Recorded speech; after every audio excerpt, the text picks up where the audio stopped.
Hey, and as you guys are rolling in, I know they're going to be asked, but this is being recorded. I'm not sure where the replay is going to be, but this is being recorded. I'm guessing probably in YSC somewhere, but there will be access to this. So rest assured, it is being recorded. We also want to make this as interactive as possible, guys. This is about you. We are pulling together people all day long to come share where they've gone wrong, what they're doing right, give you their advice. A ton of content and just in the weeds, applicable takeaway actions today. So please ask questions and participate because that's what really truly makes a mastermind fantastic, is when we can go deep and make it about you guys. So please be asking your questions. We'll do our best to make sure we're catching those as they come in and answer them. We also have some of our great account management team here with us this morning. They'll be jumping in, answering questions as well. So you may see some of the answers coming in via just a reply and text to you guys. So you'll see those coming in. And speaking of our incredible account management team, before we get going here, we've brought it up a few times on office hours, which we're not doing today because of this event. But if you have not taken advantage of your quarterly review with your account manager, this is where you're getting down in the weeds. You're looking at everything from your marketing, your site, everything that's going on in your business. Please reach out to your account manager to get that quarterly review set up. I'll be honest, I never did that before. Did it about a month ago with Sarah, and it was incredible. A lot of stuff going great, some other things that we can tweak and make better. So please reach out to your account management team and take advantage of that quarterly review to make sure you're getting the most out of everything that you're have at your fingertips that we're going to be covering today, as well as some fun stuff in this first session. Yeah, I love. All right, I got a little gift for everybody. I got a little present. Can you guys all see this? Day 2 virtual. All right, so if you have taken the time out of your busy schedule to commit to training and education and furthering yourself, that's giving of your time. We want to give back to you guys. So we are going to have the world's greatest in-person live success summit first week of April at the Aria Hotel in Las Vegas. And because you guys have committed to coming here today, you get your own day 2 virtual, that's the code, a day 2 promo code, which will get you 75, I believe, is that right? $75 off the live success summit event ticket. So The promo code is day 2 virtual, only 48 hours. So that we're creating urgency, always create urgency, right? Creating urgency. You've got 48 hours to go to. And if someone could post this in the chat for everyone, to everyone, that would be great. Go to ylopo.com/2022-success summit. If someone could post that, go right there and you can use your special promo code. And only the people that are here today get that. So we're really excited. Cool. So Barry or Gabe, Barry, you're muted. Yeah. So someone just asked about, do you stack the two? And it's a $75 discount. And yesterday we were providing it for the admin, and today we're providing it for agents. If you happen to be both team leaders and team owners. Yeah, that too. And but the coupons don't stack. Big idea. They were provided for different audiences. If you happen to be on both, that's great. But we're not. Yeah, use one or the other if you were on both. If you're on today, just use today's. If you're just on, you're on today's, just use today's. And also, if you've already signed up for Summit, just get in touch with us, and this code we will come through with the $75 credit. So I don't know exactly how we're doing that, but we will, even if you've already signed up, we will get you that off for being here today. Yeah, and this is something we got everybody today, right? Team leads, agents, everybody. This is something I really encourage. I don't think enough teams actually take team members to events like this. And as team leads, we come back all jazzed up and excited about what we saw and what we heard, and we do the best we can to relay that to our teams to get them excited. Bring your teams. I mean, Howard's done a great job. The cost of this is very little. Airfare right now is super inexpensive, especially for Vegas. And I would be booking everything and getting out there, and take the team, let them feel the energy and bring that energy back and help you spread that to the team. We take that on ourselves. So please take your team members to this event. And session 2 today, we're going to be creating a mindset of success. And a mindset of success, one that I followed my whole life, is basically the concept of your network is your net worth, right? And constant learning. Those two principles mesh at today, which is a teaser for the 3-day success summit, 1-day boot camp, screens open, in the weeds with Ylopo, 2-day success summit.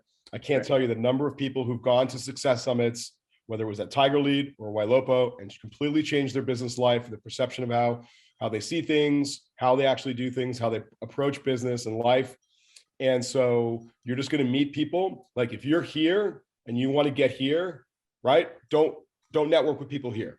You're here, you want to get here. Do not surround yourself with people here. You're here, network and get mentored by people here. And you're going to be able to find those folks at the Success Summit. And you're literally just going to have, it's going to be an endless stream of people who are killing it, just killing it with our system, the system you're on stage, just literally giving you, just like, here you go. Here's how you do it. So it is very easy with life and families and your schedules and closings and clients. It's very easy to say, I just don't have time for it, right? It's very easy, but that's a short-term little gain maybe, but you're going to miss a massive forever long-term gain. I promise you. I'm not being hyperbolic about it. So guys, today we're going to get into right now the product vision with G, Barry, and Gabe, the product vision for 2022. So you guys know what's coming. Next, we're getting into creating a mindset of success. We have an all-star panel there with Jesse Z, Tristan Amata, Dan Walters. Awesome panel. After that, surfacing the gold. We're all getting into lead conversion, best lead conversion strategies, cashing into the gold, more lead nurture, communication, conversion strategies. So conversion upon conversion. We're after that, more sellers, more listings, understanding the Ylopo seller, lead gen, seller tools, and new seller mode. After that, utilizing video to build your business, boost your brand, lead gen, lead conversion. And then finally, secret Ylopo tips, tricks, and hacks revealed, plus a little bit of a sneak peek on product releases. So action-packed, super long day. Let's get, if there isn't anything else. Yeah, real quick on that, just so you guys do know, we do have a 30-minute break in the middle. We know people are busy and all that. We're going to have breaks after each section where you can ask additional questions, run, grab more coffee, whatever it is. But we do have in the middle a 30-minute break where we'll just kind of turn off cameras, where if you need to catch up on anything like that, that'll be from 12 to 12:30 Pacific time. So we do have a break in the middle. That way you can kind of plan around that and not have to miss any of the great content. So again, that break will be 12 to 12:30 Pacific time today. And this is a mastermind. So with a product release, or a product review like what G's about to do, one of the things that Gabe and I are going to be doing as he's going through these products, we're going to talk about how and why these things are important to our business. And that's going to give you guys an opportunity to ask questions, right? So you're going to hear as Gabe goes, or as G goes through this, us engage it, and I want you to engage us. And that's actually where the mastermind element comes from, is the practical application of the information. That to me is the most valuable thing about the in-person summit, and even a virtual mastermind, is taking information and having someone help you apply it to your life or your business. That's where the money happens. That's where the magic happens. So I'll be quiet now. I'm going to add one more thing, just because I saw it pop in a bunch yesterday and a couple today. So at the Coffee of the Co-Founders a week and a half ago, some of these new lead gen options and things, and I think G's going to touch on them again. There was a beta list. We asked everybody. Rest assured, we did get all that information. We had overwhelming response to that, and we're working through that. So if you haven't heard back yet, it's okay. You are on the list and all that. The account managers and the marketing team will be reaching out. But we had a lot of response on that. So we haven't forgot about you. We also need to make sure that we're doing it right and not just fast. So rest assured, the account management team and marketing team are on that. So there you go. Now I'll shut up. Let's do it. Let's get into section 1, guys. Let's do it. Yeah, and I guess following up on that PSA, a lot of you have been asking me, are you on the seller mode beta? When is it going live? How do you sign up? So at this point, the beta is going to be closed. The only reason it's closed is because we have enough testers where once we get through the testers, we're going to just do a wide release, right? So, all of you guys don't need to sign up at this point. You're going to just get it, and you're going to get it as soon as this is tested, which is, I'm hoping, very, very fast, in that December, early January timeframe. So all of you guys are going to get it very soon. We just need to thoroughly test it. For those of you who are on the beta, there's about 250 to 300 of you. We are going to release in waves, and you're going to receive an email from our senior product manager in charge of waves by tomorrow morning of which wave, if you are in wave 1. And after each wave, when we're ready to release, it'll be probably about 50 per wave, which is going to be fast, right? It's going to be weeks between waves. You will receive an email from us. If you are on the beta, which a lot of you on this call are, we need your feedback, right? We're doing a really structured process to figure out how we can improve seller mode and our dynamic registration. So attached to the email that we send you is going to be a really detailed survey. We will email you a survey every couple of weeks to collect your feedback. And I really encourage all of you to fill that out, to give us as much data as possible. You're going to be influencing the product, right? So this segues into the first thing I want to talk about. This is not used as much as I would like for it to be used, and that's our fault because we don't promote it. We actually have a Ylopo product suggestion forum. It's at ylopo.featureupvote.com.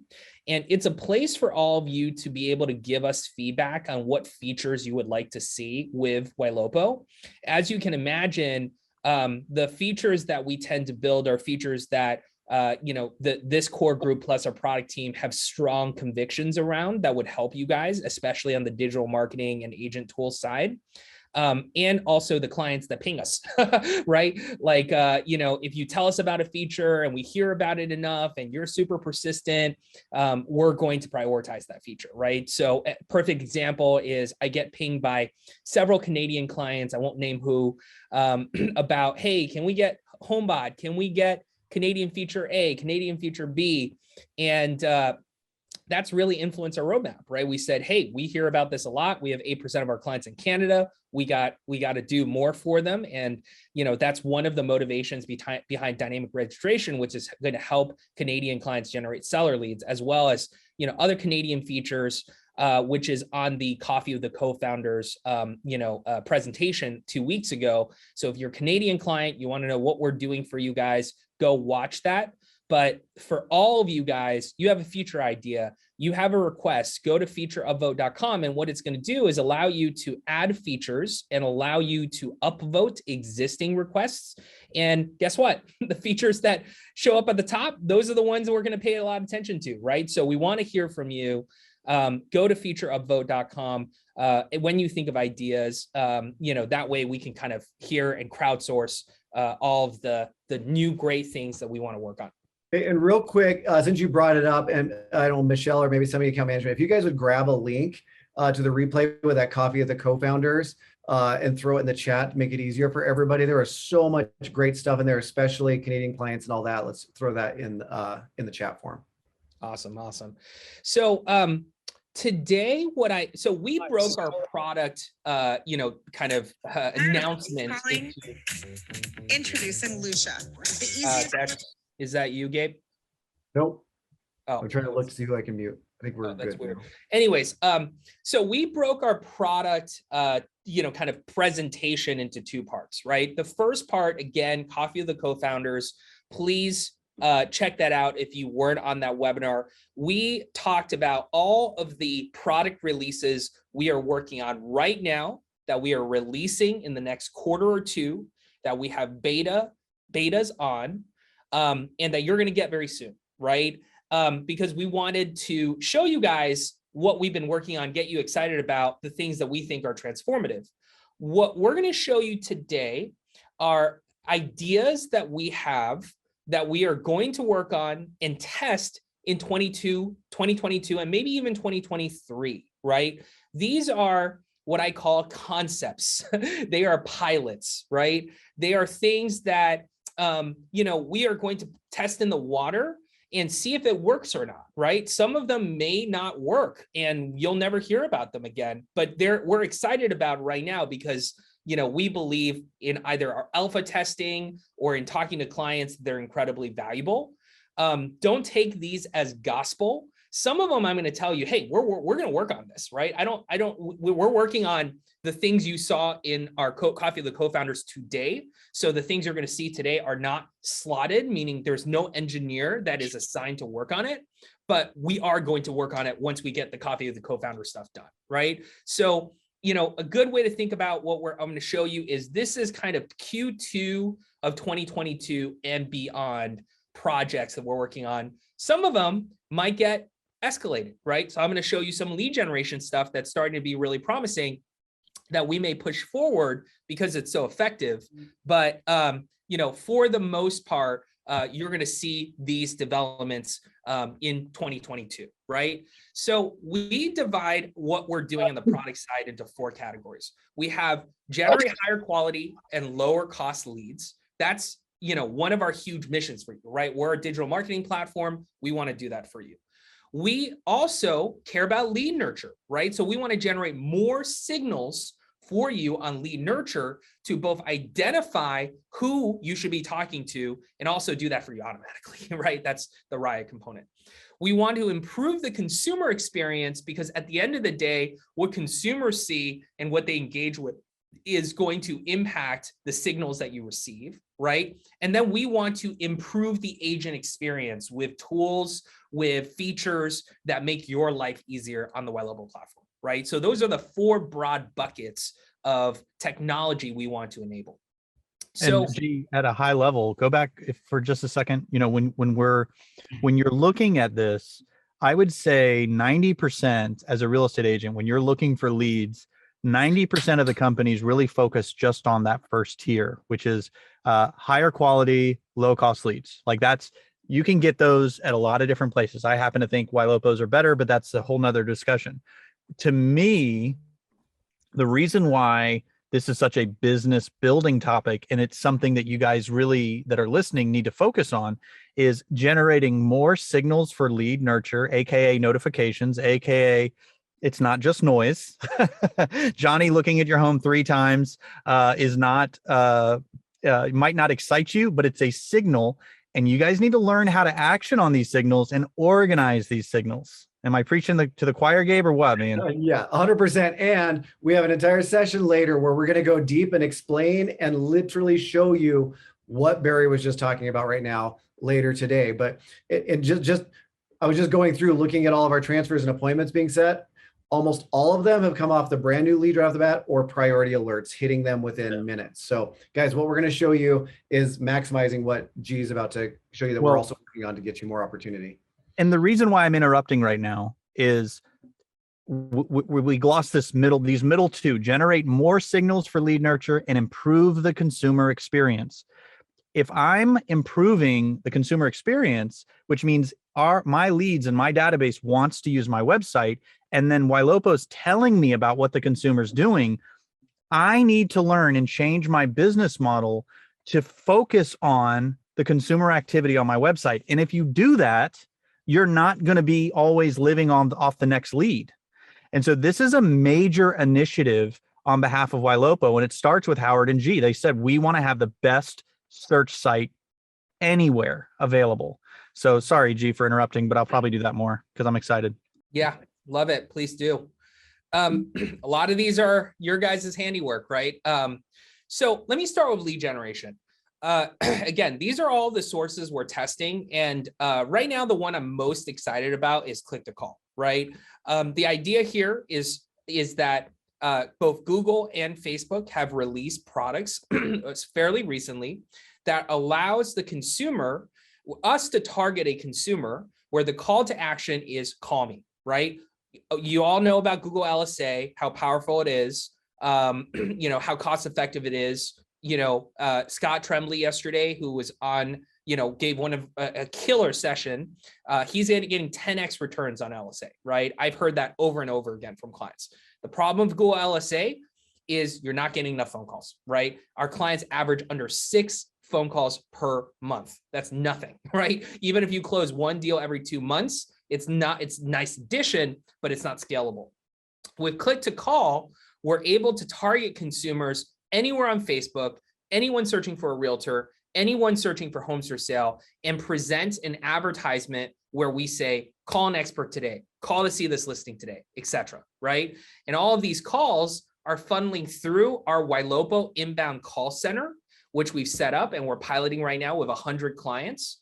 And we are going to pick up the call, qualify that call, and either send it to you guys and let you know, hey, it's disqualified because it's a renter or whatever is the case, or transfer it to you or leave it as an appointment that we set for you to deal with inside your CRM, right?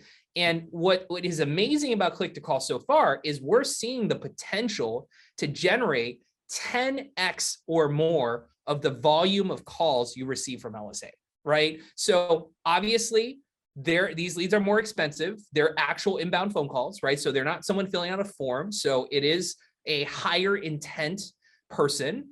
So they're more expensive leads. But imagine the capacity to generate 300 phone calls a month, right? So big numbers, right? So we're very excited about this one. And, click to call is a platform that we are actively alphaing, and we will move to beta pretty soon here.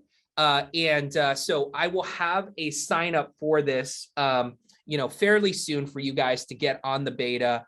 But we're just working on staffing up the call center and a couple other things before we release this more far and wide, but very excited about this one. This is something you're going to get sooner than later, just because we recognize the opportunity is so big. So that's number one. Anything you guys want to add here? Yeah, I just want to make sure too, even though they're inbound calls, they're also, because we're doing it on our side, it's also getting pushed into your CRM. So it's an inbound call and the lead details are getting pushed in. So it's like the best of both worlds. 'Cause a lot of inbound calls, sometimes it's not in the CRM yet. This is all getting captured and pushed in. Well, yeah. And so I'm on the alpha test, and we've been, trying to figure it out, make it work, and this, that, and the other. And we're consistently getting listings off of this. And what I would say, I personally think is unique. We all know that someone sitting outside of your listing that sees a sign and calls you, that's a good lead. They know that they know what the neighborhood's like. They're sitting out front of the home. Your flyer worked. They called. In this, though, what's unique about this, in my opinion, is they are on the internet. They're on a device, and they're making the decision to go off of the internet, off of their device, and talk human to human. And what I have found is a level of urgency that is convenient. Like, they're doing it because they think they're going to call and talk to us immediately. And they normally do, but it's like very serendipitous feeling, because it's the right person at the right moment, and we're having that right conversation. And so, I have several agents on my team that have been licensed over 15 years that have come to me in the last few months and have said, I'm just not used to having a stranger call me and saying, can you come over? I want to talk about listing my house. They're just not they love it, but it's a very new phenomenon. And that's credit to the digital marketing and being first to market with Google Ads, click to call, and Facebook click to call. Yeah. So, and just to answer a couple of the questions on this, G, available in Canada. Available in Canada. Yep. And then somebody's like, does this mean we can eliminate call action? They're still going to need a phone number or some sort of routing system, correct? Because we're routing this through to them. So yeah, exactly. What we've seen work the best is that, once we answer the call with the call center, we got to send that lead somewhere, right? And so if you have a call action number that broadcasts out to all of your agents, and they have the ability to whoever is available to pick up, you're going to get the hot transfer much faster, right? Obviously, a lead that we qualify and send to your CRM and you wait hours to get to is going to be less qualified, right? So these are hot to trot LSA type leads, and you need to have a mechanism to receive it. And call action, from what we've seen, is the most consistent. You can use a follow boss inbox number, but we've just seen some issues with that. So call action is what I would recommend to receive those calls, or a platform like call action. Yeah, and people are asking about the cost. I know that that hasn't been confirmed. Are you able to speak to whether or not this is just going to be a part of a level? It's going to be a new product for Ylopo. You know, we haven't done pricing yet because, I can't share that right now. Okay. You know, there's a lot of hardcore technology behind this, right? A lot of tech, a lot of costs that we're incurring, and a lot of development effort. So there will be a additional cost to use this. Obviously, always not during the beta. You know, although we might charge some for the call center piece, just because, you know, we have real people, they're taking these calls. Oh, right. So I will let you guys know as we expand here, but this is going to be a new product for Ylopo. Awesome. So we are also testing out Google Display ads and getting your listings out there through Google Display. You know, this is another test that, if it proves out, we're probably going to do sooner than later. Just because we're seeing a lot of potential to get eyeballs on your listings for very cheap. I believe 1,000 people seeing your ad only costs something like crazy, like 25 cents or 20 cents or something like that, as opposed to $20 on Facebook, right? So it's not effective for lead generation from what we've seen, but let's say you want to follow your you know, seller around on the web, and so they see your listings everywhere. You do that through the Google Display Network. Right. So it's going to show up on, you know, Wall Street Journal, New York Times, ESPN, and we'll do a really pretty report for you that actually shows you, you know, shows the seller, like, here's all of the places that someone has seen your listing. So this is going to be enhancement to Listing Rockets and Divas going forward. We are doing testing on Pinterest right now. You know, I believe that Pinterest could potentially be a great source, and they have just released catalog technology, which allows us to put listings, either your listings or listings from the MLS, directly into the Pinterest feed. You know, not sure how effective this is going to be yet. This is one of those moonshot type projects, but we know the demographics of Pinterest favors decision makers of who's ultimately going to purchase the home, you know, and it's got a lot of millennial buyer potential there. So that's why we're so focused on Pinterest. YouTube is another source that we're starting to see a lot of traction on. YouTube is the second largest social network to Facebook, right? And so being on there and targeting the right people and showing up on the right videos has a lot of potential. And it's similar to Google Display in that we can not only feature listings, but we can feature Diva videos, right? So it's something interactive that can go into the YouTube feed. We have actually seen this so far prove out for lead generation. So you might be able to get a twofer where you show up from a branding perspective for your listings or for other MLS listings, in general, but also generate a bunch of leads. How quality those leads are, that we don't know yet, but it is a very interesting experiment. So I've just shown you all the different ways that we are going to capture leads on your behalf, but all of it funnels to your website, and all of it funnels to your lead registration experience, right? This is where dynamic registration is going to play a role. I'm going to talk more about this you know, platform. I talked a lot about it, Coffee of the Co-Founders. I'm going to talk about more of this in the seller discussion this afternoon. Oh, go ahead, Gabe. So one thing I was going to bring up, and one of my agents actually just shot me a Slack message. Hey, this seems more admin than everything, but it's really not. So what I was responding to them, and I'm just going to talk live to it, is a lot of the understanding and the reason that even as an agent, if you're not the team lead on this, it's understanding where are these people coming from? What have they gone through? And this is why it's important for you to really understand a lot of this about what G's going to show here in a minute as well, about what are they seeing? What are they clicking on? Did they come from YouTube? Did they come from this click to call on Facebook? Whatever it is, understanding where all these opportunities that are getting pushed into your CRM are coming from is really, really important. And we're going to go deeper again on that on the lead conversion sessions this afternoon. But don't think that a lot of this isn't important if you're not the one deciding on the budget, because it's still really important to understand the journey of these people and where they're coming from before you pick up that phone to talk to them. Go ahead, Barry. Sorry. Oh yeah, I remember now. So I think if you've been with Ylopo for a while, you're kind of used to us coming up with new ways of generating leads, increasing market exposure. And something I've been like, I've got a bunch of liberal arts degrees. I'm not even, this isn't, I wasn't groomed to be at the forefront of a technological marketing firm. It worked out really great. But one of the things I've learned by working closely with G is that culture and behavior in a society is always adjusting. Technology is always changing. The way people interact with advertisements, information, it's always adjusting.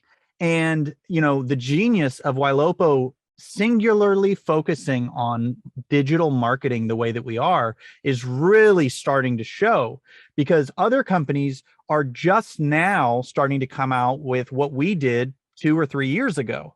And we're already on to new ways to reach the consumer on your behalf. And I watch when we run these new types of ads, Ylopo will drop, Howard, plug your ears, $100,000 at a pop to see if and prove out these different ad ideas. Months and months and thousands of dollars are being spent and calculated to make sure that you guys are getting the most advanced technology available. So instead of just like getting one good idea and riding it out for a year or two and just kind of hoping for the best, we're obsessively looking for new ways to convert those leads. And G, I don't think you're not going to stand there and give yourself the credit that you need, but I just wanted to say publicly, like, what you're doing and the force that you're driving, it's incredible, because I know if I'm paying money at Ylopo, I'm always going to get the latest and the greatest toys. Gabe, would you, any color you want to add there? Yeah, 100%. I mean, even to the point to where our team sometimes like, oh my gosh, what's getting tested now? What's new? What do we need to do? What's happening? So it's constantly trying to keep up. And what's crazy is everybody out here really only sees what G, Howard, everybody deems to be beneficial and worthwhile, right? Not the stuff that doesn't work out. So there's just constantly this evolution of how do we make it better? How do we get that cost per lead down? How do we get that conversion up? So no, 100%. I think the general point that you guys are making is, for me, and that's the theory of Ylopo, which is the days of the all-in-one have been over for like 5 years. Yeah. And, I run a business with 250 employees worldwide. And believe me, guys, like, I feel your pain. Like, we pay SaaS fees every month. I mean, 7 figures probably of SaaS fees every month, because I can't just pay to one provider to do everything, right? I mean, I've got financial software, and we've got, customer service software, and we've got, digital marketing software. Like, we just have hundreds of pieces of software because they're all zoned in. They're so specialized now. And look, we were the OGs, as we're called, the original gangsters back in 2007 of the all-in-one, because there was nothing like this, right? And so you had a CRM, and you did the marketing, and you did website, and you did everything, right? But I would be very skeptical now, because we're trying to blaze the trail, be on the cutting edge of Pinterest, for example, leave everyone in our tracks, make you guys 2 years ahead of your competition. But we're obsessed 100% about digital marketing, everything digital marketing, click to call, Google LSA. We're going to go probably a little deeper than we've ever done before with call center stuff to help you guys there. But it's everything from the website, through the lead gen, through the lead nurture, through the talking to the lead, through Riot, or even real people. But like, we don't have to focus on a CRM. We have some CRM partners where that's all they do, and they don't have to worry about the digital marketing part. And I would just my advice is be very skeptical of a company that says, oh yeah, we can just do all of it. And they could be okay. Like, they could be above average at all of it, but they'll never be the best at all of it. So anyway, we appreciate that, Barry and Gabe, appreciate the thumbs up on our approach. And yeah, super proud of what G and his team are doing. This is a partnership with all of you guys. I always say it, and I'll say it 1,000 times. We're only successful if our clients are successful. That's it. I mean, we view ourselves as like your outsourced digital marketing team, and you're in competition with the Zillows of the world, these multi-billion-dollar companies that have like unlimited tech and dev budgets. But because we have so many clients all throughout North America, we can leverage that fact. We can spend millions of dollars on technology and development, and then just give it to you guys, right? So that's kind of the essence of this partnership, and I think it makes it very unique. G, Yeah. back to you. Back to you. Okay, awesome. We've got 20 minutes here, so I'm gonna keep blazing through this. Again, come back for the seller session, and I'm gonna go deep on seller mode and talk about what we're doing there and the results. So, and Barry and Gabe can share insights on how you work those leads. That's gonna be great. So last thing on the targeting side, just know one of the things that's great is we have a fantastic relationships with our digital marketing partners, which are Google and Facebook primarily. And they are always pushing the boundaries. And just like Howard said, there are things that are happening at forefront of these platforms that are super interesting that just takes engineering focus to get done, right? Product and engineering focus to get done. And because that's all we're obsessed about, Facebook in particular comes to us first with new things they want to test, right? And that allows us to look at it and say, Eureka, this is something really important, like click to call. One of the things that Facebook has brought to us that we are implementing today is the ability to give them feedback on lead quality. This is so important, right? Because Facebook has an insane algorithm for targeting, but they're only as good as the signals that we provide them, right? And so Facebook has developed a new system that we are implementing that actually allows us to send staged data back into the platform to tell them which of your leads are actually good, right? So then Facebook's algorithm is going to be able to focus on just those leads and look at the similarities between those leads and the rest of the consumers on Facebook and narrow things down, right? So I think, again, I talked yesterday about like, hey, you should definitely try Facebook again. The layers you should do is LSA, Facebook, then Google, right? And the reason I say that is because if you've tried Facebook before, you're new to Facebook, you automatically, most people say long-term leads, they don't convert, they're bad leads, etc. Well, A, that's not true. And we talked about that yesterday, but B, Facebook understands that it needs to get better about signal intent. And they have released a lot of stuff that we are implementing that I think really helps lead quality. So I think you guys should really take the time to go back to Facebook and try some of these things out, right? So a lot of innovative stuff coming out there. Wait, can you go back to that again? So this is a showing the algorithm of different behaviors that the lead is doing as they engage like Facebook, for example. Yeah, so we're going to send through signals, right? So prospects engages in conversation. That's Riot. We're going to send every lead that has that Riot conversation into Facebook. Prospects who book a virtual or in-person tour. That's everyone who requested a showing request going into Google, right? Prospect who submits an application. That's what we're going to call a hot prospect, right? So hot prospects in your system goes into the circle. Prospects who close on a property are pendings and closes, so on and so forth, right? So on down the funnel of all of the data we capture about the lead, we're going to share automatically back into Facebook. So Facebook can say, oh, okay, now I understand the consumers that are hottest and most valuable. Let's use our algorithm to find people who are similar.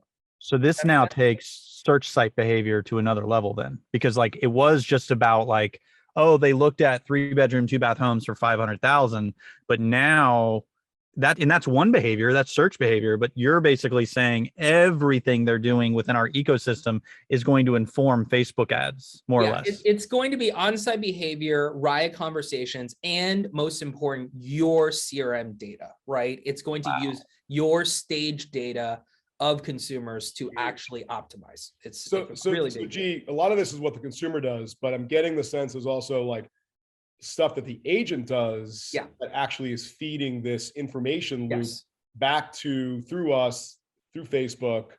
So it's like, again, part of this partnership. Like, so as agents enter more data, more tags, do more things in their CRM, they're actually helping their entire lead quality ecosystem. Is that right? That's right. Exactly. Yeah. It's going to really depend on your data, right? Like if you don't track hot prospects, we're not going to send that to Facebook, and you're not going to be able to give Facebook enough data for the algorithm to get you higher quality leads, right? If you don't mark a lead as closed, we don't know that, right? So the more pristine your ability, and by the way, this is primarily driven by your stages, right? Because we ingest those into our system. The better you tag the stages of your lead, the better your marketing is going to be. a couple of points here. So just, G, in the chat, a couple of people will be like, G, you've just blown my mind. And Barry, I'm so glad you kind of, G, like, is moving, like, get back to this slide. So everyone's like, yeah, you just blew my mind. And also Team DCL made a really good point with the pressure that Facebook's on, like the microscope they're under, right? In terms of the demographic targeting you used to be able to do and you can't do and all that kind of stuff. We've kind of done this incredible end run for our clients where we're able to work with Facebook to create the targeting that we need without, violating any, HUD rules or any of the stuff that they're under scrutiny on. So that's also another great point. Well, and we've said for a long time, keep the consumer on your website. And then we go back to our agents and we say, make sure you're using your CRM, because, that's how I know you're doing a good job. But now what I'm hearing is use your CRM because it's going to make your advertising more effective. That is so technical that and what's also interesting about this is if we were an all-in-one, we wouldn't be able to marry all of this quickly. It would be too difficult to do because you're adjusting so many different things. But by integrating with third parties, this is what every team lead wants, right? How do we go deeper where we want the agents to live? And that's exactly what this is doing. We're using the stages in the CR. We're doing all this to make all this happen. So this is exactly what every agent, every team lead wants, is how do we go deeper without having to go log in somewhere else? Yeah. Why am I just finding this out now? How long have you known that? I just learned about this. This is like your money shot slide. Okay, let's go. It's funny. This is like one of 20 things we're doing. So I didn't even realize this is such a big deal for you guys. Well, I think because for me, what's near and dear to my heart is always this partnership between us and our clients, G. And the more active our clients are in updating data, getting in conversations, updating their CRM, that's actually helping their own marketing cause. So it's not just what we're doing, it's what we're doing and the actions of our clients in concert. We're creating a perfect audience storm, this infinite marketing optimization loop, which I could show you guys a slide that'll blow your mind, but like, it just never stops learning. It's basically big data that never stops learning and teaching itself. And now that ecosystem, because we have so many clients on the system, all learning, you guys are benefiting from that network. You didn't benefit from that network when we had like 3 clients, right? You guys are benefiting from the learning that's happening all throughout North America. So anyway, let's keep moving. Let's keep rolling. Okay, awesome. So generating more signals for lead nurture. So this is something that's very interesting. And I would say, 80% shot, this is going to work out. And it's something we're going to release next year, which is predictive analytics, right? So here's the big idea. We send consumers email listing alerts, remarketing, Riot text, all of this stuff to engage those people, right? But what we statistically see is that even for all of that activity we do, we're nurturing something like 20% of your database, right? That's just the math. Most platform we see that just does email and does email poorly, they're getting a 5% engagement rate, right? So for us to do 20% with all the tools we have is a 4x improvement. But what does that mean? That means 80% of the leads in your CRM, we do nothing with, right? If they don't have actions on the site, we don't have behavior that we can target them with Riot, with remarketing, with email.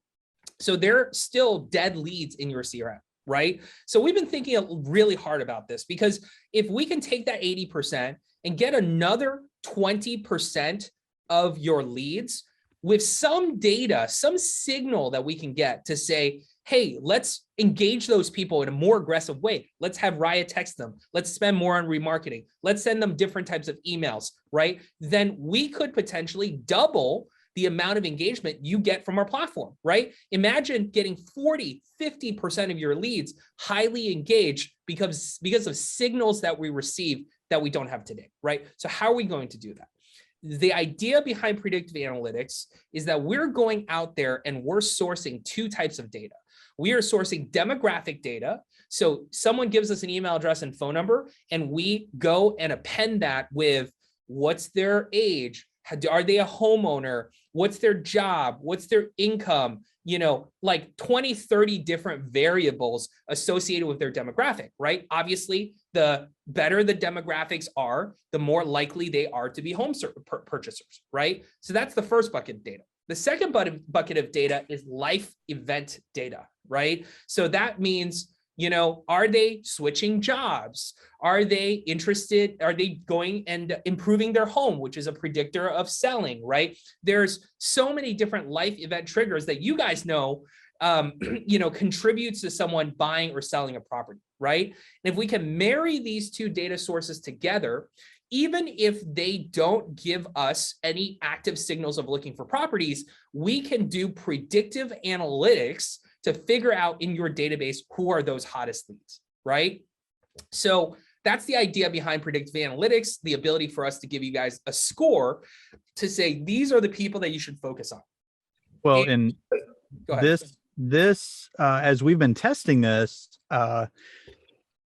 one of the things that was very interesting to me was when we were testing whether or not the data was good and we're really, walking this out, we took a batch of very old leads and we scanned them through, and I was able to, I forgot which ones now, but there was a group that we never contacted, we never got in contact with, or we disqualified, that scored high. And so as a test, if you recall, G, I had my ISAs go through that list of high scores to see if there was anything there. And we actually did get something.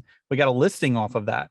And it was super interesting to me to see us start to figure this out, because if we can get this type of demographic analytics, it's going to further synchronize, or shrink the amount of time I spend following up, because I'm just focused on people that are likely to, transact or what have you. Yeah, this is one of the most exciting ones. That this is something I wanted to do for years, building a CRM, because there's looking at all the data that we have from the website and their activity and what's going on. And now you talking about what you compare with on Facebook. This is exciting. This is probably one of the most exciting things that's coming up. Yeah. Incredible. And there's two things I'd say, right? The first is, we're not the first ones with this idea, right? There are a lot of predictive analytics platforms you can get, and some of them for free, right? Like you can go to Remind and get a predictive analytics package from them, from your MLS for free. The difference is two things. The first is, usually when you do predictive analytics, you can only do it on homes or on leads that have home addresses, which means they're sellers, not buyers, right? So accuracy aside, if you have 10,000 leads and you only have 500 of them that have home addresses, you're only to get predictive analytics on those 500, right? With our platform, what's different is that we are able to look at demographic data, and we're looking at life events, combine the two, and we can do this for every lead in your CRM, right? That means that all 10,000 leads, we're going to be able to score, and we're going to be able to identify buyer and sellers for you, right? So we're mishmashing a lot of sources of data, some of them industry specific, people that you guys know, and some of them non-industry specific, using machine learning and big data with the 30 million leads we have access to, right? So this is going to be something very new and groundbreaking from that perspective. The second thing is, real quick, I just want to touch on that too, because there are a couple of questions. And as this score is being generated, it is going to get pushed to the CRM. Yes. So it'll be up to that CRM and how they display it, obviously. But Ylopo will be pushing this score into the CRM. Yes, 100%. Yeah, and it might not even be a score, right? It might be like, hot seller, hot buyer, like priority alert. Like we'll figure out, right? Like this is what Barry and Gabe's job is. But we're going to identify these people in some way. And the second component that we're going to help you with is Riot, right? Because what we've heard from predictive analytics of the people who bought it, some of our biggest clients, is the scoring is great. It's semi-accurate. But the problem is you can score as many leads as you want, but the agent does not call them, right? They got enough stuff to do and they don't respect the score. With Riot and with email and with remarketing, with automation, You don't necessarily have to stay on top of these, right? Imagine a lead gets scored as a potential seller opportunity. Riot is going to text them a seller report, a home buyer report, right? They're going to get remarketed into a separate bucket so that they see your ads all the time. Instead of spending 25 cents, we spend My whole 100 goal for this, even though we know he's not going to take it, I audio. want it to be so easy for the seller. That was weird. So the automation behind the outreach combined with the the actual data is what's going to make this really special, right? So predictive analytics expected to come in 2022. This is going to be a really cool platform, and guess what? You're going to be able to get it for a fraction of the cost of industry, right? So we're going to try to save you money and get this tool in addition to all the wonderful features that we're talking about. So just real quick, G, we got about 5 minutes and 15 more slides. So. Okay. All right. Sorry, guys. I'll blaze through this. Riot improvements are coming, right? People ask about this all the time. Barry is working on scripts all the time. We're improving our Riot all the time. 2 examples of that. We're bringing emojis into our text message, important. And this has been hotly requested by many of our influencers who really understand how to improve engagement. We're bringing GIFs into the picture, right? So combination of those 2 things, I think it's going to increase engagement as well, enable some of our partners to go even deeper in how they message. So I'm really excited about that feature as well. So those are improvements that are coming. And this is probably going to come sooner than later. On the consumer experience side, you guys all know we're on V2. 83% of clients are on V2 right now. The rest of the 17 is going to get there pretty soon, but we are not resting until home search becomes one of the best in the industry. And there are many specific things we're working on. The first thing we're working on is refined polygon search. We know how important this is. We want to improve our map experience. We're working aggressively on this today, and you're going to get map improvements, I think, in the next couple of weeks or months.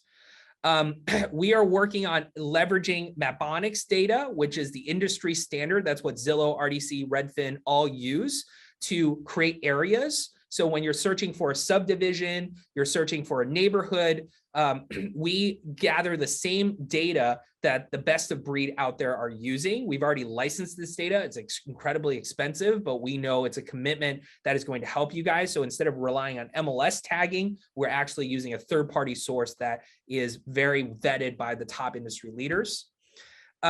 We are adding in additional data for schools, walk score, all that kind of stuff to improve search experiences as well. School data is the first one that's going to be on the waterfall. So again, we are licensing this data and licensing polygons of like actual school districts so that you can see it on a map. You can search for it in our autocomplete. It's going to be really powerful. The last thing is we are working on a massive overhaul of our seller platform, right? We released HomeBot. It has been incredibly valuable for our clients, but that was 2 years ago, basically, right? And there's a lot more on the seller side that we are going to do. We have gotten a ton of feedback. I won't go into the details because this is a bit of a skunkwork project, but just expect this experience to improve considerably in 2022. So the last thing I want to talk about is agent tools. So Barry and Gabe and the rest of our realtors residents have been spending a lot of time educating, our product team and me in particular about what are the tools that are necessary for us to make their agents more successful, right? Not only that, a lot of our tools, as you know, are in Mission Control, which is a team admin platform. Right? So we have our seller report, we have all these different things that agents don't have access to, right? And so we're starting to lift out this technology in such a way that allows your agents to access things like the seller report, which we've rebranded to the seller heat map, directly into your branded site, right? So it's a URL you go to, just like your open house app. They're able to generate all of this beautiful reporting to go into your listing presentations, armed with a lot of data about why they should work with you, right? I'm not going to go into the details of this because it's Barry and Gabe's baby. So we're going to talk more about the details of this in our seller presentation. We're going to tell you exactly when it's going to be released, and that date is very soon. Also, we have made a dramatic improvement to our open house registration, right? Again, not going to spend a ton of time on it, but it's a great seller tool. Come to our session at, I believe, 1 o'clock this afternoon. Barry and Gabe are going to deep dive there. We are also working on, or we're planning to work on, a couple of improvements to stars, right? The first one that we have already spec'd out, we just need to assign an engineer, is the creation of a push search, right? So instead of having to select a bunch of listings and send it out, you are able to take any listing alert, generate a textable link, and send it out, and the consumer can see all of the listings based on the search you created, and we're tracking everything. They're auto logged in, all that kind of stuff, right? So we know this is really important. We've got a ton of feedback on it. We are just waiting to assign an engineer to work on this. And that last one right there, I know we're over, but there are so many use cases for this that are just insane, and I cannot wait to go over these in detail with you guys someday. Yeah, yeah, exactly. Yeah, we've just gotten pushed back with some crazy stuff like click to call that it's taking longer than we thought. You know, and these are just micro examples of the things we're doing to improve stars, right? There's going to be other stuff. So as an example, a lot of clients say, I set up a search and I want to turn that into a dynamic search again, because it's a manual search today, right? We're going to add a dynamic adjustment option to all of your listing alerts so that you can turn an alert that you have created into a dynamic alert, you know, in case the consumer will update their settings, right? So this is going to be, again, another agent tool that our clients have been requesting. And we are going to make a ton of improvement to mission control, right? This is something you're looking at that we are probably going to implement sooner than later, because it deals with click to call and LSA to display all of our budgets in a, you know, kind of more organized fashion. You know, again, hopefully this comes sooner than later because it's part of click to call and LSA. But we have a UX UI team that is amazing, top notch, have worked in the industry before in both real estate and mortgage, and you know, who have done a ton of user research on what makes mission control more usable, which is awesome because it was a kind of a bit of a, you know, wild west of guesses on what it should look like. We believe this is going to be really, really awesome. And so we're making improvements there as well. Last thing, once again, what you're seeing here, a lot of it is going to get actually done, and it needs to go into alpha, beta, and public launch, right? Our normal, you know, kind of process here. And reminder, a lot of these things we're aiming to do in Q2, Q3, Q4 of next year. So if you attend the April summit, you're going to be the first to hear about it, and you're going to be the first to sign up for it, right? So this is another reason for you to come to the live summit. You're going to get the best of what Ylopo has to offer, and sooner than the rest, right? So day 2 virtual is the code. Love to see all of you guys there. I think you're going to get obviously a ton of learnings, but you're going to hear what we're working on in the labs in Ylopo, and you're going to be able to access it first. I mean, this doesn't even count. Okay, so I knew exactly how I was going to go. G Pryor is like, I don't know, we're going to be a little short. I had to take some stuff out, things that he didn't even get to show you guys because it's still kind of in the works. I don't know if we're going to have enough to talk about. I'm like, oh my gosh, there's going to be plenty to go over and talk about. So there's much more to come. I cannot wait till summit, but we are in break. Incredible. But guys, this time is also for you to ask questions or for us to answer your questions.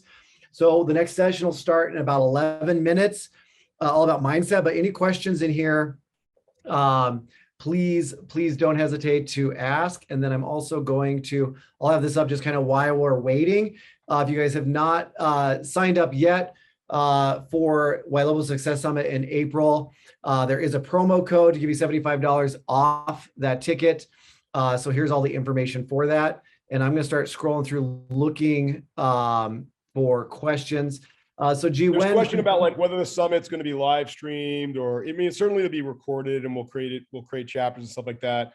But I'm telling you, do whatever you can to go to summit, because it's not just, well, look, first off, if we ever watch a recording or live stream, like live stream, there's lots of stuff happening in our life. We walk away, we're not as engaged. Recordings, the statistics on it, you know, like a massive percentage will never get to all of it. But the other thing is the stuff that happens in the halls. It's the conversations that happens in the halls. It's the conversations that happen at the networking parties. It's the connections you meet. Remember, again, your network is your net worth. So it's not just what you get from being in the sessions. It's what you also get when we're on breaks in the sessions. Love it. There's also a question somebody had about updating their, I'm guessing, the branded site. Reach out to your account manager. They can either, if you want to hire somebody, you can, the branded sites team. And I'm going to be showing more about some of the updates and the tips and tricks and tools at the end of the day that they've completely redone our branded site. It's incredible. So if you're looking for a refresh or changes, just reach out to the account management, your account manager. They will get a meeting set up with our branded site team. Amazing work that they're doing to get that customized. There's some beautiful sites out there. And then any updates or expected update time for the mission control you were talking about, G? No time frame. Yeah, no time frame. I started the session by saying these are all things that we're working on speccing out and not assigned to an engineer. You know, so I'm glad you guys all are excited about what we're working on in the lab. I just can't promise a time frame. You know, if you want to know the things that we have time frames on, Coffee of the Co-Founders, that's the session. Yep. G, are you finding that, you know, these marketing changes that we're undergoing are becoming a little bit like more and more technical in nature, like more difficult to implement? Yep. Yeah, that's the feeling I've been getting as well. Like you can't be a company that's kind of like haphazardly doing this stuff and actually crush it. Because Facebook's a completely different platform over the last 3 years. I mean, it's so much has changed with the way they do things.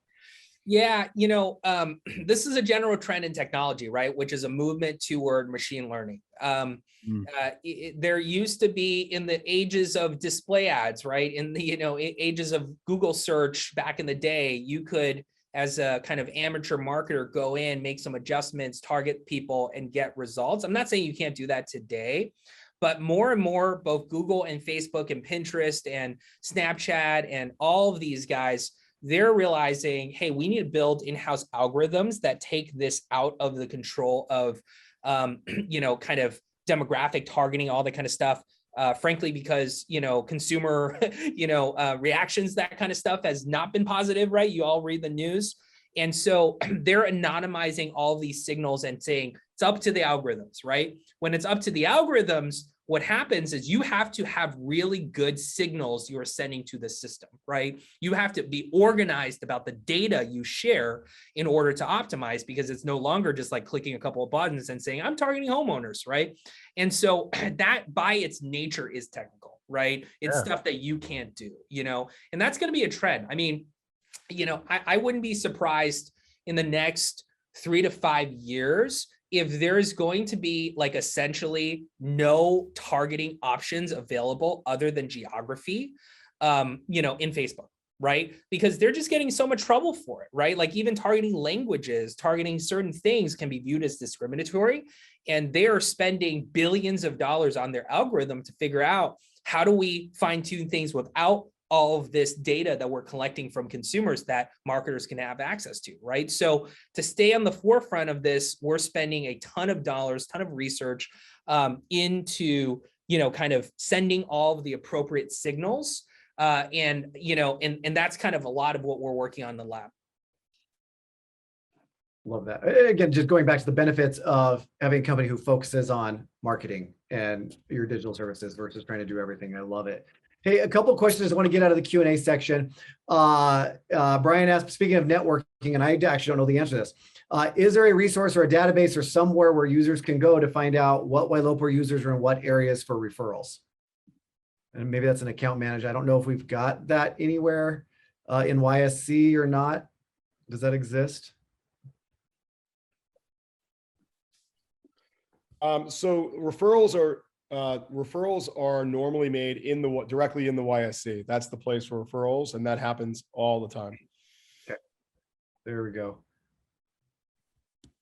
All right, Everything else is cleared out of there. All right, we're going to be starting up with our next session here in just about 6 minutes. So creating the mindset of success. So we've got some speakers that are going to be coming in here in just a few minutes. So don't want to miss that.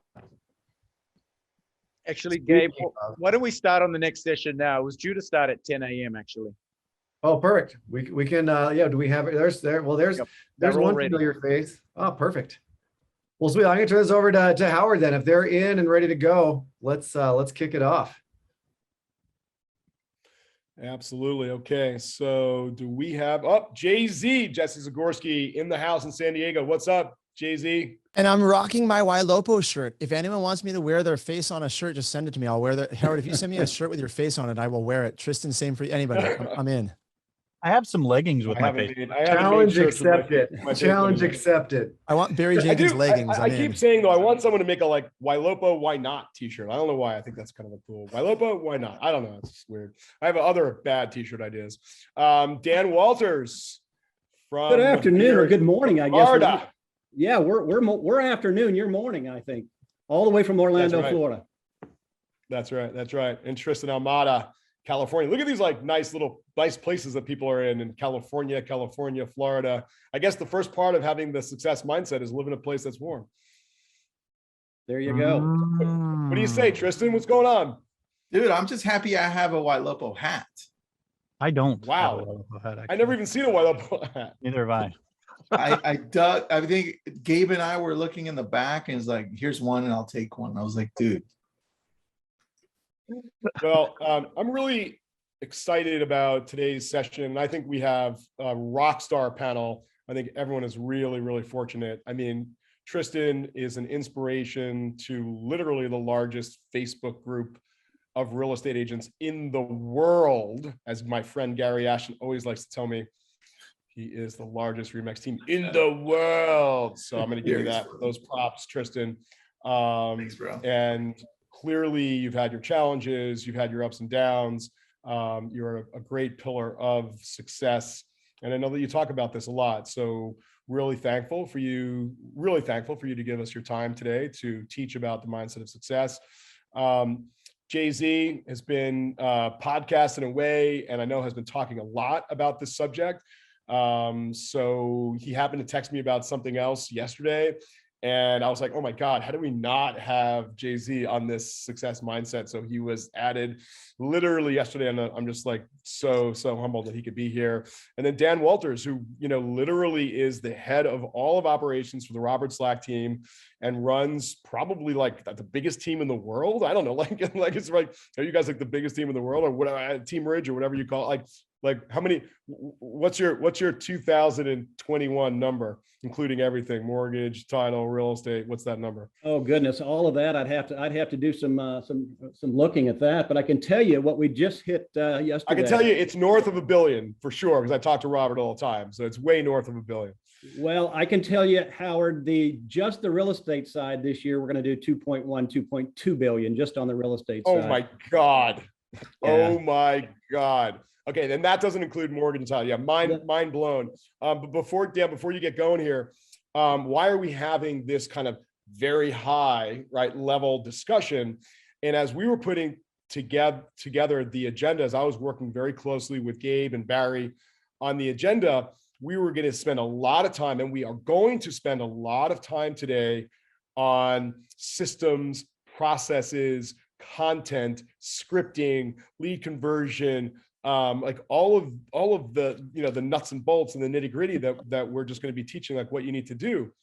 But what we sort of realized was, if you don't approach this with the right mindset, it's a lot of things, right? You have to have the right mindset. To me, that's a starts there.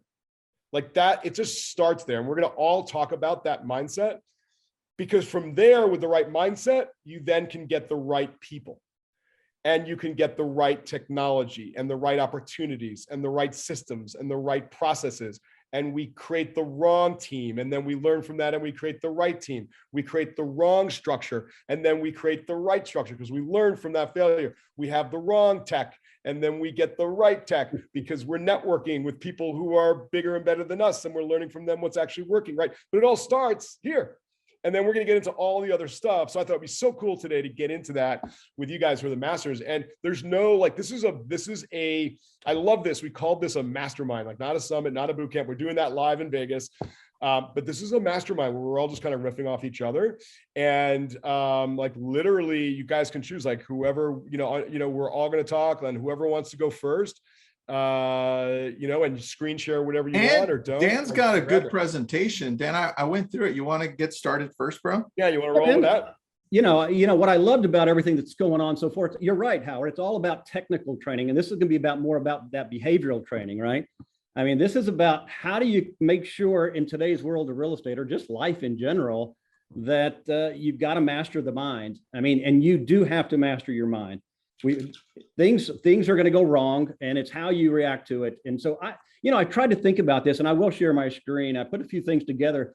I went around the office here because when you asked about mindset, you haven't been to the office here yet. You go around our office, and I was going to videotape it, and then I ended up just putting it in a little presentation about all our signage here in the office because it's all motivational, inspirational. It's all about mindset. And that's really, it has to start at the broker level. You can't expect your agents to have, you need to have a better mindset if the culture and you're not having that from the top down. So let me see if I can share my screen real quick. Let me ask you a question, Dan, as you roll into the press. Do you believe that a success mindset is something that can be taught? Well, it has to be. Absolutely. 100%. I mean, everybody's got to get better every single day on mindset. I mean, it's not something you have or you don't. You've got to work on it. I mean, it's a trait that you have to work on and you have to master. And I'll tell you where we had to master it. You know our story, right, Howard? I think about a lot of you, all of you probably know Robert's story, my story, and we've had it, and we've lost every bit of it. And if you don't have a strong mindset and how you're going to react to those negative situations, and that's not just real estate, that's life. You're never going to be succcesul. Never. It's well, just like not very quickly, like super quick, and a lot of people will know it. I'll just very quickly say it. Literally, Robert Slack was like selling used cars, like got his real estate license. I might butcher the story just a little bit, right? Literally stole his wife's credit card, put it down in the early days of Zillow, took a chance, massive risk. And all of a sudden, and he was personally on the phone. Like he was just, he had no team, no systems, no process. He literally stole his wife's credit card, bought some Zillow leads. It worked. He put more money on the credit card. It worked more. He put more money on the credit card. It worked more. One day she sees this massive bill. He can tell the story better than me, and he will tell the story in Vegas again. And like the rest is history. And he goes from basically like they were having problems buying the groceries, like literally they were having problems buying the groceries. And now we're talking, north of 2 billion and 3 billion. It's insane. So go ahead. Howard, one detail you left out. How old was Robert Slack when he made that Dan, first Zillow how purchase? old was Robert at that time? Oh, you're on mute. You're on mute. Still on mute. We lost Dan. Can someone unmute Dan? Or no?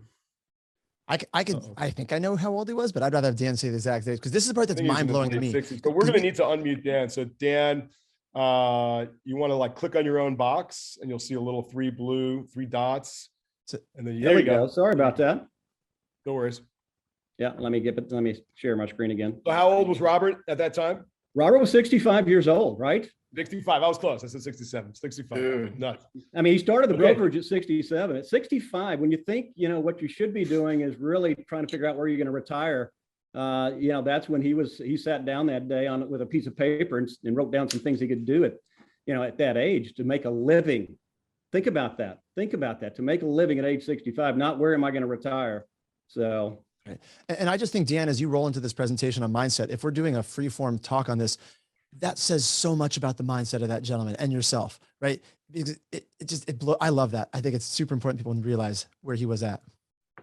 Well, and it is important. And that's kind of where this went crazy for us is when we met and we had both lost everything and said, we've got to think about this and we've got to master our minds. And so I want to show you what we did in this office here. This is our newer office. We moved in here about a year ago. But when we talk about mindset, and somebody talked about it yesterday, Howard, that I think it was Scott, right? I think it was Scott yesterday. It said, the staff, the associates that are actually supporting the agents have to have that same mindset. And so this is just some pictures of our office here. I just want to show, and then we'll talk a little bit about it.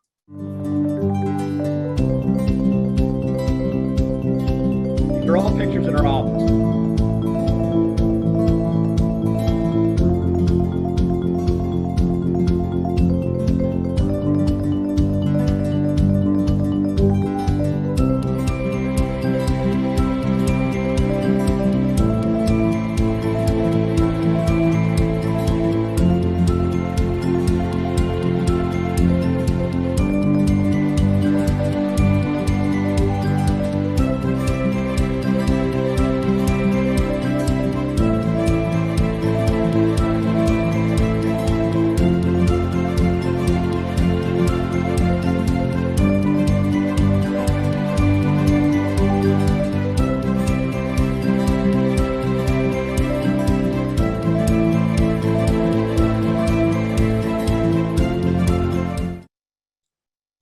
So the last one you saw there, rule number 1, don't be number 2. If you can see me, I'm pointing at it. That is on my wall here. It's about a 3 foot by 6 foot. And that's what we've lived by since the day we started. Rule number 1, don't be number 2. And we have been focused on being number 1 in our market.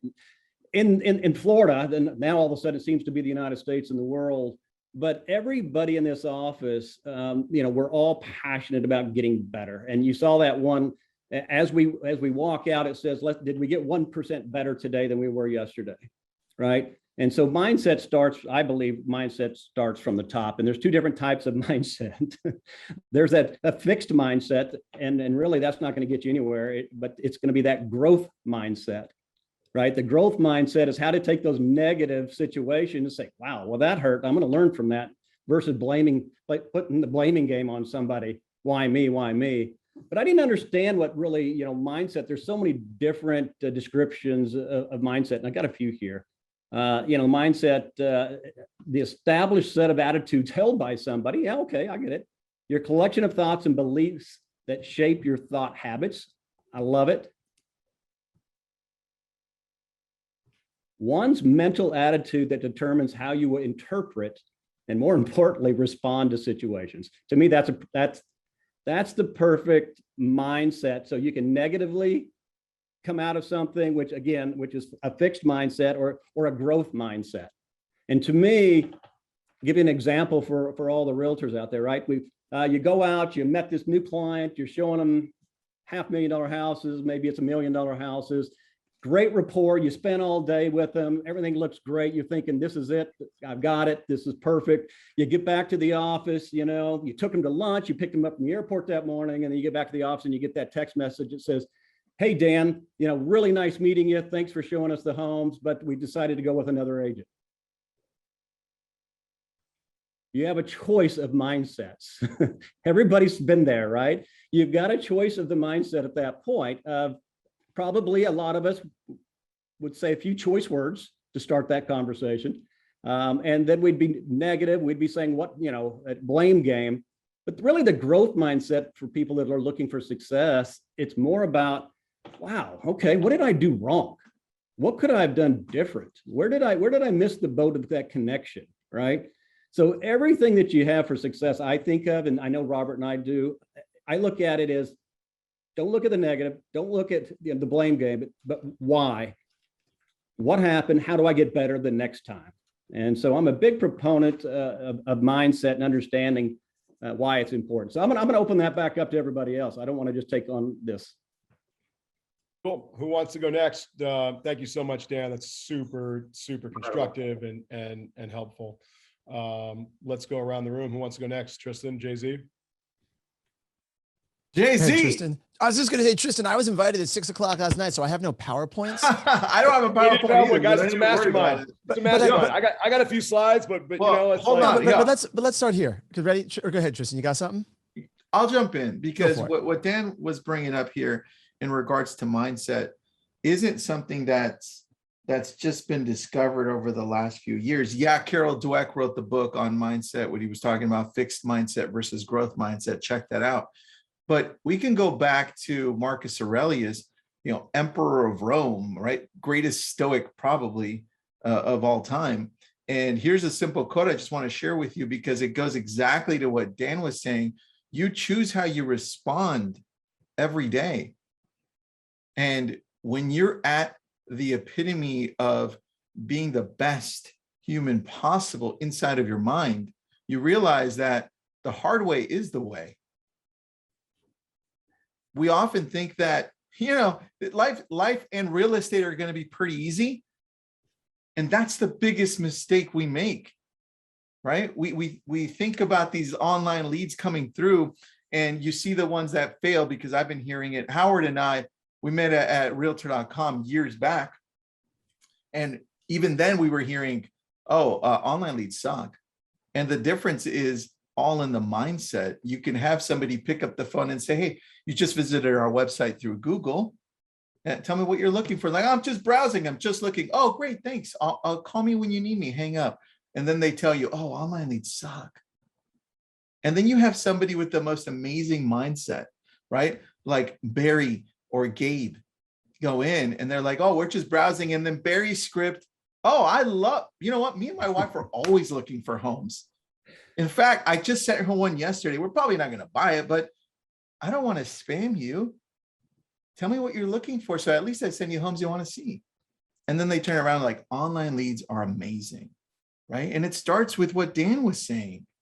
It's the approach. But if your approach sucks in your head because you have this negative self-talk all the time, that's what happens in real life. Jesse. So let's give some actionable tips around that, because you guys on the screen really are some of the best in terms of mindset I know. And it doesn't mean you don't have problems. I know some of you guys personally. I know that you have just as many challenges, if not more, than most human beings, right? But yet there's things you do to recreate yourself and who you are on a daily basis, right?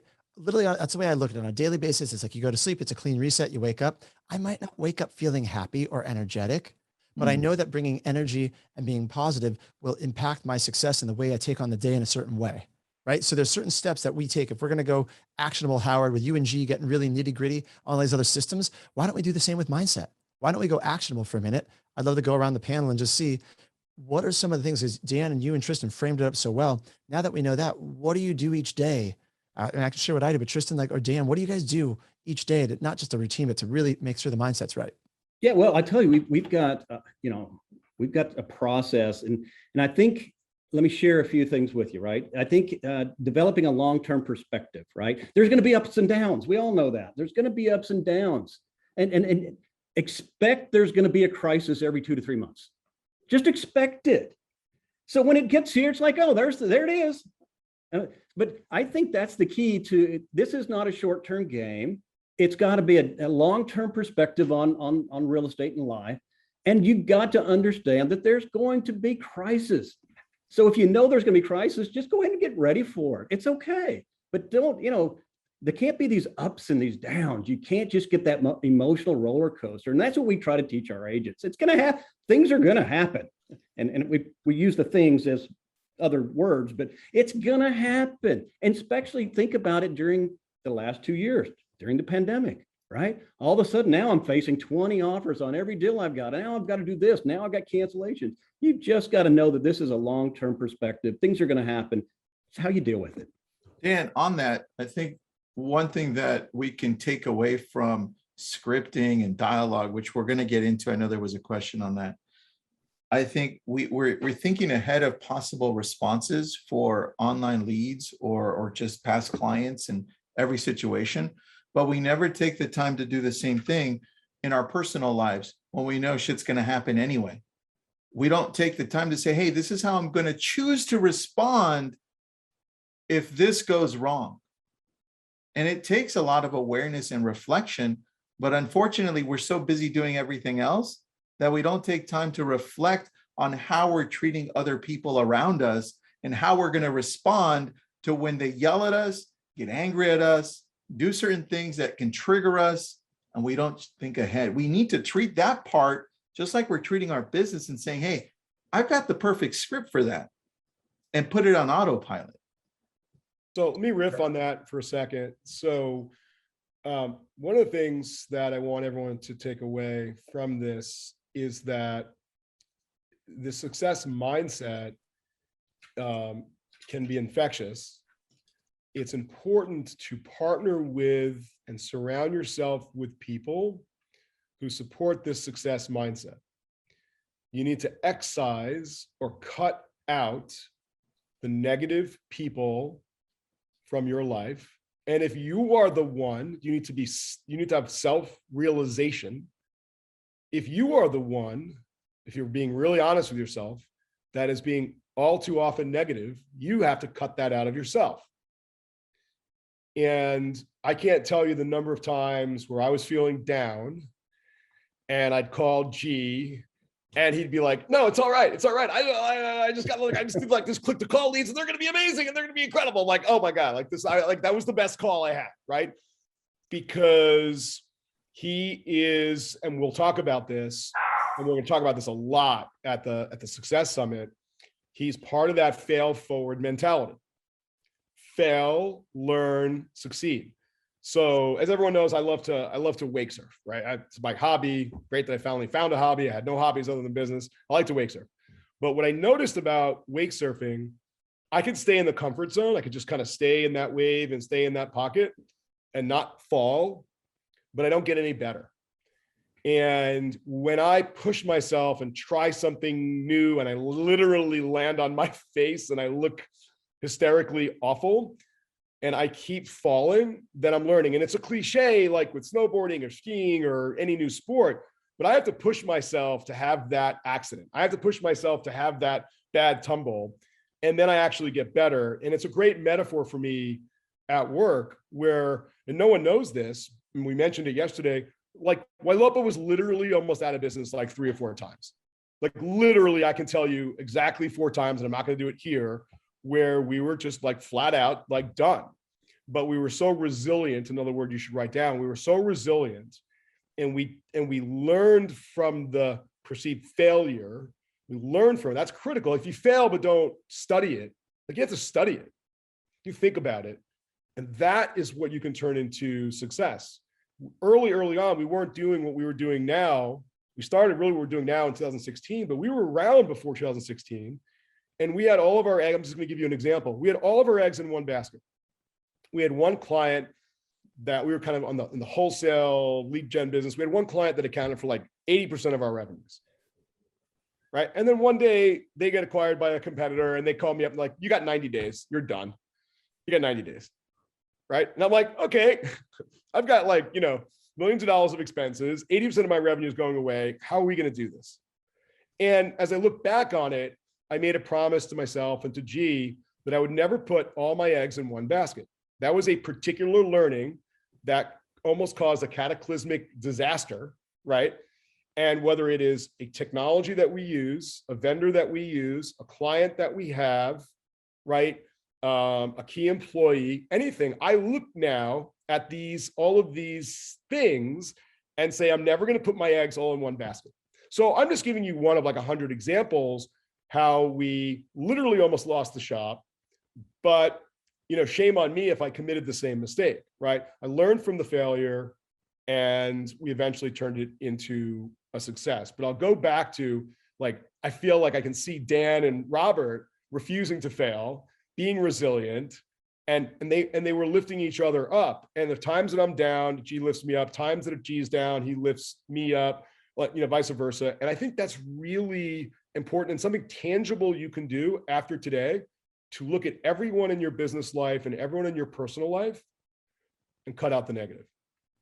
Hey, Howard, on that, they might want to write this down, right? Your network is your net worth. Barry, how many times did I say that yesterday? Right? That's why you need to come to Summit. Love it. Yes. I mean, it's so true, though. It truly is. It's spot on. And so you need to get, there's sometimes you got to make some tough decisions to keep moving forward. So I didn't hear you say that yesterday. Apparently, I wasn't on that one. It must have been on the recruiting because I was on until recruiting, which is one I wanted to be on yesterday. I'm really trying to impress my people to come to Live Summit because your network is your net worth. I recently joined a mastermind group. And it was very expensive. Like it was one of those like price tags you're like, oh, I don't know, man. And like literally in the first 60 days, my ROI, because I judge, you know, like I'm like, what's my ROI on that and that, was like through the roof, just through the roof. And I'm humbled. I am literally, and I'm not very often humbled. You guys know that, right? I'm humbled every time I meet with this group. And these people have grown, you know, hundreds of millions of dollars of multi-billion-dollar businesses. And they're brilliant, not just in business, but like they're brilliant in health and medicine and mindset. And I'm like, every time I walk away from them, I'm like, oh my God, like I'm truly humbled. Right. But that's Dan, a great example where I reached for an uncomfortable number to be part of this group. But man, the ROI in my personal business life has gone through the roof. Jesse, you want to say something? Yeah, there's two things that we can unpack here. One thing is about flow state and getting in the zone in terms of reaching. We can go there. But the second thing I want to note is that you're all saying the same thing. We just haven't said the word out loud. We keep saying mindset, but it's actually the state of being you are in. When you go to this high level mastermind, Howard, that you're awed and humbled to be with these people, which I kind of want to know who they are. If Howard's humbled by them, like it must be a good group, right?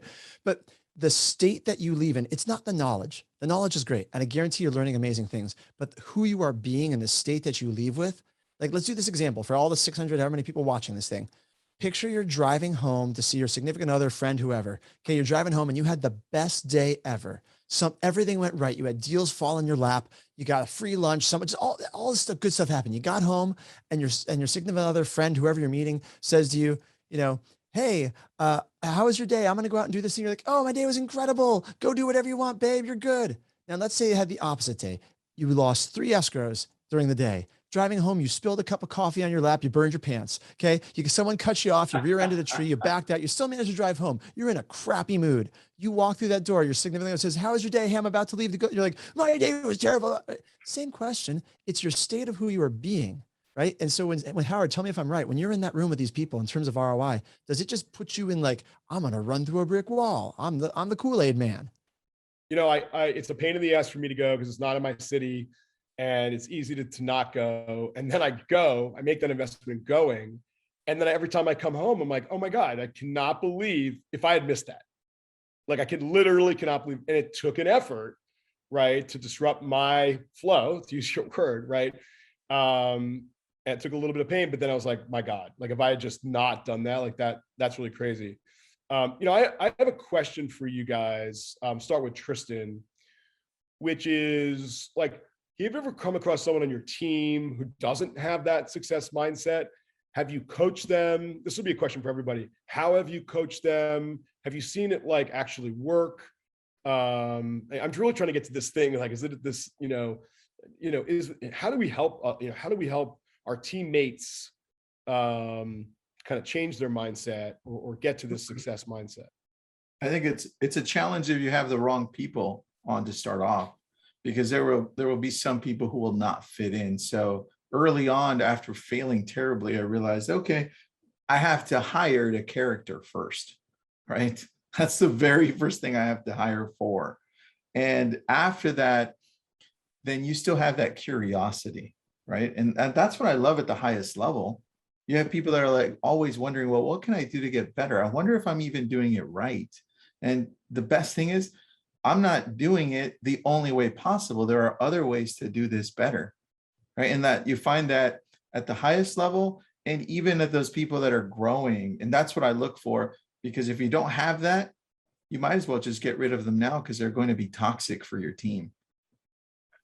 I love that. Oh, sorry. No, that's it, Gabe. Shoot.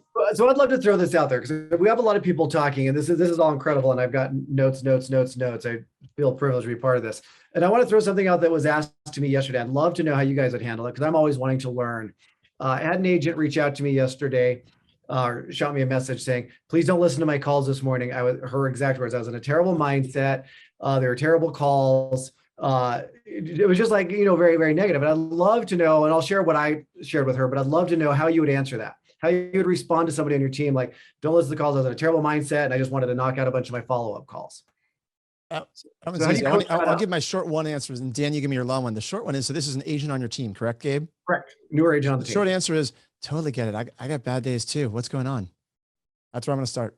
Dan, what's your answer? Yeah, my answer is, hey, great. I'm glad it came to me, right? Let's sit down. Let's talk about this because that's the way it's going to be. It's going to be that. That's life. It's not real estate. That's life. So let's just sit down. Let's be genuine, humble, kind. Let's talk about it. Why is it? Let's get it. How can I help you get over that, right? I bet that's what Gabe did too. There's an underlying, Gabe, there's an underlying problem there, which I know you addressed, which is like, what is it? Which is exactly what Jesse and Dan said. Let's get to it, right? Yep.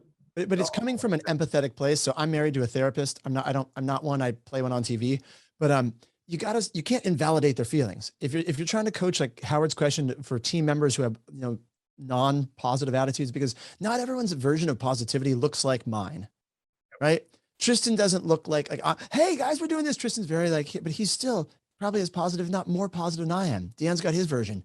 And so when you work with the people that are around you, I agree with Tristan, you got to hire for that culture fit. But Howard, to your point, to take it back to kind of flow state, and this will tie in for you, Gabe, you've got to meet them where they're at. And I believe every human has unlimited potential. You have to meet them where they're at in order to slowly inch them up to where you want to go. So the Robert Slack team lives in flow state as an organization. And if you think that's a crazy statement, we need a whole nother webinar to unpack that. But I guarantee if you look at it, the entire Robert Slack team, it sells $2 billion of real estate, it is in flow. And the way you get into flow, scientifically, flow is like you're in the zone, like everything just works. You want to put yourself between 100 and 110% of what you're capable of. You stretch too high, like Howard on his wake surfing. If he goes out and just does something way crazy and he knows it's too crazy, he's going to get too stressed. But if it's not challenging enough, he doesn't care. Is it, Dan, am I describing your organization? Well, absolutely. Absolutely. And again, that's pretty much our culture, Jesse, right? Our culture is about the family. It starts with family. It starts with support. It starts with being just genuine and humble and just working to support each other. I mean, that is our entire culture of 300 associates supporting 700 agents.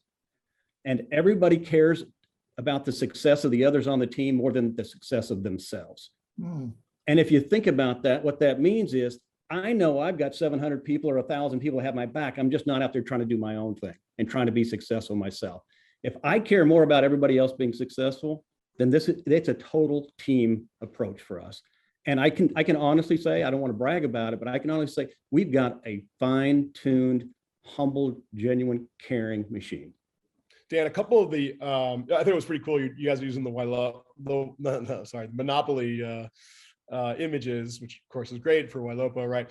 But a couple of the ones that really kind of hit a chord with me, which was one, the graphic that said no pressure, no diamonds.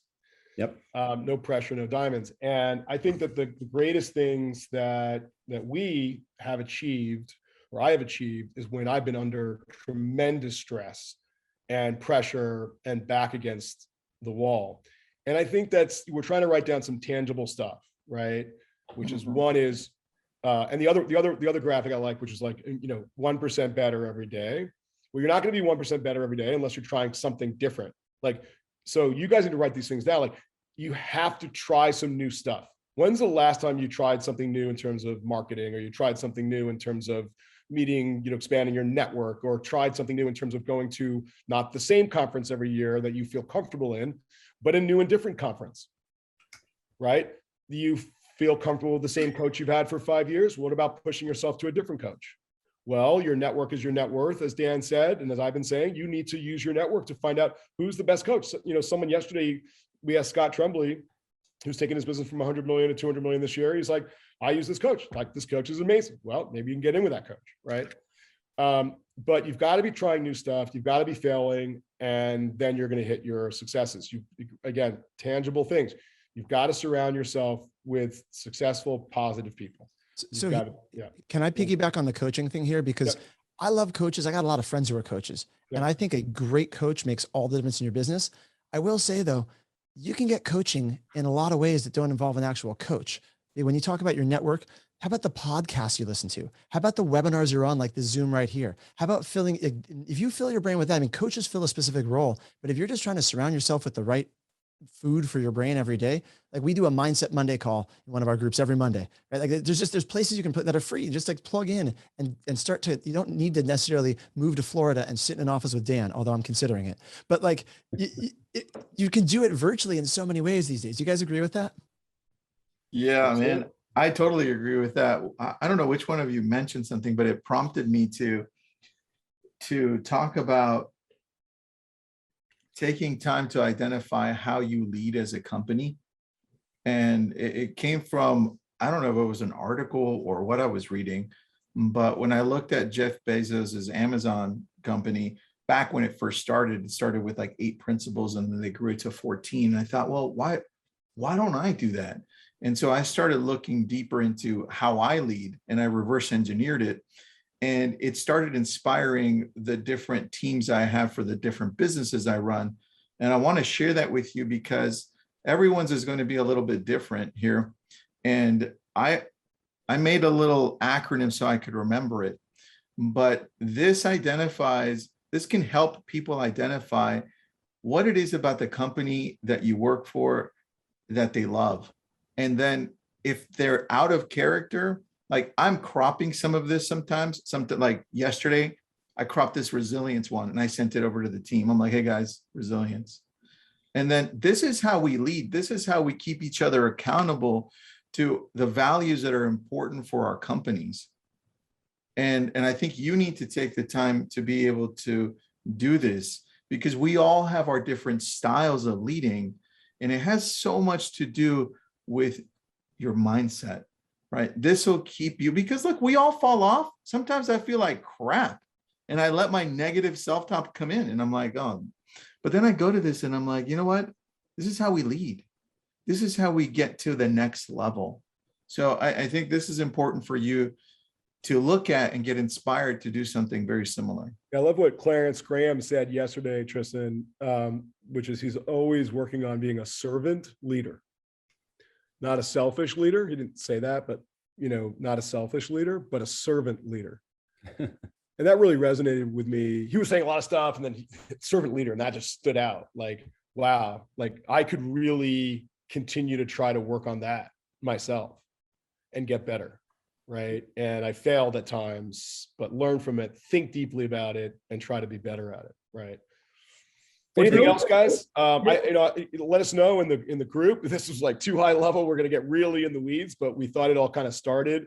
Also, if you guys have questions for the group, I mean, you've got an all-star, rock star, amazing leadership panel here.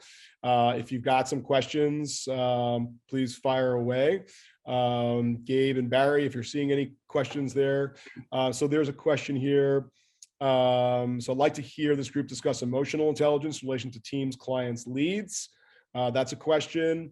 And then as a leader, how much of your time do you spend working on yourself versus how much time do you spend analyzing metrics and holding your team accountable? A couple of questions there. So working on yourself. Oh, go ahead, Howard. No, I was just saying, those are good questions. I was just thinking out loud. Yeah, I mean, working on yourself. I think we're all working on ourselves every single day, 24 hours a day. I don't think that ever stops.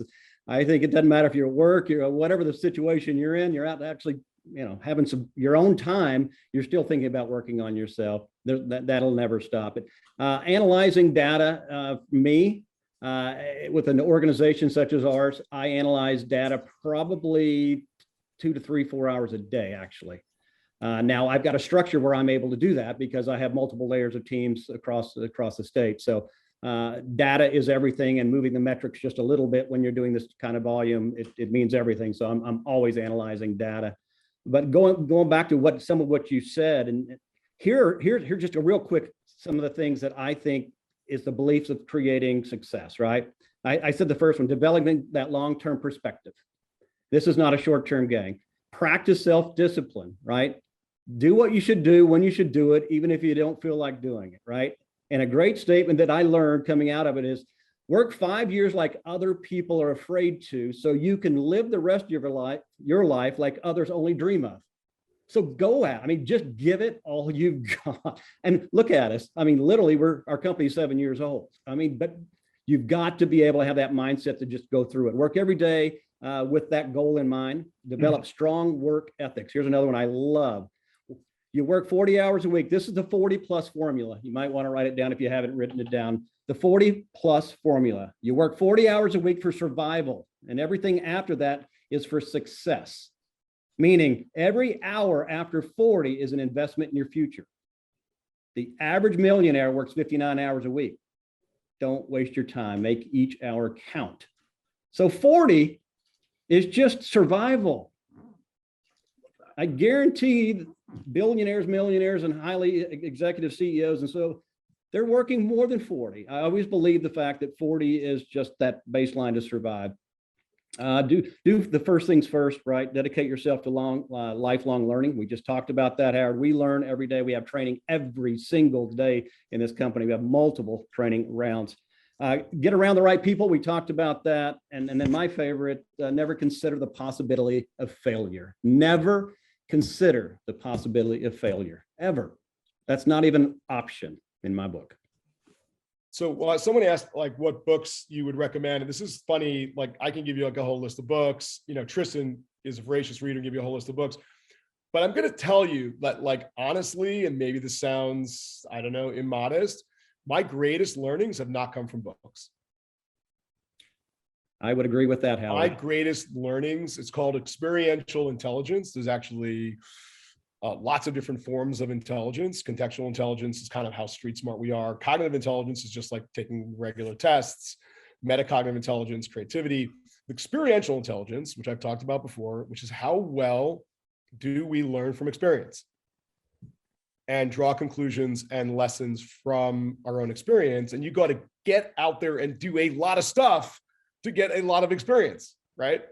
But having said that, guys, want to drop some great books for this success mindset to our audience? Oh, look, Sure. I think I know Tristan's got books. I got two really quick. Go for it. Go ahead. And they're not what you think on mindset. And Howard's right. I think experience is the best teacher, hands down. We use books just to guide us after we've made mistakes or while we're making mistakes. We're like, oh, crap. So that's what they're there for. The two books that came to mind off of what Dan was saying were both Jim Collins books, Built to Last and From Good to Great.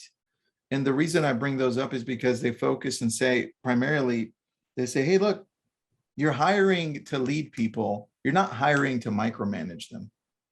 When you hire the right people, they will help you build an organization like Dan's, like Howard's, right? Like a lot of these people that we're talking to here.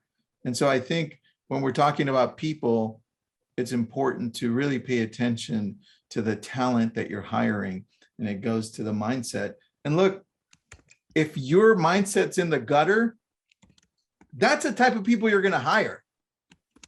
So it starts with you on a daily basis. Those are the two books. But here's what I like while you guys are thinking of book recommendations. Tristan, what you just said kind of sums up for Dan and Howard also. You guys are talking about self-awareness, right? It's not what's in the books. It's reading the books that puts you in a mindset that then starts you to look at the world. And what Howard's talking about experiential, you grab a pot, the handle is burning and you're like, ooh, that hurt. And then some of you do it again. And then you do it again and you keep burning your hand over and over on the pot. It's like, don't you understand that it's hot? And so if you want to progress, and I'm not making fun of any of you, hopefully you don't do that. I burn myself 3 or 4 times before I learn. I'm a slow learner, but like reading these books just puts me in that mindset. Dan, that's what it does for me, is just to be aware of what I'm looking at. Like you're highly self-aware, Dan, I'd imagine, for correct? me, I get more from biographies of successful people than from all the pundits who write these books to sell lots of copies, right? And kind of keep rehashing the same points. And it's a lot of, like, I feel like you could just get the Cliff Notes version of that book and not read the book, right? But reading a biography will blow your mind. Like reading a biography of whether you like them or not, like on Elon Musk or Teddy Roosevelt, or, the list goes on and on. Like, because we're talking about like learning from our own life experiences. Well, you can learn from the life experiences of others. They're incredibly interesting, right? They're incredibly interesting to read. You'll just get sucked right in. But I think learning also from, and what you're going to find is like, the 15 most successful people that you can name all failed, all got rejected, right? Steven Spielberg and Oprah Winfrey and Michael Jordan and all, and all these folks, they all got rejected. They all failed. And they're just practicing what we're kind of trying to share today. Yeah, I'm like you, Howard. I'm not the book guy. I think the best leadership skills, just be vulnerable, just open up, be genuine, humble, and just be vulnerable, be real. That's what people want. Love that. Something too I kept hearing over and over. I mean, the whole session's on mindset, but what's really cool is how much overlap there was from a session yesterday about culture. And Dan, especially when you were even just talking about mindset and everything about your team, it was almost sounding to me like really what you guys have built. And you're saying, I don't want to brag. I think you should brag. I mean, when you have a team and you have that mindset and that culture, shout it from the roofs, but it really sounded to me how much that the culture and how you're hiring, I think Jesse, Tristan both said the same thing, how much of that is affecting the mindset that we're talking about. Well, and that's how we started this, right? I mean, that's exactly how we started this. That you need to get with an organization or a leadership or company or whatever that is that has that culture, that has that family, that whatever it is you're looking for. Because if you're with an organization that doesn't have it, you're not going to get it. You're not going to keep it. You're going to take on their persona. You've got to get out of that. And that, again, that goes back around the people that we hang out with as well. But, culture is the heart and lifeblood of an organization. You better have it. It's better be strong. You better be united. You better be on the same page. You better talk about it every single day. And you better live it, because people look, they watch, they listen. And on that, I think there are some people out there, team leaders, brokers, they think they're at a high level, but they don't fully understand how important it is. What we're talking about right now is the core of building organizations that can outlast you, is where you want to leave a legacy, right? This is why your team succeeds at the highest level year over year, and you continue to grow. And then when you have bad years, you make it through, versus those teams that kind of just fizzle out because you're driving them and you're not leading them. And you're not letting them grow, because the moment people want to stick around with your company is when they feel like you truly care about where they're going, not just about closing the next transaction, right? You want to build an organization that can help people grow and help their families grow and help themselves grow. That's where we're at. Love that. Love that. All right, guys, this was amazing. Really awesome all-star panel. So thankful to Tristan and to Dan and to Jesse, Gabe, Barry, as always. We have 4 minutes until the next session. Now that I think we have gone at a very high level, Barry and Gabe, we want to go into the weeds, right? Now we want to go into the weeds, bringing the right mindset to learn, to try, to fail, all the stuff that we just talked about. And I'm really excited to bring every one of these rock stars back to Summit in ARIA, to not just talk at a high level, but also to get really in the weeds and how they're super successful with our system. Thank you so much, guys. Thanks, guys. Awesome, guys. Thank you so much. Hey, guys. We are on a break. You've got 3 minutes to eat a full meal, go to the bathroom, read a book. No, just 33 minutes. 33 minutes. 33 minutes. I think 12:30 is the next. Let me. Nope, we have 11 a.m. Surfacing the gold. Yes, correct. Oh, sorry. I'm ahead. Thank you. Don't listen. We got an hour long in the weeds here, Gabe. Get your mindset. I was in the wrong mindset. I was still in mindset, not in this one. I was about ready to put up the on break at lunch. Oh my tiles, God, so. Gabe's already gone for lunch. Oh, Brian Curtis in the house. Hey, Brian, love the t-shirt, love the swag. How you doing, brother? Doing good. I got a hat around here someplace. So Like doing great. As the teamwork motif right behind you. That's awesome. You like it? I like it. Thank you. All right. Barry? What's new with you, Howard? What's new with me? Oh my God. We're just just in motion. We are just always in motion. That's life working with G. I understand. Just always You in picked motion. a good partner, I can tell you that. So. Yeah. He actually came to me, which was we chose him first at Tiger League, but then he came back to me and said, "What about this Ylopo idea?" Which is now nothing that he said back at that time. We're now completely different. But anyway, he is the best partner a person could have. Absolutely. How are you doing, Brian? Feeling good? I'm doing fabulous. Life's good. Just trying to stay not sick. We have a lot of people. We've had a couple of deaths recently of COVID, so that's been rough. But yeah, besides that, doing great. Life's good.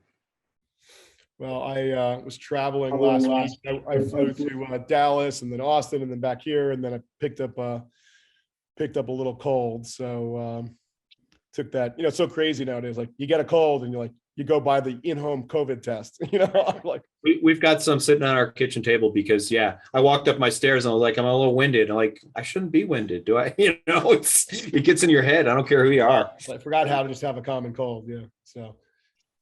Love it. And Perna, there's Michael Perna. Oh, Michael Perna's in the house. What's going on? How you guys doing? Good. Is Barry back? I don't see him. I'm here. There he is. He's on there. Awesome. So we're right at the top of the hour, so we're right back on time here. So we want to talk about we're doing like servicing the goal, learning best lead conversion strategies, what's working, what's not. We're going to go after this into break, and we're going to come back and also kind of go even deeper into this. So these are two sessions that we definitely don't want to miss. Lead conversion is literally what everybody's talking about, how to turn expense into ROI. So before we dive in and start sharing what you guys are doing, and Barry and I are going to be sharing as well, would love if you guys would just give us a little background, who you are, what market, and what you've been up to, and then we'll jump in.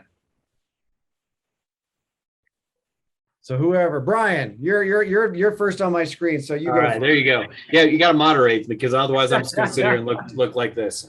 So Brian Curtis, my market is Northwest Arkansas, which is the northwest corner of Arkansas. I actually live in the Denver metro though, and I'm also a real estate coach. Been a real estate coach now for over 5 years. So that's my real true passion. I love running a team. Love to do things like conversion. That's one of my big things. I'm sure that's why I got to be on this panel here, and that's kind of who I am. So our team will do about 500 sides this year. Our goal is to do about 1,000 next year. So we're building massively. We believe in that. And Ylopo has been a huge part of who we are. So apparently I learned this at an in-person conference when we had those, that we were one of the first 20 clients with Ylopo. So I've seen a lot of changes. It's amazing. I love to watch the updates as they come out because I'm like, holy crap, that had been great 3 or 4 years ago. Not that it's not great today, but when we started out, Ylopo was a different product, still a good one, but the advances, and that's probably the thing that's my favorite about this product, is it never stops getting better. So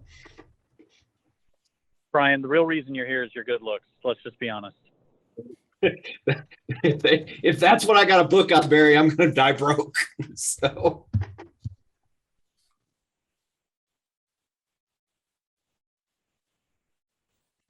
Gabe, you're muted. Gabe, I think you're muted, man. I was just seeing if you guys are going to tell me, like be that friend, let me know. Michael Perna, let everybody know where you're at, a little bit about you. Yes, sir. So I'm here in Southeast Michigan.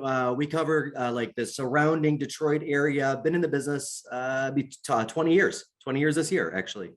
Been a Ylopo user, definitely not one of the first 20, probably unfortunately one of the last 20 to sign up for Ylopo. I kind of did the wait and see thing, which was definitely not a good move by me. And yeah, we're on track to sell. I think we're on track to do about 850 units is where we're going to end up this year, which is a significant increase over last year, almost double. Did the coaching gig for a couple of years myself, decided to get out of that and then refocus back in on the team this past 18 months. Love it. So huge. So we're talking about, lead conversion. You're bold. Brian, over 500, 850, that's insane. So I'd love to talk about when we're like surfacing the gold and using our tools and systems. I'd love for you to just, each of you take a few minutes, like just kind of talk about, we just came out of mindset, right? So for you, your team, how are we using the tools, mindset, systems, everything that are producing these numbers to start uncovering the opportunity is kind of the big picture here. How are we identifying that opportunity and bringing it up to the surface so our teams can start taking action on it? Absolutely. So I get to go first. Okay, great. So, for us, and I think Barry talked about this earlier, there's so many things that Ylopo keys you into. And it's one of the things that I love about the system. It's like when somebody views a house 17 times, maybe we ought to reach out to that person. And I use that number as a joke, but it's not a joke. Like I've got things 25, 35, 75. when someone looks at the, when we're starting to see those, when we start to see those priority alerts, and, I don't know how many people Michael has in his database, but if he's doing 850 transactions a year, he's got thousands and thousands and thousands like we do. So we've got over 50,000 people sitting in a pond. They're all on Ylopo. How do we do that? So we set up notifications when those come up. Someone needs to reach out to them. So I would say this is going to sound really old school, and some of the stuff that I believe in is very old school. First thing you got to do is don't let any lead go untouched. That is the number one thing, in my opinion, the mistake that agents are making. We got people looking at a house 27 times and we don't call them or text them or reach out to them. We got people who came back to the website after 18 and a half months. Why would you not reach out to that person? The tools that we have are so much better today than they were just even 5 years ago, where our database was just this abyss of leads. Right now we can have people literally raising their hand. Now that doesn't mean 100% of the time people want to hear from us. It doesn't mean 100% of the time we convert it. But why would you call the person who hasn't come back to your website in 2 years when I've got a list of 100 people who were there yesterday? So for me, step one is pay attention to what the system is telling you. That's why you have the system. I mean, yeah, there's value in buying leads, but I think Barry said this earlier. We can buy leads from anyone.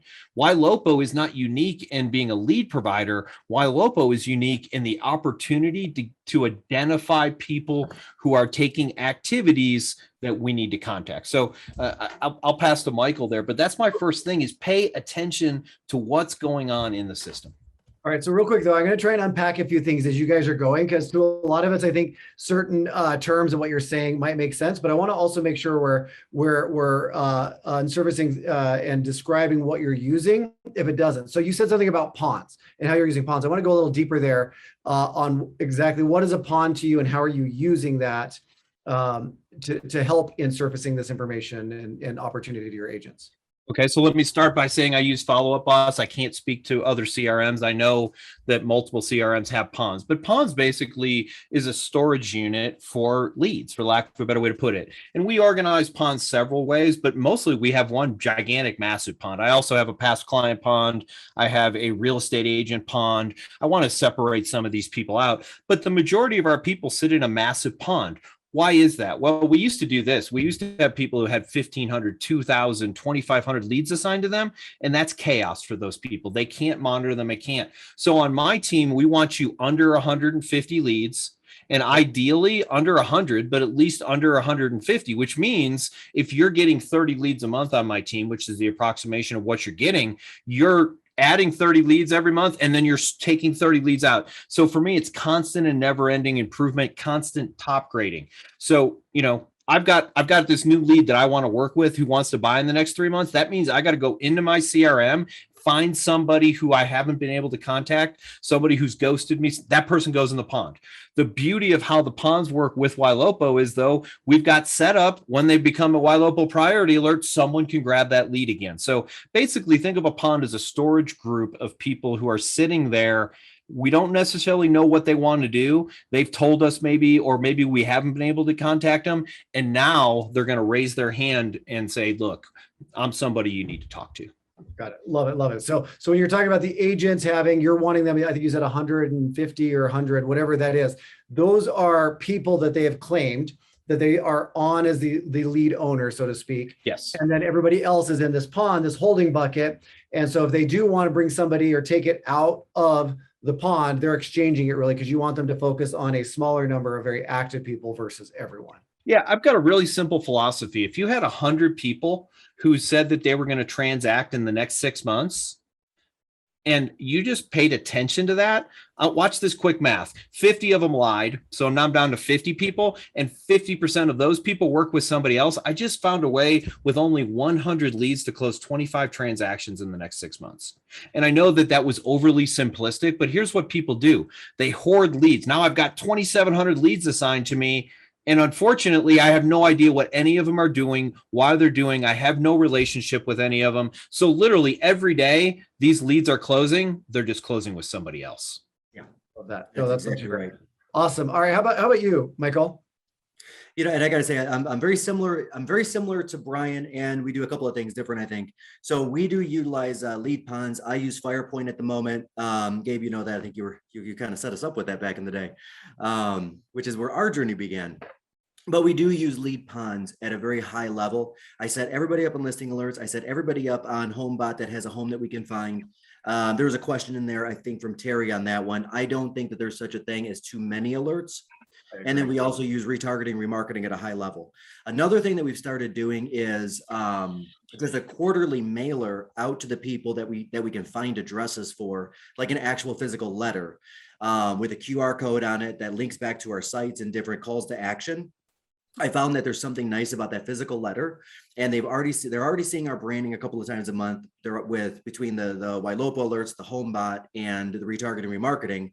So once we get, I'm finding, like 5-6 months in, that second mailer, hey, I'd love to get you a home equity report. You know, how much money do you have tied up in your property right now? What could you do with that? Like that second letter, a lot of times is prompting a lot of phone calls and is getting us an extra 5-6 listings a month. Barry, I kind of took that idea from you and didn't even tell you about it like 6 months ago. One thing I heard you say on a webinar was, you know, we're finding our sellers through our buyers. And I don't know if you even remember that, but you put that out there and that was like gold to me. So we've been able to up our listing count 50% by treating our buyers as if they have a home to sell, because most of the time they really actually do. And so Ylopo has been a very large source of listings for us, and that hard mail is extremely effective, which is funny. On the ponds, go ahead, Barry, I'm sorry. I was going to just comment on that. I think that's huge. And a lot of people that have, again, we just came out of mindset, but got into that going into the call. And you said you're just treating them as if they have a home to sell. I'm guessing until they prove otherwise, does uncover that. And in a lot of markets are still showing that they have an inventory shortage. Now, where some markets are starting to see more coming in. But if you think about the mindset, and most people, if you're talking to your seller, you know, what is their biggest concern? Right? Their biggest concern isn't, are they going to sell their home, or are they going to sell it fast, or are they going to even probably sell it for top dollar? Their biggest concern is, where the hell am I going to live? Where am I going to go? Homeless, right? So they're probably starting with the end in mind of looking at homes. And I think a lot of agents, when they're reaching out to these opportunities, aren't in that mindset, or not thinking about that person's journey and what they might be doing, and too focused on just the buy side. So I love that you guys have shifted that and saw a big increase because of it. We have. Hey, go ahead, Barry. I'm sorry. Yeah, no, it's fine. I'd like to take just a second too and speak to those that are listening right now and watching that are selling houses. So you're at your CRM every day. You're working really hard, and I want to apply the mindset section that we just had, because for my agents, I want them to fail 95 out of 100 times. I want 95 of their 100 conversations to be, I have an agent, leave me alone. I hate you, you know, whatever. You know, I don't actually want them to say that, but you get the picture. I want my agent, success for us is 5 out of 100 that we spoke to, and we have the right information. They have some kind of intent to buy or sell a home. And we're going to disposition that person as a hot, warm, or cold. So those are our 3 stages. And then we also have a new one that we've added, active or showing, meaning like, okay, I'm not nurturing anymore. We're meeting them at houses. So for you to fail 95 out of 100 times and have a good mindset, you know, you've got to just recognize that you're not going to get 100 out of 100 times. And if the agents listening are being honest with themselves, the reason why they don't pick up the phone to call anybody is because they can't handle that rejection, and they need to get the source of that. So first, 95 out of 100 is going to fail. Second, one of the greatest things that Ylopo can do for you, Mr. or Mrs. Salesperson, is provide you an opportunity to talk to people that are at the middle of the funnel, at the middle of their journey. So these aren't the people that just woke up today and said, one day I want to buy a home, but they're also not necessarily the person that says, hey, I just registered because I'd like to buy a house tonight, right? It's somewhere in the middle. Yeah. And this took me about 5 years to learn. And I'm going to share with you, Mr. and Mrs. Salesperson, something that's really impacted my agents and I and our ability to close middle of funnel leads. People don't know what they want yet. Because they don't know what they want yet, they don't think they need an agent.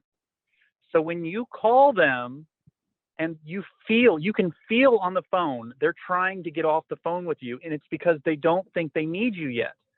They think they need to dot their I's and cross their T's, figure out neighborhood, price range, loan amount. Then when it's time to place an order, I'm using that phrase on purpose, place an order to have the front door opened, then they'll call you. You're the door opener. It's a fundamental misunderstanding of your role in their journey.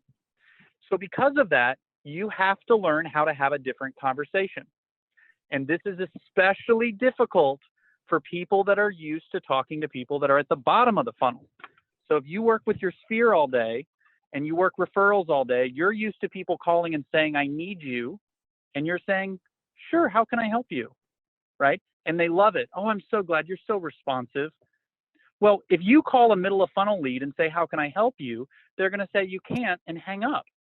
And it's because you're having the wrong conversation. You need to have a different kind of conversation with someone that's in the middle of their journey. And then the last piece, so first piece is 95 times out of 100, you're going to fail.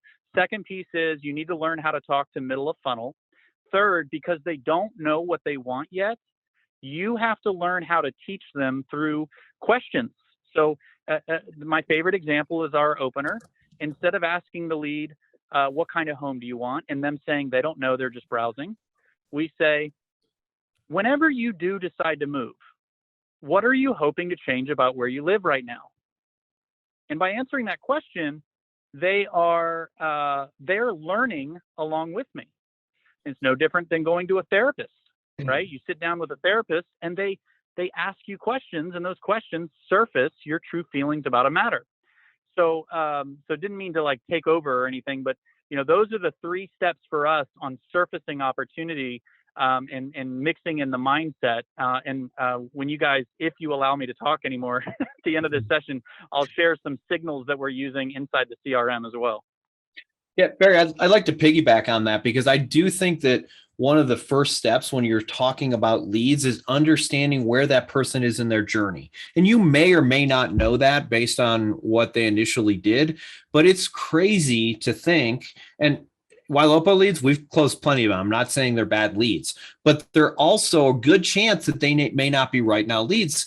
Stop treating every lead like it's a right now lead. So for example, when we call a Ylopo lead, hey, Barry, this is Brian with Curtis Realty Group, just reaching out today. I saw you made some inquiries on our website. I was wondering, are you planning on making a move soon, or are you just window shopping? And the reason I want to bring up that window shopping script, and shout out to my cash call partner, Dale Archdeacon, that's his script. I stole it. But one of the things that I want to do is get in front of people, right? Every agent I've ever spoken to has said, I'm better in person. Great. So make it an objective to get in front of somebody. And it doesn't have to be a traditional way. So, as far as I'm concerned, Zoom is better than phone. In person's better than Zoom. We can hierarchy these things. But when I ask that window shopping question, if I build some rapport and go through, one of the things I ask at the end, and this is effective about 15 to 20% of the time. Hey, Barry, by the way, you mentioned that you were just window shopping. I got an idea. Why don't we go do some actual window shopping? I've got time on Friday or Saturday. I'm going to send you about 10 houses. Pick 3 of them. We'll just go take a look at them. I know that you're not ready to buy, but this will help me be a better agent for you when I see the house that I know that you want. And that way, when you're further down the journey, you'll be able to have a better idea. And so will I. So I've got time on Friday or Saturday. Which of those days works better for you? And I want you guys to think about this. And this is my TV story. I own a LG OLED TV. I wanted it for years. And you know why I ended up buying it? Because I kept going back to Best Buy. And every time I went into Best Buy, I walked over and I saw that stupid television. I'm like, I got to have that damn thing. If I wouldn't have gone to Best Buy, I never would have bought that TV. So what am I saying? How many people who are 6 months out, a year out, 18 months out, go look at a house and go, damn, I think I want to live here. Those people, when you get in front of them, you don't have to sell them. They're going to sell themselves if they like what you're looking at. So think about this, and this is one of the things I think people need to be more strategic about. I use that window shopping script because I'm going to use it again at the end, assuming it goes well. Be strategic in the way you're talking to people. Don't just randomly talk. Come up with a plan, be organized, and be ready when you get on those phone calls. So something I want to unpack there a little bit that you said too. People also don't understand what are their options right now. So that script that you use, when you, first of all, you acknowledge that you are listening to what they said, because I know you're not doing anything anytime soon. But what I'm going to do now, you're providing service for is I'm going to send over about 10 listings. Pick a couple. Even though you're not ready to do anything, I'd love to take you out and let you know. Most buyers who are just looking, and again, it's that mindset. We know if we're doing online lead gen, especially Google and Facebook, they are just looking. So if we just expect that going in, we're gonna have more confidence in the call because we already know the outcome. I just want to have a freaking conversation with these people. But They don't know that there's an option to possibly just go look at a couple homes, right? So you're educating them, letting them know where you can provide service. You're now meeting them face to face. Everybody else blew them off because I'm in all of these CRMs all the time. I'm seeing this, whether it was at FirePoint or now with Ylopo or whatever. I'm seeing almost everybody who responds just looking or not looking right now or on hold, whatever, completely get ignored. They don't know they have that option, right? So giving them that option, now you're meeting them face to face, you're providing service and solidifying where they're at. And I know you got something there, Michael, but I want to unpack a little bit more because you guys are doing this, Brian. How often does that time frame shrink up because they just got a hell of a lot more excited because they actually got inside a couple homes versus waiting until spring or summer? At least 50% of the time, that time frame shrinks. Some people have, we talk about this in communication skills. There's objections and conditions. When someone has a condition, in other words, I'm going to move after my kid graduates from high school, you're probably not pushing that person up. They have a condition. When people just and here's the reality. Most people just kind of go through the motions every day of their life. I hate to say that. We're all entrepreneurs. We're go-getters, and we think that people are like us. They're not. Most people get up, do their 9 to 5, come home, do the same exact thing over and over again. No judgment in that, but all we're doing is pattern interrupting them a little bit. And this happened to me. This is how I bought my last house. My wife is also a real estate agent, and I went and showed houses with her because what the heck, she was showing houses. I was like, well, I'll go with her. We can hang out in between showings, and otherwise I'm just going to sit at home and watch TV. And we started talking. We're like, hey, I like this. I like this. Before we knew it, 3 months later, we bought a house. We were not going to buy another house. So I know this happens firsthand, and it'll happen, and it works. And again, my number is about 50%. I haven't actually tracked that whole thing. It's a little bit more of a complicated data thing, but about half the time people are like, you know what? I mean, I've had people do it literally that day. You know what, Brian, never mind. We're writing an offer today. It happens. So question I got for you, Brian. So if you roll that script to 10 people, how many of those 10 are going to say, yeah, let's go look at homes? 1 to 2. 1 to 2. And that's it. And that's all you need, guys. I mean, think about that. Think about the size of the checks and what we're dealing with here. And then think back to just the pain of, okay, shoot, I might take somebody out that's not actually going to buy in a year. But at the end of the day, guys, if you're getting 1 to 2, even just 1 to 2 a week, how does that change your life? Mm-hmm. Right. And to Brian's point, and Gabe, I'm sorry for cutting you off, but I'm going to cut you off right here. Sorry, man. I do want to note the hierarchy of communication, and Brian is moving people up through the hierarchy. Right? And you want to get to that peak position, which is belly to belly with the client, right? Email's the lowest. Text is second lowest because you can't get intonation and inflection properly through a text. You just can't do it, especially when you don't know. I agree. Phone's better. Zoom is even better because you can see somebody's emotion on their face, but it's when you get face to face with somebody that you actually make a real human connection. And that's something I think a lot of people miss. We tell our people the same thing. Give them one free ride. The National Association of Realtors puts out some sort of stat every year that I'm not even going to bother quoting, but more people than less people will work with the first agent that they meet belly to belly. Just be that first person. Well, Michael, you're creating familiarity, comfort, right? Yep. So that's why that in person, I totally agree with Brian, right? Zoom's better than the call, and the in person is better than the Zoom, but you're just creating a comfort level. And, you just need to ask them questions, find out a lot about their history, who they are. It's so rare that Matter of fact, I was kind of down on myself because I had gone to dinner this last weekend. It's kind of like a double date, and my friend started dating this new woman. And at the, like the next day, I was reflecting on the dinner. I'm like, you know what? I did not ask her enough questions about what does she do for a living and where did she grow up, and it just dawned on me like it was too late. I mean, not too late. Like I can do that next time, but I kind of learned from it. I had the self-awareness, and you're just going to create such a bond with people if you're not just trying to sell, like, right, isn't it a great time to buy and all that kind of stuff. Just like find out about them and then create a connection, like identify with them. So there's something in their story that you'll be able to identify with. There's something in their story you'll be like, oh my God, I grew up in the same town, or oh my God, that happened to me. Like, oh, like, right. And now there's this kind of bond. The other thing too is I think you can indirectly sell, which is better than directly sell, and kind of hit them with this, especially right now, this 1-2 punch, which is not really a disservice. It's kind of helping them, but you can say, yeah, like totally get it. And what's funny, I was working with I was working with this guy, or, whatever the name is, right? And, he didn't realize like how much he actually qualified for. He didn't realize how low the rates are and how like no cost the loan was.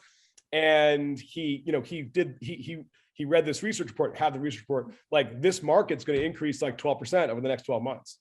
Well, if you're looking at a $450,000 home, right, that's, $100,000 or whatever the number is, right? So like, you're not telling him to do it. You're saying is that your friend who did it earlier than he was originally going to do it because he realized what really was available to him. So like trying to provide information, and I don't know, like maybe you guys can riff on that and do better than what I just said, but just providing information and showing them that maybe they shouldn't wait. And it was like the first thing the one thing my real estate professor told me in college, which was don't wait to buy real estate and wait.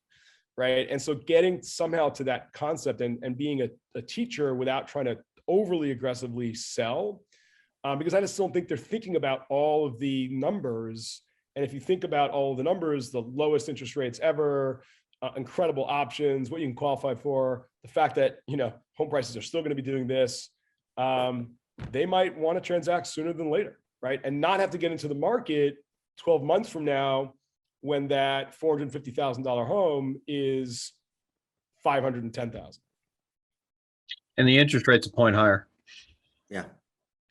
Can't go lower as far as I know. Well, we've run out of room, but anyway, go ahead, Michael. I saw a question there. I'm trying to keep an eye on the questions as they're floating up through the chat as well. Got a few going for you. Yeah, go for it. Yeah, there was one in there. The question was something to the effect of, what if you're showing a home that they can't actually qualify for? The example, $800,000 house, but they only qualify for X, right? My answer is always one free ride. Get into the home, show them the home. 9 times out of 10, it's the opposite. They can qualify for more than they think. A lot of times their lender just gave them a number based on that conversation. Hey, I'm looking for roughly this in roughly this area for roughly this. And the loan officer comes back. He did it to me. I'm home shopping. Michael, right, you're probably like, well, yeah, what happens if I can connect you with another lender who actually qualifies you for this home? And that's it. And to be honest, I just got an accepted offer on a home for myself. And I had been looking literally $400,000 less because that's what my original lender said that I could qualify for. And he was impressioned by what I told him. I'm looking for a home about this square footage, about this. And then I saw this gem come on and I was like, hey man, can I get it? He's like, oh yeah, man, you're good. So a lot of times you just get in there, have a real conversation with them. Most people can qualify for more than they think right now because interest rates are lower. And honestly, if they can't, great, sell them the 600 down the road. They course correct. And again, just getting in front of them. They're going to work primarily with that first person they meet face to face. Right. So get them out there, give them the option to look. And we're seeing the same exact thing. A lot of people are coming in saying, oh, well, here's my budget, or maybe they gave it to Riot. They don't really know. They maybe got it on an online tool or they got it months ago. And getting them to our lenders now, especially in-house, if it's a lender we haven't or that we don't work with, getting them qualified more and their buying power is going up. So again, if you aren't asking the questions or offering them the services that they're not aware, you're going to miss those opportunities. And a very important point, don't accept when they say, I don't qualify for this. Don't accept that, right? Because if you happen to get them to your lender partner and does qualify them for more or a lower rate or whatever it is, well, guess what? You just made a friend for life, right? Because it was your insight, your connection that got them into the home that they love. And don't forget, they just raised the conventional loan limits, right? I mean, to 6.5. Our lender's honoring it right now, and so are many of them across the board. So what that means is 781 at a 20% down still fits the FNMA guidelines. That's a big number. Love it. Love it. In Detroit, that's a huge number. That's like 4 blocks. Yeah, we'll move on quickly. But I mean, I had a really weird story. I bought a home last year and was talking to a mortgage person at a bank. It's a nationwide bank. And, you know, basically he's like, look, this is the percentage you're going to have to put down. That's it. Like, this is the percentage you're going to have to put down. This is the rate, right? I ended up getting connected with a mortgage person, the same bank, just in a different state, same bank. And I was able to put less down, got a better rate. And the other guy was telling me, like, this is it. Like, this is what the bank's going to do. And it just wasn't true. You just got to speak to a lot of people. Yeah. Well, Howard, I love what you're saying, because one of the things that happens is real estate agents, and be careful, I'm not telling you to become a loan officer, but I was a loan officer, so I'm kind of biased here. But I can't tell you the number of times I've talked to people and they've said some statement like, well, Brian, I can't buy right now. I'm saving 20% down. Whoa, wait, why? Okay. So I understand that, but is that a choice you're making, or is that something that somebody told you? Oh, I've been told you got to put 20% down. Okay. And you can, that's an option. You can go through there. Being knowledgeable about mortgage is, you know, as you were talking earlier, this thought came to my head.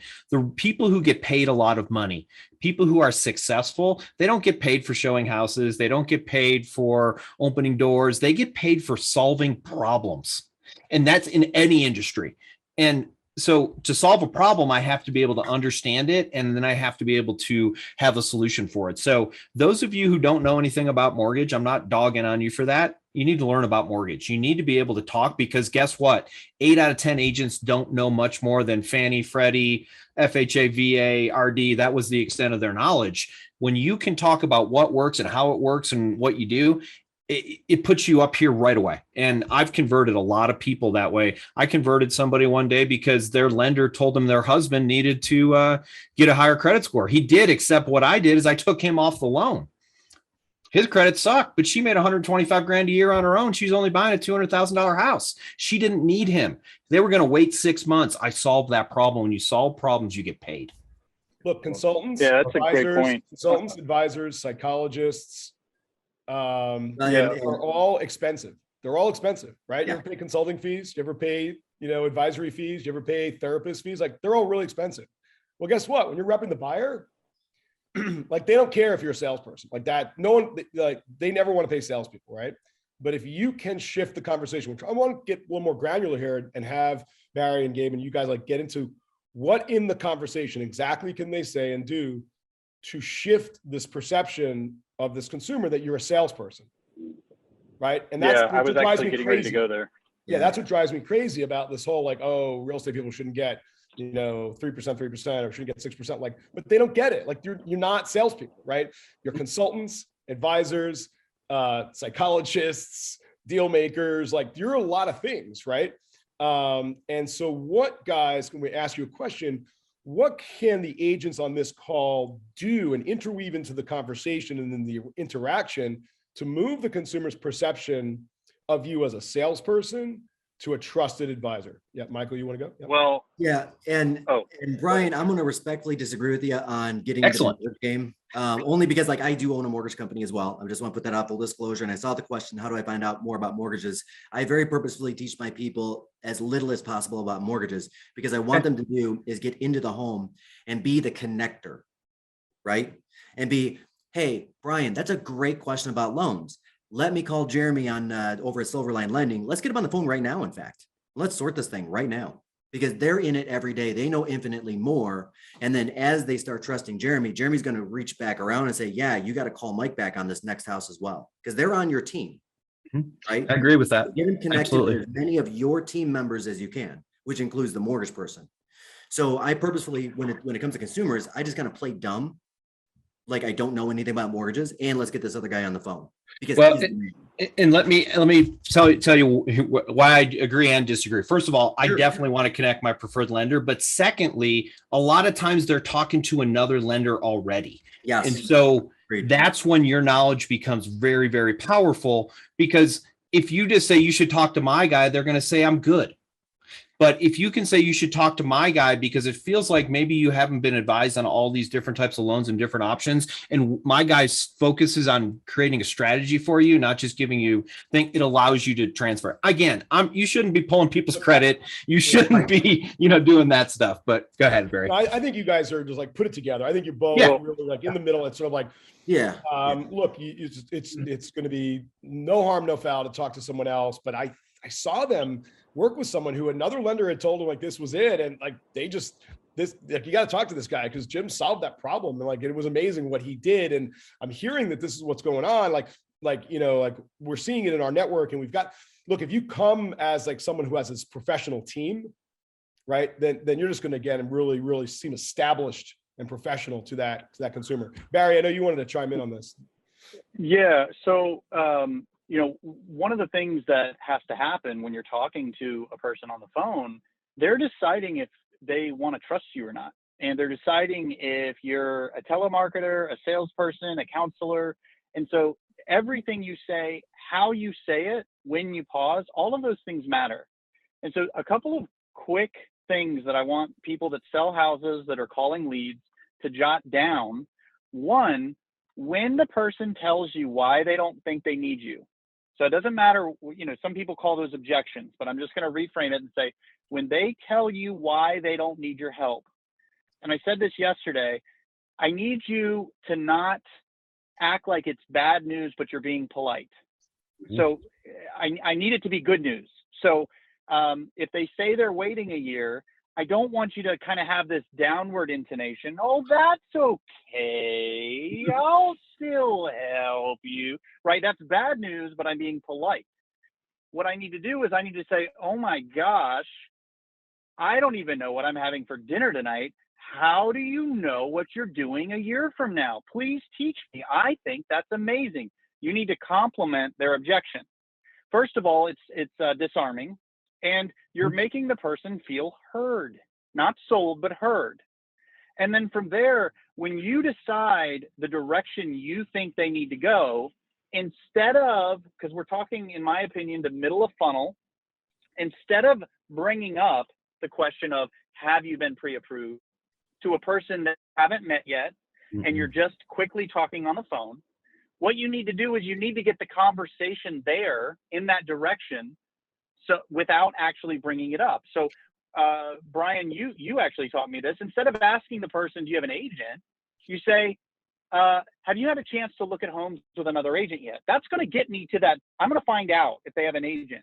I'm not going to ask, have you been pre-approved? I'm going to say, hey, do you got anybody? You have a family member in the business that you trust, right? It's going to get me there. All these things are very subtle, and this is why people don't do it. Agents don't convert middle of funnel leads very well because they only know how to be transactional. Would you like fries with that? Right? Do you want a large Coke or a small Coke? Right? Like they don't know how to like lead the people in the direction they need to go. So that's that's how I teach it. And Brian, I know that you do somewhat. I think that's huge too. And it's leading. And I think what the problem is when we realize it's not that transaction today, most agents are checking out. And Kevin, Barry just answered your question, I think, a little bit. I'd love to hear everybody else's feedback too. But it was, what conversations do you have with people that are middle of funnel to keep them engaged or to get them engaged? Right. And again, I think a big part of it and what we use, and ask everybody to have it on their laptop. And I don't know why mine's not here, but we have 2 sticky notes. But one of them, and we even put it into our fill forms. Anytime you have a conversation, we just put a fill form instantly into Follow Boss, and it says, use tell me more. Tell me more whenever you can, right? And I think what we need to do is we just need to listen and shut up a lot of the times and get them talking. They will start telling us where they are in their journey. They're going to start telling us what's important to us. And what happens when you say, it's interesting, I love that you guys are thinking about moving, you're just starting that look. So tell me more, what has you thinking about making that move? Tell me more, what has you thinking in this neighborhood, or what is it? You don't have to start asking bed, bath, school district, you get them talking. And what happens when you do that is all of a sudden they have this moment where they realize, oh shit, I do need a little bit of help, or this person can offer me some advice. They didn't realize it until they start talking, right? By just getting them to engage and using tell me more is such an easy way to get them talking and lead them to the information you need. Doesn't mean you're leading them to overcome objections for a transaction today. It's just, where am I now putting them in my funnel so I know where they fall into my follow-up. That's Guys, awesome, dude. I'm going to do to borrow from that remember that old technology Clubhouse? Remember that? I'm going to do That's like a year ago. Yeah. Remember how hot that was? I'm going to do a room reset. Okay. So I want the panelists to think about this room reset. This session that we're in right now, Surfacing the Gold, Learn the Best Lead Conversion Strategies, deep dive on the precise strategies for new versus old versus seller versus buyer leads. That is the room reset. The next session is going to get into lead nurture and communication strategies, procedures, and scripts. So I'm just going to go back into that. This right now is a deep dive on the precise strategies for new, old, seller, and buyer leads. Hopefully I didn't throw you off. That's the room reset. Yep. So actually, that's where I wanted to go. We kind of got into some scripting. I would love to know, because we don't treat all opportunities the same, right? Similar, but there's some differences. So I would love to know, again, let's talk about our existing databases, right? We've all been doing this a while, or we've all got a sphere, something coming into this. What are each of you doing with your existing databases or these old cold leads that you're getting activity to work on? What are you guys doing and how are you working them? Okay, I'll go. A great thing, and I completely stole this from Robert Slack. Like, start sending these people push listings.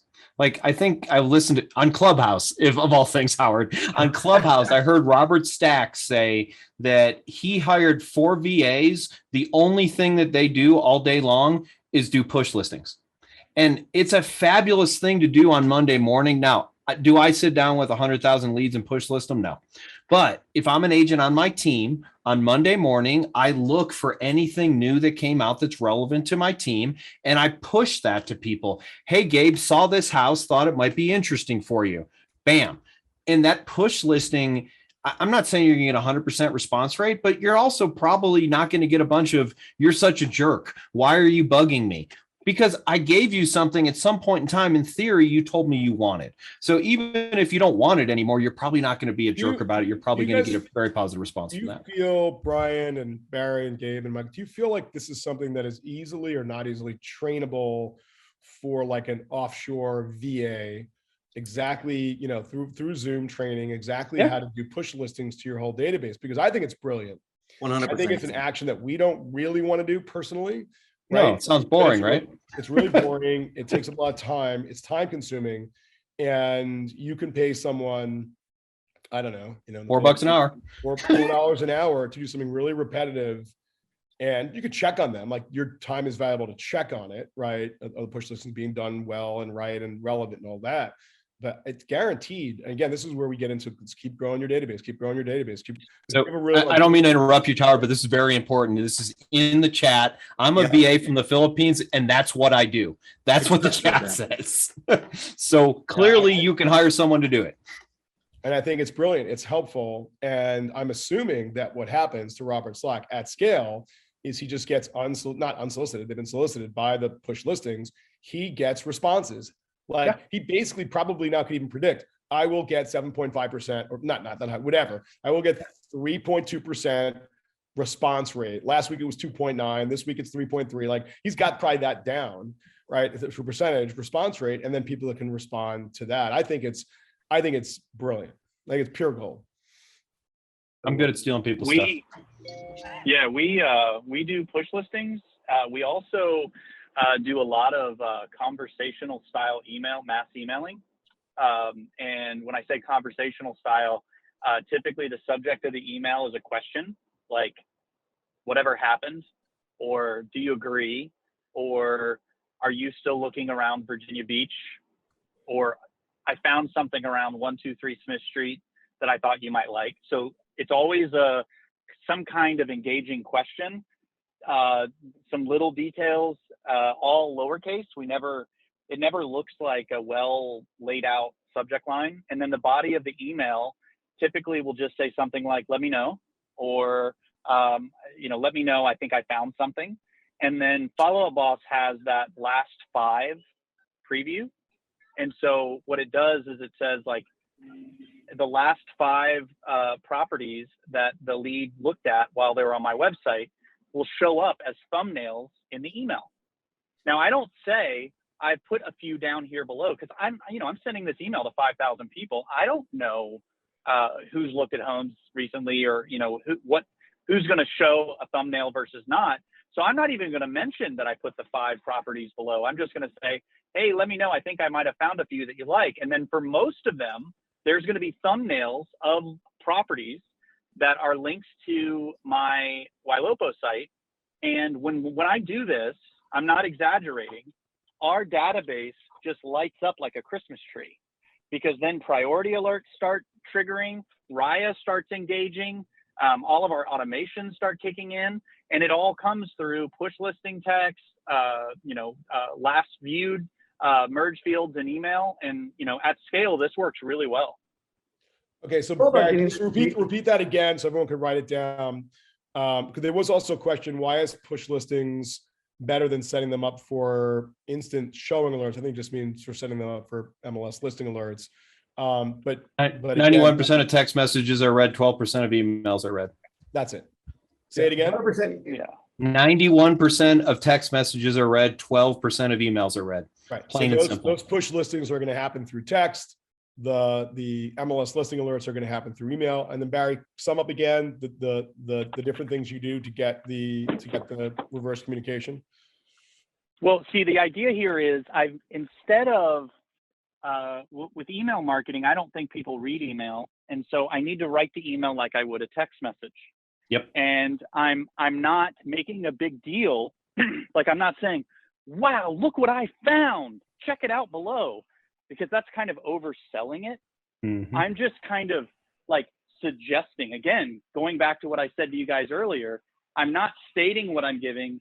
I'm just kind of leading them down that road and letting them feel like they're coming to their own conclusion. So then I'm just injecting a merge field of last viewed properties in the body of the email. And so if you have a CRM that has integration with Ylopo, the IDX behavior of the lead, so the search patterns and the homes they view, filter into your CRM, and you can use that data to then empower your automation. So, you can also merge field the address of the last house they looked at. So sometimes I might email and say, John, are you still looking around merge field last address of last house? John, are you still looking around 123 Smith Street ? And so it's like, wow, that's interesting. And they open it. And as Brian said, with text messages, nobody is still to this day, agents are not texting links to homes.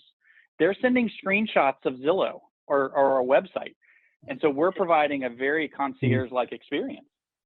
Yeah. And, so what are the different granular scripts on the push listings do you guys experiment with? Like, that your VAs can send out, like, hey, Gabe, thought you might find this listing interesting. But like, do you ever ask them questions like, is this helpful? Do you want to keep doing it? Like what are the different scripts that you might have the VAs experiment with when they're sending out the push listings?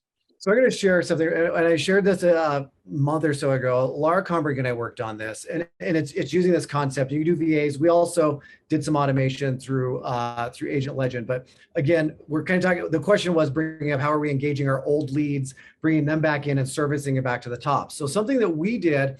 This is for at least 120 days old that are cold or inactive, right? We can also use the merge fields. I love what Barry is talking about, last property view and all that. But sometimes we have all these opportunities we generate that don't ever look at anything, go cold. So what we did is we built about this 90-day campaign, and we were playing with voicemail drop and then following up with a text. All right. So, but we're using links going back to our home search site in different ways. So the voicemail, I don't need to play it for you. It's about 39 seconds, but it's basically, hey, Gabe Cordova here, Core Group Denver. Hey, we're not sure if you ever bought that home or not, if you're still looking.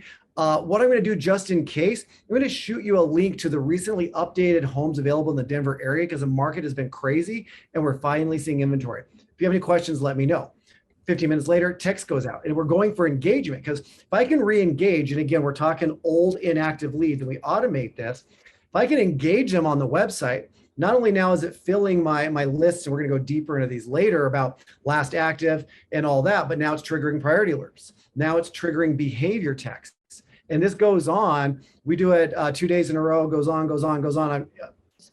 for 90 days. But again, 120-day-old leads that are not talking to us cold, and we are seeing 48% of the people are interacting with that, meaning that they're responding to us or reaching out. And yes, some are saying stop or I already bought, and we're going to go deeper into this later, but we have scripts for all of those. If I can get more of my 120-day-old Ylopo PPC, any of these leads interacting with me, I just want to start conversation. So they're, yes, we did buy. And if they did do that, then perfect. Congratulations. A lot of our homeowners love monitoring their equity. Here's a link to our online equity report. I'm sending them to the HomeBot report, right? Oh, we're on hold. Hey, Barry, thanks for letting me know and updating. When you say on hold, are you waiting till later this year or next spring? But it's a tactic of using voicemail and links to your home search site for these old leads. We all get obsessed and focused just on the new stuff, which is important because that's filling our funnel. But again, part of this room reset is also what are we doing with our old, cold, inactive leads? And VAs can push these. You can automate some of this, but utilize the textable links, whether it's in the push listings or great pages on your website, like recently updated homes, the home valuation page, your blog page, and we'll go deeper into those later. Actually in the session right after lunch on how to actually use these for conversion, but it's a great way to utilize the tools that you have. Yeah, Gabe, and we're doing the same thing. We're using call action agent legend basically can do the exact same thing. We have about the same contact rate. Here's the thing I want to piggyback on what you said. You're saying you're doing leads that are 120 days old. I have leads on those campaigns that are years old, and I still have the same contact rate. So again, now it's funny because I think Barry mentioned the 95-5 rule. I love that rule. I use the same thing. I've said for years, if you hit 300 in baseball, you're a Hall of Famer. If you hit 5% in real estate, you're a Hall of Famer in my world. Like most agents don't even come close to 5%, but if you can get 5%, you're killing it. And there is gold in your database. I don't care who you are, whether you got 1,000 leads or you got 80,000 leads, there's gold in there and they rot. And I don't know a better way to say that, but they just sit there and do nothing. Re-engage them in agent legend, call action, those kind of drips are fabulous. And by the way, if you don't want those products, do them manually. And here's what I mean. Gabe's got a 48% contact rate with a computer. Think about that. It's not his great personality. It's not his Wait a second. That does other things, Gabe. But my point is this: if you literally followed the exact same pattern without using an automation to do what Gabe's doing, you would also have a 48% contact rate. I would like to talk to the agent who actually has a 48% contact rate. They're very few and far between. So, but you can do this if you're like, man, I don't want to spend automation. I don't like automation. Just create the same thing as a pattern with follow-up tasks every day in your CRM. It works just as well. 100%. And that's a great point, Brian, Michael, Gabe. These are all really amazing points. And I want to point out here as well that a lot of you aren't getting engagement because you're making it about the relationship. You know that if you can form a relationship with this person, you'll win. That's the same reason they don't want to work with you. They want to focus on the house. And so we're sending these bombs saying, what our favorite color is and how long we've been agents and our dog's name. And they could care less because we're like applying for the job and they're not hiring. But when you're sending them what they want, they are going to engage it, and then you become a part of the discussion. So make it about the properties, not about you. If you make it about the properties, which is focusing on what the consumer wants, not what you want, you're going to end up winning. You are, by making it about what they want, not what you want. No, 100%. I'm going to add on to that a little bit too. You're also not going to get 48% the one-off, right? The reason you're hiring a VA to do this is because they're consistently doing it. The reason you're going to automate it in call action or agent legend is because it's going to keep happening. That 48%, a majority of our replies are after the third voicemail and the third text, right? And what we see most agents doing, especially if you're doing it manual, it just happens, unfortunately, is you're not as consistent. You're not getting the touches. We've heard this over and over and over for years, that it takes more than one touch, it takes multiple outreaches. to get that call back or to get that answer, even on our hand raisers, right? We're going deep into this in the next session, but I'm going to go through my list. Our hand raiser list is our number one list. And when they raise their hand, we call a minimum 7 times before we take that hand raiser tag off. And we're finding a lot of them. These are people who had a showing request, info request, are not picking up or responding to us until we get into that 4th, 5th, 6th outreach. And these are hand raisers, not just new leads, literally hand raisers, because they were busy. They weren't ready yet. The other sticky note, yet.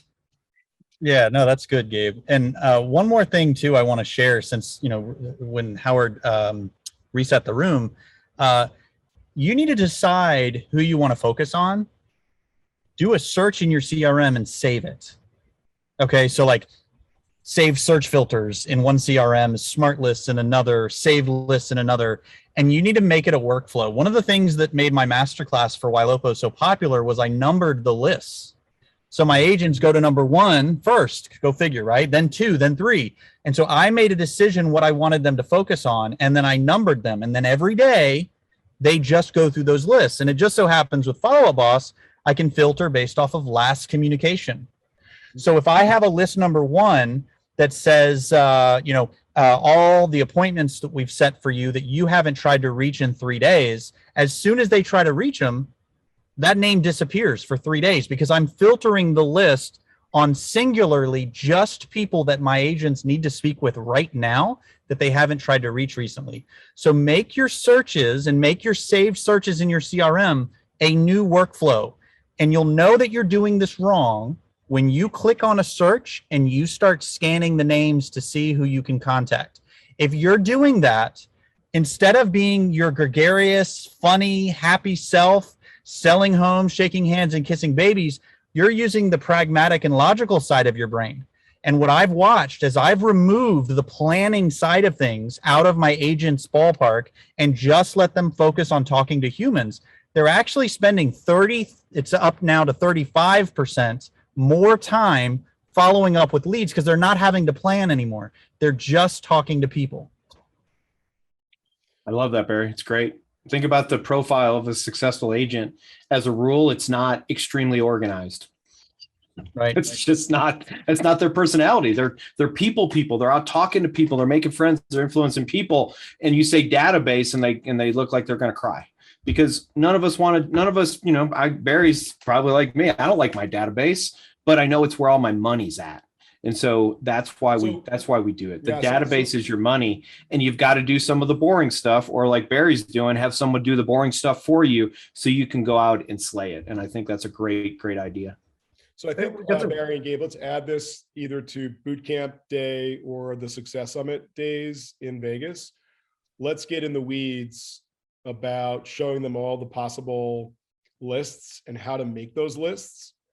Because, Barry, I'm really grooving on what you're saying. If I'm an agent and I've got the system and I kind of open up my laptop in the morning and I go into Follow Up Boss or whatever CRM I'm working in, it's just overwhelming, right? Like, I don't really know where to start. I'm probably going to go do something else. Right. Oh, I got to call that lender. Oh, I got to go call that appraiser. Like, I'm just like that. That's not my comfort zone. And what you're doing is you're creating, now I think you also as a team leader need to keep people accountable to go through these lists in a process oriented way, but that's a whole nother topic. But I think that if I'm an agent and I know exactly, we talk about this art of triage, what's number 1, who's the dying patient? Who's the number 2, the seriously ill patient? Number 3, who's like reasonably ill? Who's got scratches, right? And think about that in terms of our world. Who's the most likely to want to talk to us today? Who's the next most likely to want to talk to us today? Who's the next most likely to want to talk to us today? If we can really, in Las Vegas, first week of April, Bootcamp or Success Summit, really create this plan for everybody and how to exactly to create these smart lists, let's do it for sure. Because this is pure gold. Yeah. No, I agree. And I'm sharing my screen right now. Oh yeah. Awesome. So this actually is what the masterclass is based off of. You can get these if you're a Follow Boss user, list 1 through 12. If you're prospecting, right? Like new not contacted, new needs contact. These are old leads. These are Riot conversations. These are all the people I spoke to that are active, and it just takes you through. But my needs have changed. Now I have ISAs setting appointments. And so now my agents are just they know to go to the $ list every day now. Follow up on all your appointments that we've set. Follow up on all the people that that have been on our website, all the people that I've nudged, all the people that are hot and warm that we haven't spoken to. So now, because my needs have changed, I created a new set of lists on just managing relationships. They're not my agents aren't prospecting anymore. The ISAs are doing all that. And now they're just in the people business. They're just focused on people. So make the list your workflow, regardless of the CRM. You will make more money as a result. Yeah, this Jason is a homework asked in the lesson chat, for. Can you get these lists to be default lists in Follow Up Boss? And Sophia on our team said, Jason, yes, you can ask Follow Up Boss for Barry or Gabe's smart lists, and they'll load those up for you. Like, just tell them you are our personal friends, and they will do it for you. Yeah, but this is it's so amazing. It shifts your entire mindset and business model. And we've actually changed it in our recruiting as well, to where we really just want agents to respond to inbound activity. There really is no prospecting. You're literally only responding to inbound activity and offering service. So it literally changes everything. Barry and I teach this every Thursday, and we already have, or it was on there and it carried forward an entire session. I can't remember if it's in boot camp or the other day, but we were going to spend a significant amount of time on this at Summit, because it is game changing on how basically Ylopo creates opportunity, creates leads, creates activity, and then it sends it to the CRM. Then the CRM allows you to dish it up. Now, how are you utilizing that for your day to day? And that's really how you start to build that tech stack and have it go to work for you. And that's really what we're wanting to teach you. And the byproduct of not doing this. So if you don't do this and you don't create lists that filter out all the noise, the thing that made you want to buy Ylopo, which is the people are coming back to you, instead of leveraging that and making money off of that, you say things to yourself like, oh, I have so many alerts, or there's so much noise, or I wish that it would stop telling me. And it's because your CRM is not organizing the crazy and making it easy for you. And so you've got to understand that you're leaving money on the table because you haven't used what's supposed to simplify your life, which is the CRM. Yeah, it's huge. How did our hour already go by? Holy crap. Great session. Great session, guys. Holy smokes. Sweet. Any parting thoughts? We're gonna go into a 30-minute break here real quick. We'll love any parting thoughts. Michael, Brian, you guys want to share? Barry? Hold on. By the way, there was Angela had a good question, because I kind of thought about it. She said, can you do some training before Summit? I need this training like ASAP for my brokerage, and April's a long way away for me to implement. So Barry, Gabe, can you kind of respond to Angela? The link to the masterclass. That's what I was very selfish. I made it for my agents, so I didn't have to train. It's posted in there. It's in there. Yeah. Links in there. The other thing is there's also a Thursday class, guys. There's a Thursday class that Barry and I do every week. Literally the entire hour is just spent on creating lists to tell you where to focus. So that every week that's also there, so you don't have to wait. I really liked what Mike and Brian were saying about the nuance of the lender. I thought that's my parting shot. That's something I'm taking away because I think that they're taking an opportunity and they're making it better, whereas other agents are squandering those opportunities. I'm saying, hold on a second, I might have someone, and those are the agents that make more money. So I really like that, guys. True. Michael, anything else you want to add before we end? Just real quick, Barry, I love those lists. That's amazing. And my high C was just going off the chart, loving all of it. In practical implementation, we've kind of gone the other way with it. We only have 3 lists. We have past clients, people we're in a relationship with, and people we haven't met yet, which are our ponds. And then we just have it sorted by last contact and just rip and burn. So our VAs go through and they make sure people we're in a relationship with that we intend to sell a property to at some point in time or intend to list their property, they're getting some sort of a touch every single week, no matter what. That's it. What would a touch sound like or look like for that? Yep. Call, text, email. Don't care. But what's the actual message? Yeah, I mean, it could be like I saw one in the CRM the other day, which I thought was hilarious. It was forwarding the Apple event for this upcoming Monday from like an email this morning or last night or whatever it was, and saying, "Hey, just wanted you to know that new MacBook is coming out that we were talking about the other day. By the way, how's everything going?" And that was it. Scott Tremblay yesterday, session 1, was talking about he tracks the bust rate, which is something I had not heard that term before, which is kind of, like someone they're working with, or they're I think even potentially even an escrow, like the deals don't close. But I think we can expand that notion of bust rate. Like you've got this A list of people that you're going to work with. Yeah. And by staying in touch with them, present with them, that's going to minimize the percentage of those people that end up going and doing something with someone else. That's really for us, it's get to 100 of those and then maintain that contact relationally every single week. I mean, and just like with Facebook, your mom does not want to see the post of all your homes that you're selling. She wants to see what's going on with the kids. Clients are the same way. Yep. Clients are actually the same way. You got to get into a relationship, get into Fort fast, because people do business with people they know, like, and trust. Right. But Michael, when your VAs are doing this, aren't you sorting based off of one of the 3 Ylopo lists? No. I was just going to tell him, Michael, hit me up after this. So I pre-built in Firepoint. There are 3 like smart lists built in. I'll show you how to use them. No, those are our, that's a great point. Those are ISAs use when they're calling and they're booking appointments, because we found it most effective to have our ISAs called through those. Our general ponds with our agents, just agents alone, between like all the unmet leads or untouched leads or we haven't gotten contact with, we're averaging about 90,000 contacts or 90,000 efforts per month between calls and text messages. So these guys are definitely getting hit all over the place. And then once they get in a relationship and they bring it into their own, right? They claim it, just like, I think you do that in Follow Up Boss too. We do it in Firepoint. Then they have to maintain a weekly contact with them. I don't care what the weekly contact is. It could be like, hey, how was the kids' soccer game? Great. That's an awesome contact. I'm good with that. Love it. We're looking to make friends. That's what we're looking to do. Yep. Awesome. Relationships, not leads. That's what you're guys. I gotta run. I've got another webinar that started 5 minutes ago. Appreciate everybody being on this panel. It was a great group. I learned tons of stuff. Michael, great to meet you. I don't think we've met before. Likewise. Guys, appreciate you. Ryan, thank you. My thought is this: as I leave, your database is everything.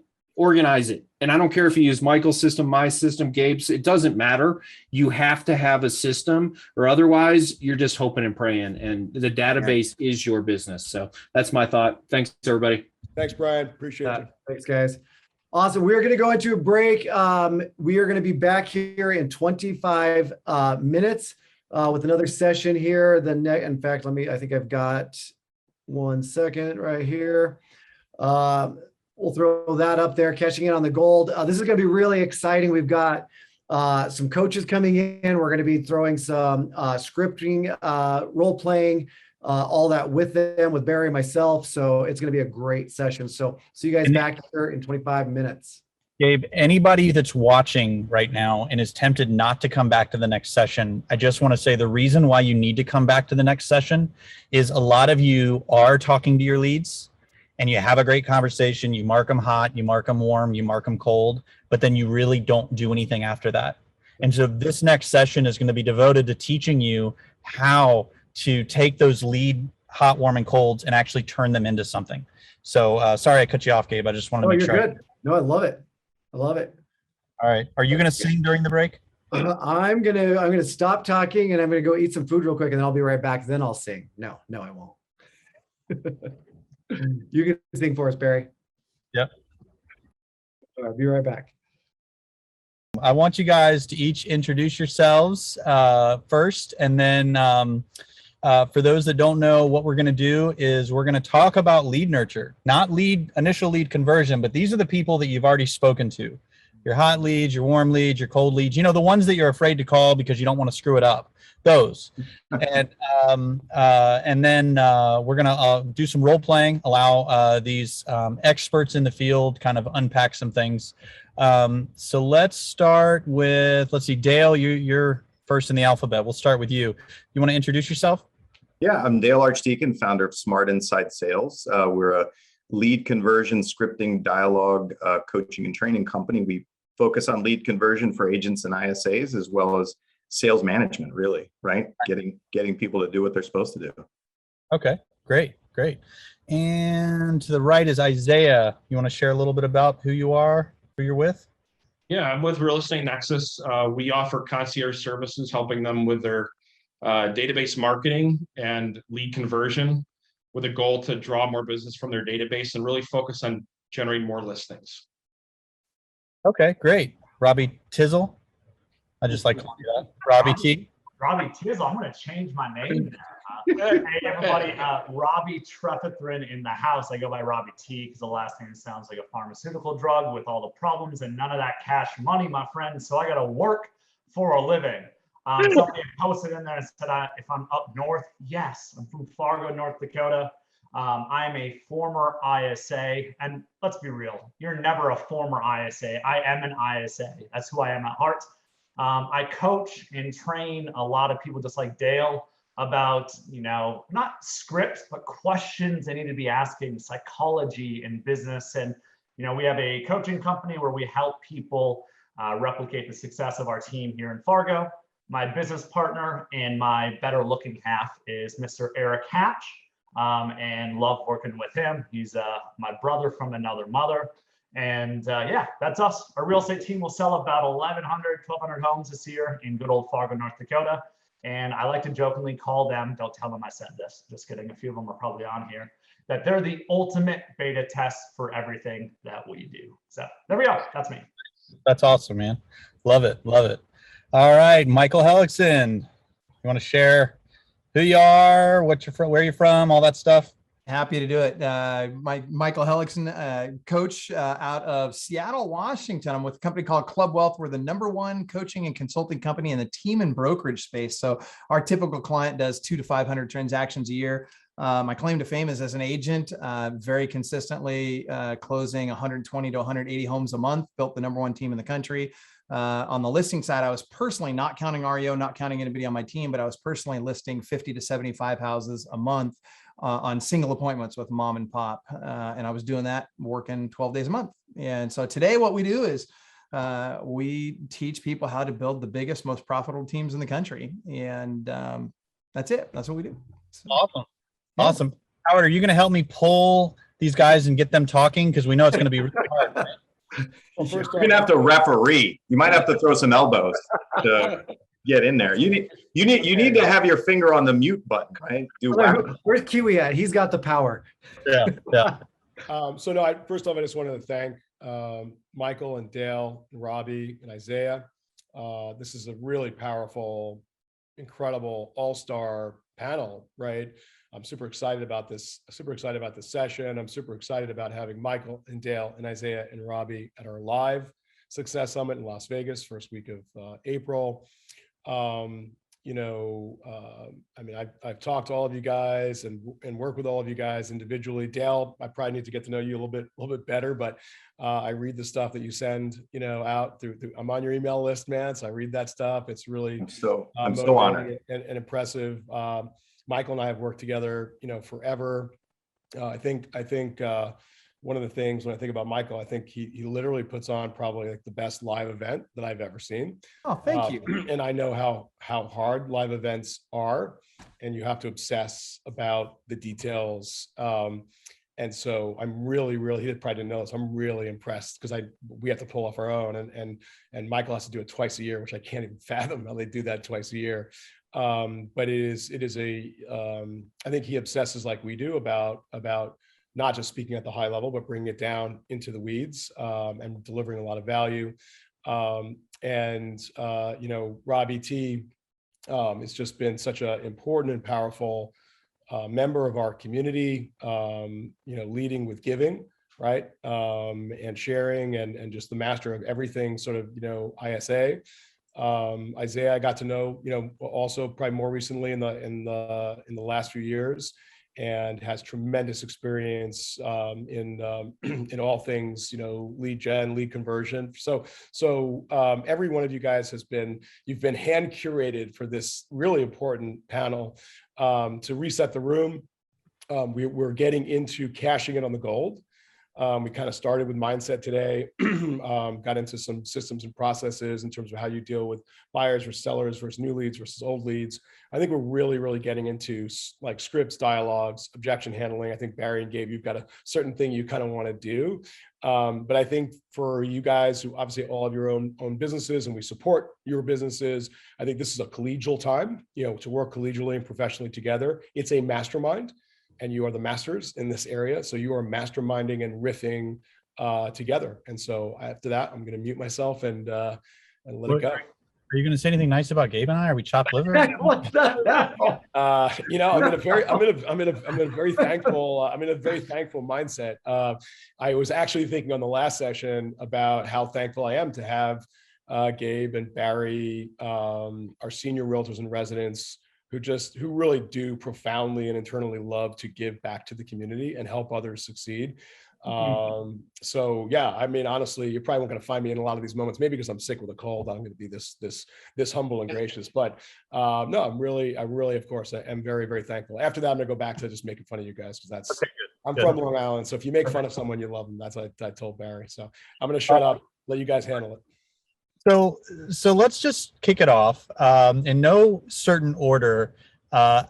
It is our presupposition that agents and or ISAs are not nurturing to the highest degree that they could. They're having those initial conversations. They're always finding someone new, but then they label all these hot, warm, and colds, and they're not capitalizing on it. And there's a lot of money left over. Do you guys agree with that, or do you disagree?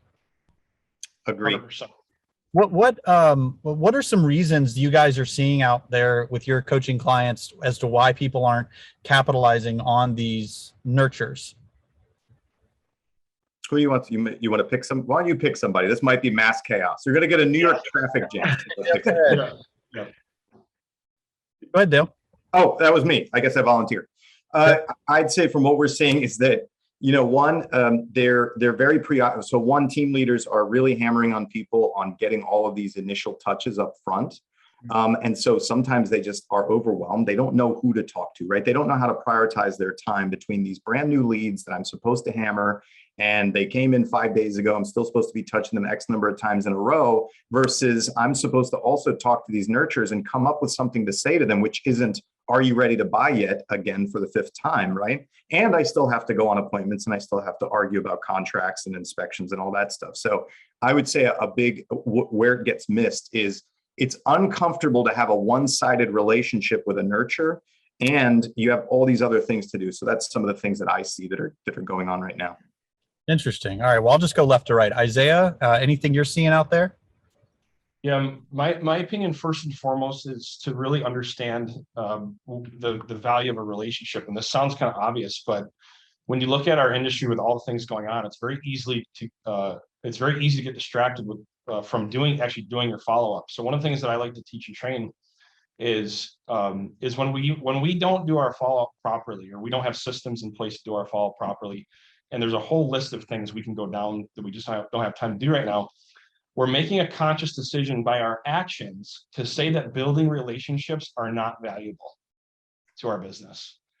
And so that's kind of where it starts from. That's where I got convicted once somebody shared that with me, is to say, I have all these different distractions, I have all these different things going on. But when I make a conscious decision not to follow up, my actions are saying that building relationships in my real estate business are not important.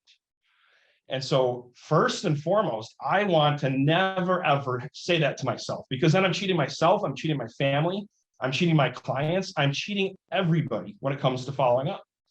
And so I think it starts there. Then I like to give an analogy, is to say, okay, let's talk about the struggles of follow-up. The struggles are technical. The struggles have to do with time. The struggles have to do with what to say, right? All these different struggles that are there that are real, to Dale's point. And to break through that, I think I'd like to give you guys an analogy. I want you to imagine, because we're talking about mining gold, okay? So I want you for the crowd to imagine that there's gold sitting in a box, okay? There's let's say $100,000 worth of gold sitting in a box. And for some of you, there's millions of dollars of gold sitting in a box, okay? And really what you have to do is you have to figure out how to open up that box, okay? And that box has, maybe it's going to take a crowbar, maybe it's going to take a hammer, maybe it's going to take a little bit of muscle, maybe it's going to take a little bit of just analyzing and strategizing. But eventually what happens is, if you can open that box, you're going to tap into gold. And so I think for a lot of people, no matter who you're involved with, it's having what I would call the pig-headed persistence to get the system set up, to get the technology set up, to learn, and then to learn the art and science of follow-up, to know that you're going to be able to tap into that gold. And no matter whose network you're part of here, you are in amazing hands if you just plug in and do what they ask you to do and get the technology set up and learn the skills. And I believe with that mindset, that's where it starts, because then we'll follow through. We'll get the technology set up if we're willing to break that box open first. So. Yeah, that's really interesting. Robbie, I know relationships are your jam, so that was probably music to your ears. 100%. And I'm actually going to zig when people zag. I'm going to give you guys a different perspective of why I think people don't do the lead nurturing. I think it comes down to that we're not having quality conversations the first time we talk to them.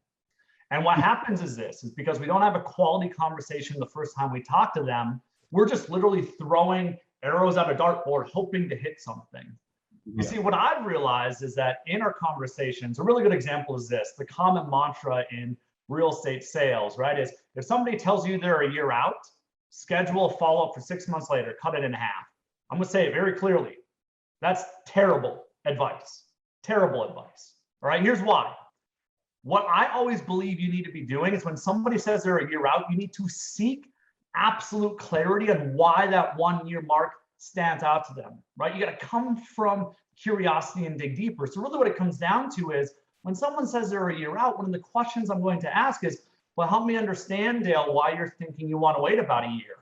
So that's number one, is you got to dig deeper. Number two, the second big thing is you have to challenge people's thinking. What I mean by that is you need to present an alternative that they haven't considered yet. What I know about the human brain, because I don't study sales, I don't believe in it, I study psychology. What I know about the human brain is we get anchored to very simple thoughts. And what happens is I can say to myself, one time I want to buy a home in a year. And for the next year, I'll keep telling people I'm a year out. I'm a year out because I said it a year ago. We don't sit there and say, oh man, 6 months has passed, I'm 6 months out. That's not how our brains operate. Our brains are kind of silly. So what I'm always going to do as a salesperson, or let's be real, nobody on this call, unless you're building homes, is a salesperson. We're in the service industry. What I think you need to be doing on top of digging deeper is present an alternative. So I'm going to pay, homage to Dale and say, got it, Dale. Definitely understand you want to wait a year, especially because your kids don't graduate till next May. Because he gives me a justification, right? But I got to ask, if the ideal or perfect home were to get listed sometime in the next few months, is that something you would consider viewing, or would you miss out on that opportunity? So now what I'm doing, and this is what you'll see happen, is a lot of these 12-month people were never 12 months out. They were 3 months out, or they were 1 month out. So I think that's the biggest thing. And then on top of this, when I'm wrapping it up, and I know I get long-winded here, what I'm doing is I'm going to literally tell them when I'm following up with them. I'm going to name it, and I'm going to get them to agree with it, or agree if they think that's a good time. So I think the biggest reason so many people are afraid to nurture and follow up with leads is they call that person back, or they text that person back, and they hear the dreaded, I just bought a home. That's why I think people do it. And it all starts with that initial call, not the nurture itself. Yeah, no, I love it. I love it. I've actually forbidden my agents from saying, just calling to touch base, check in, see how you're doing. They're not allowed. Like I refuse to. I'm a grown adult. I don't want anybody checking on me. Leave me alone, So anyway, all right, Mr. Hellickson, why would you say, with the hot, warm, and colds, where's your head at with all this? So first of all, I love a lot of the ideas that have been thrown out. Great stuff. Really what we're talking about here is how do I get the gold and not miss out? Instead of just going for the low hanging fruit, how do I get all the stuff that's fallen by the wayside and stuff that, you really got to dig a little deeper, maybe reach a little higher on the tree to grab that stuff. And I think I've listed several, I've got a quick list here. I'll run down through it for you, but listed several things that I think have been missed so far that are very important. Number one, and I think Dale kind of touched on this a little bit, but we really need to understand the importance of segmenting the workflow. we're asking agents to do too much. We're asking them to wear too many hats. We're asking them to be too many things, and they can't be the jack of all trades. They'll be the master of none. So the more we can segment the workflow, as an example, and I get a lot of pushback on this, on my teams, we have buyer agents and we have listing agents, and they are two different people. They are two different personality types. They are two different skill sets. They have two different conversations on a daily basis with the people they talk with. They are absolutely dipolar in who they are and how they interact with the people they work with. And it's important. And also, why are we asking agents to do all of the things we ask agents to do? Let's let them do what they're best at. If I've got a closer, let them close all day. Let that be their job all day, every day. If I've got an appointment setter and they're great at setting appointments, great. Let them do that and be the very best in the world at that. But stop asking everyone to wear all of these different hats. Next, accountability. Stop being afraid of accountability. We're so afraid to hold someone accountable and say, hey, you're not making your numbers. You either get the numbers up or it's hasta la vista, baby. I can't have you on my team. At the end of the day, they're costing you money and they're costing everybody else on the team money. They're making you all look bad. So stop allowing people that don't want to be held accountable to take up space on your team. We need to track their numbers. Write this down. Everybody grab a pen. You need to write this down. If you get one thing out of today, this is the one nugget that you need to get and remember for the rest of your life. Here it is. Where progress is measured, progress improves. Where progress is measured and reported, the rate of improvement increases. I'll give it to you again. Where progress is measured, progress improves. Where progress is measured and reported, the rate of improvement increases. So we got to track our numbers on a daily basis, and we got to report them to someone who's holding us accountable on a daily basis, and our numbers will improve. Next, we've got the wrong goal on these calls. Some people say, oh, the goal is to build rapport. No, it's not. The goal is not to build rapport. That's part of the process, but that's not the freaking goal. We need the right outcome. There are only 3 acceptable outcomes to every call. That's it. 3 outcomes. Nothing else matters. These are the 3 outcomes that are acceptable. Write them down. Number 1, you get an appointment. The number 1 goal is to set a freaking appointment. I don't care when you're going to buy or sell. I am better face-to-face than I ever will be over the phone. Let me get face-to-face with you. Let me build rapport face-to-face with you. Let me develop a relationship and show you I care. Oh, but Michael, what if they're not qualified? Who cares? You don't even earn the right to ask them to get in touch with one of your lenders until you've set an appointment with them. And then if you really want them to, it's super simple. Just ask them, hey, if they could save you $10,000 or $20,000 on your mortgage, would you be interested in chatting with one of our lenders? And if they say no, great, we'll see you on Friday anyway. And if they say yes, great, I'll have them reach out to her, or I'll transfer the call to them right now. One way or another, you get them in touch with them, and I'll see you on Friday. But whether they're qualified or not, you freaking meet them. At the very least, they're a referral source. Next, the second outcome that's acceptable is you schedule a follow-up call. I think Robbie mentioned that. If I'm not going to schedule an appointment, but then by golly, schedule a follow-up call. The other outcome that's acceptable, and this is the third potential outcome, is I've decided I'm not going to do business with you. Great. Any one of those is fine. Nothing else matters. Those are the only 3 acceptable outcomes. Next, Robbie, I think, also touched on this. Very important. You got to change the status quo. You can't be comparing apples to apples. You've got to be apples to oranges. Okay. So if you're talking about seller leads, and by the way, that's, I'll get to that in a second. But if I'm talking to a seller lead, the last thing I'm going to do is be the same as a risk. Or let me back up, a buyer lead. You use a buyer lead. If somebody says, well, I've been looking on Zillow, I've been looking here, there, the other, and I've got somebody else searching for me, and I've got other people sharing listings with me. Great, that's awesome. Okay, so let me just ask you this. Would you be interested in a list of our off-market or pre-foreclosure properties? Now you've got something nobody else has. If you have that and it's exclusive to you, use that as an opportunity to get them to want to have conversation with you. That's something nobody else has. If you're giving them what everybody else has, what everybody else can give them, what's the difference? Why would I want to work with you as opposed to anybody else? And finally, I would say this: stop focusing on buyers, start focusing on sellers. Listen, for decades, when I built the number 1 team, and Howard and I were working together, 25 years ago? I don't know, it's forever. Not 25 years ago. A long time ago. I don't know, however long it was. You remember, it was, I thought we started working together in the early 2000s. I can't remember, maybe it was late 90s. But long story short, I never bought a single buyer lead for decades. Never bought a single buyer lead, but I bought every seller lead on the planet. And I didn't care what it cost. I owned every seller lead I could get my hands on. And let me tell you, when you own all the seller leads, the buyer leads are free, right? So that being said, last thing I will share, follow-up, the single most important. If you're going to remember one script, write this script down. This is the most important script you can ever get for lead follow-up. when you follow up with people, don't ever call them up and say, so you ready to buy or sell or whatever. That's just sleazy sales guy, right? Don't be that guy. Come from contribution. Say to them very simply, I just want to make sure I'm not dropping the ball on my end. That's it. That's all I gotta say. I just want to make sure I'm not dropping the ball on my end. It's very low key. Everybody's response is always the same. Oh, no, it's not you. It's me, right? It's like that girl in high school, right, Barry? Just kidding. But I mean, truly, right? Their response is super low key every time. And you become a servant who cares instead of some sleazy sales guy that just wants to get them to buy or sell with you. Yeah, absolutely. I want a glass of whatever you're drinking, buddy. Yeah, seriously. I love that we finally have a group Michael, of people. Michael, we met in 2009, so that's 12 years ago, not 25 years ago. Well, okay. It feels like I've known you forever, Howard. I would say in this room, I want the panel to feel comfortable to disagree.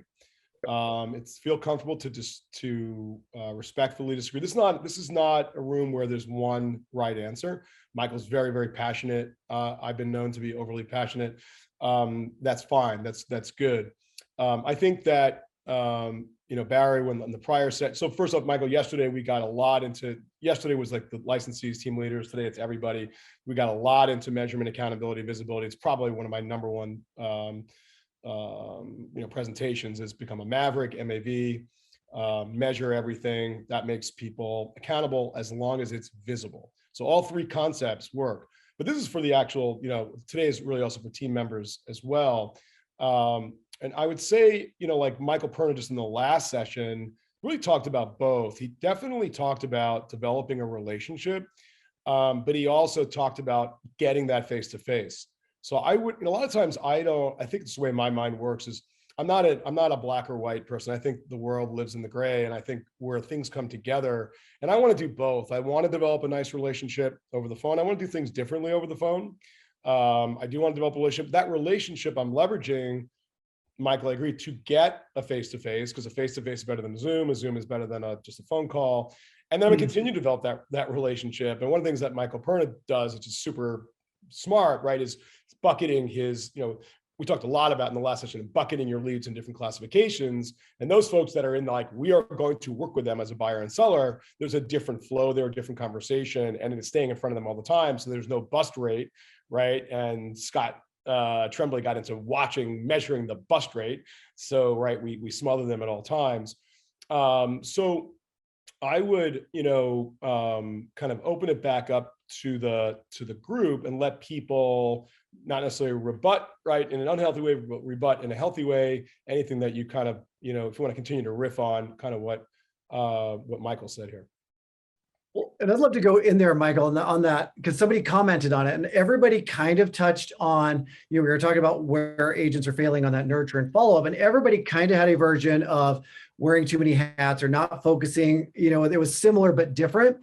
And I think it was Rhonda or somebody said, we have to be wearing multiple hats. And I'm trying to scroll and find her exact words, but I'd love everybody's response to that. And again, I don't think everybody agrees 100%, but I'd love to unpack that. And should people be multi-hyphenated, were her words, or is that a misconception of how they should be running their business and a fear of letting go? So I'd love to hear you guys go deeper into that area and how you look at that and where they're failing.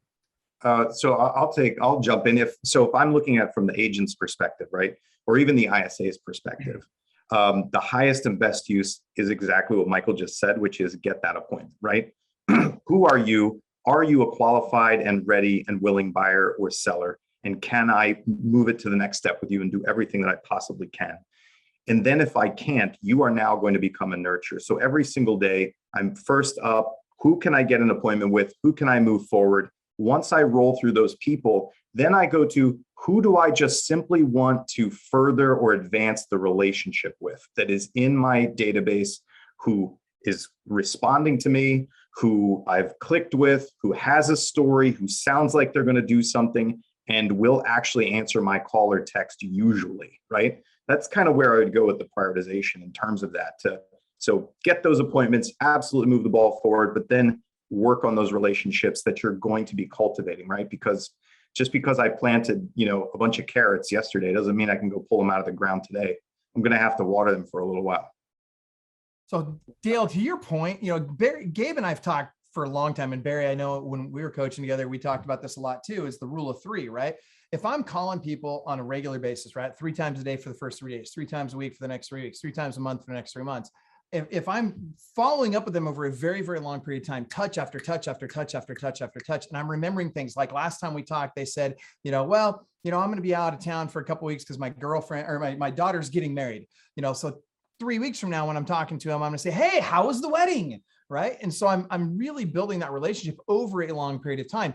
By the time I'm 4, 5, 6, 10 months into it, nobody else is even on the radar. I'm the guy they've been building the relationship with. I'm the guy that's there constantly in their ear and that's constantly remembering things about them that matter to them, not just talking about what matters to me.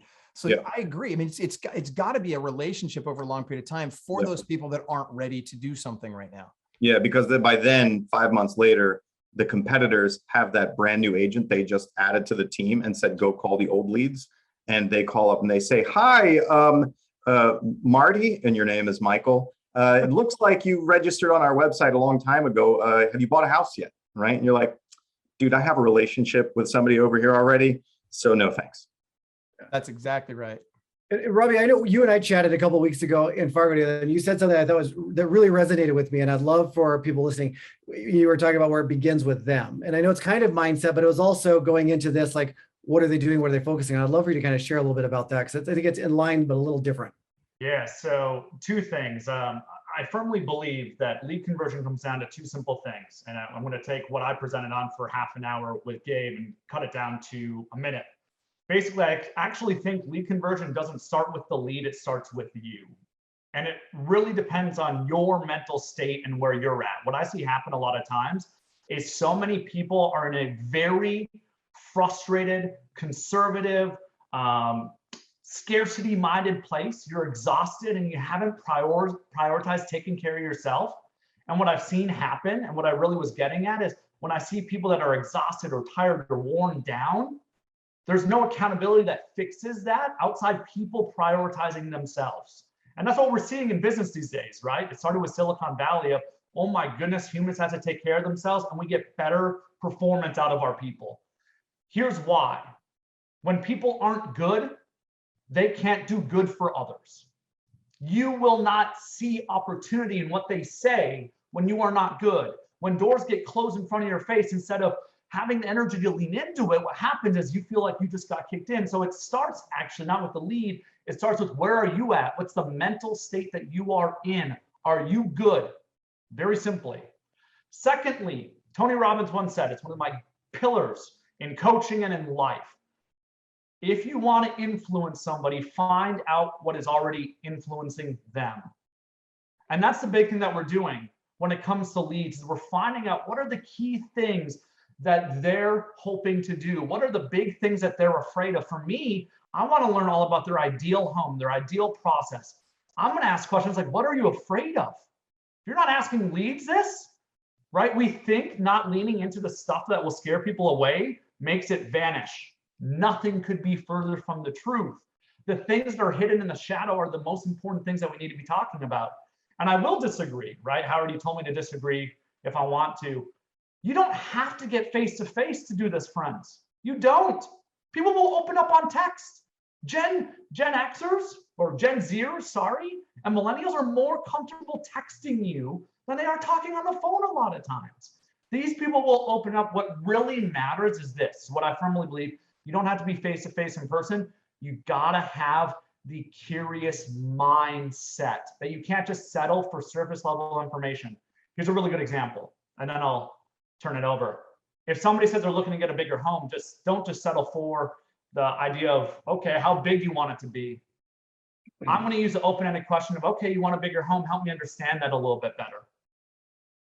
Right? See, what happens when you do that is it's unbelievably open-ended. And then they tell you, well, my father-in-law is moving in because my mother-in-law just passed away. You see, I think a lot of people are afraid of digging deeper because it opens up emotional things. Here's what's funny. Well over half of people looking to buy or sell homes are doing it for really crappy reasons. Fact. All right?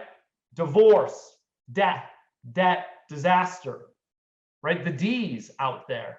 So the big thing that I've learned is that in order for me to best serve other people, I need to find out what is the crap that they're going through, or what is the excitement that they have.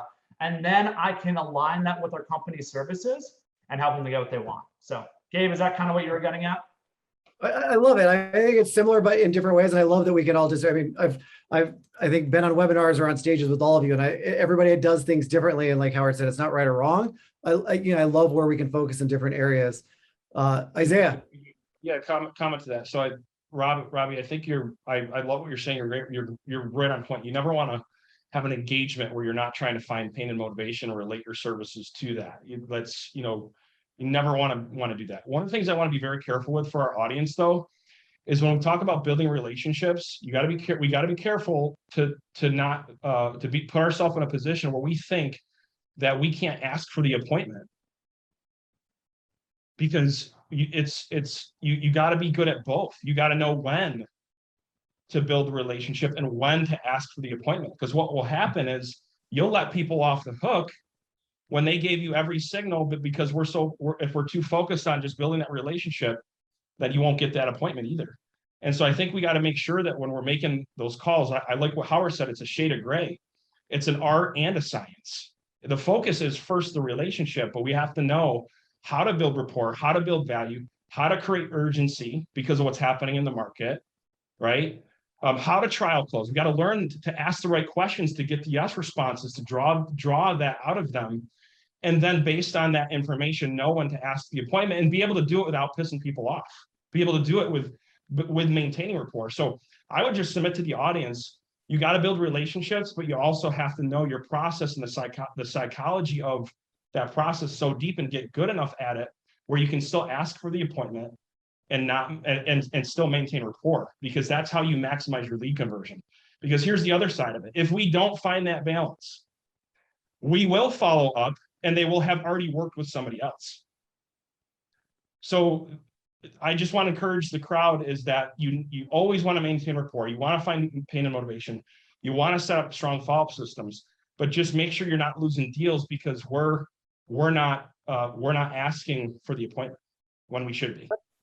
This is all really, really good stuff. And what I want to do, because now people are asking, okay, how do we learn this? What do we do? So let's apply these principles, because I think in my experience, this is where a lot of agents are failing. I've had agents that have 45-minute long conversations consistently, talk about grocery shopping, where their kids went to school, and like they don't ever talk about real estate, and they never sell anything. And then I have the opposite extreme, that if the person isn't ready to go look in the next week, they pass them to the wayside. And so what I want to do is I want you guys to, I'm going to give you some scenarios and we'll go left to right. So we'll start with Dale, and don't feel like if you're missing details, just ask. So let me grab my scenarios. And these Barry, are Barry, while you're looking, I just want to make one point, which is I struggle with classifying people as buyers or sellers. I agree. I don't know, Michael, have you ever bought a home? I have. Have you ever sold a home? I have. Have you ever referred a service provider to someone else? I have. Gabe, have you ever bought a home? Yes. Have you ever sold a home? Yes. Dale, ever bought a home? Yes. Ever sold a home? Yes. Okay, so you got the point that every single person here, I bought many homes, I've sold many homes, I've referred a lot of people.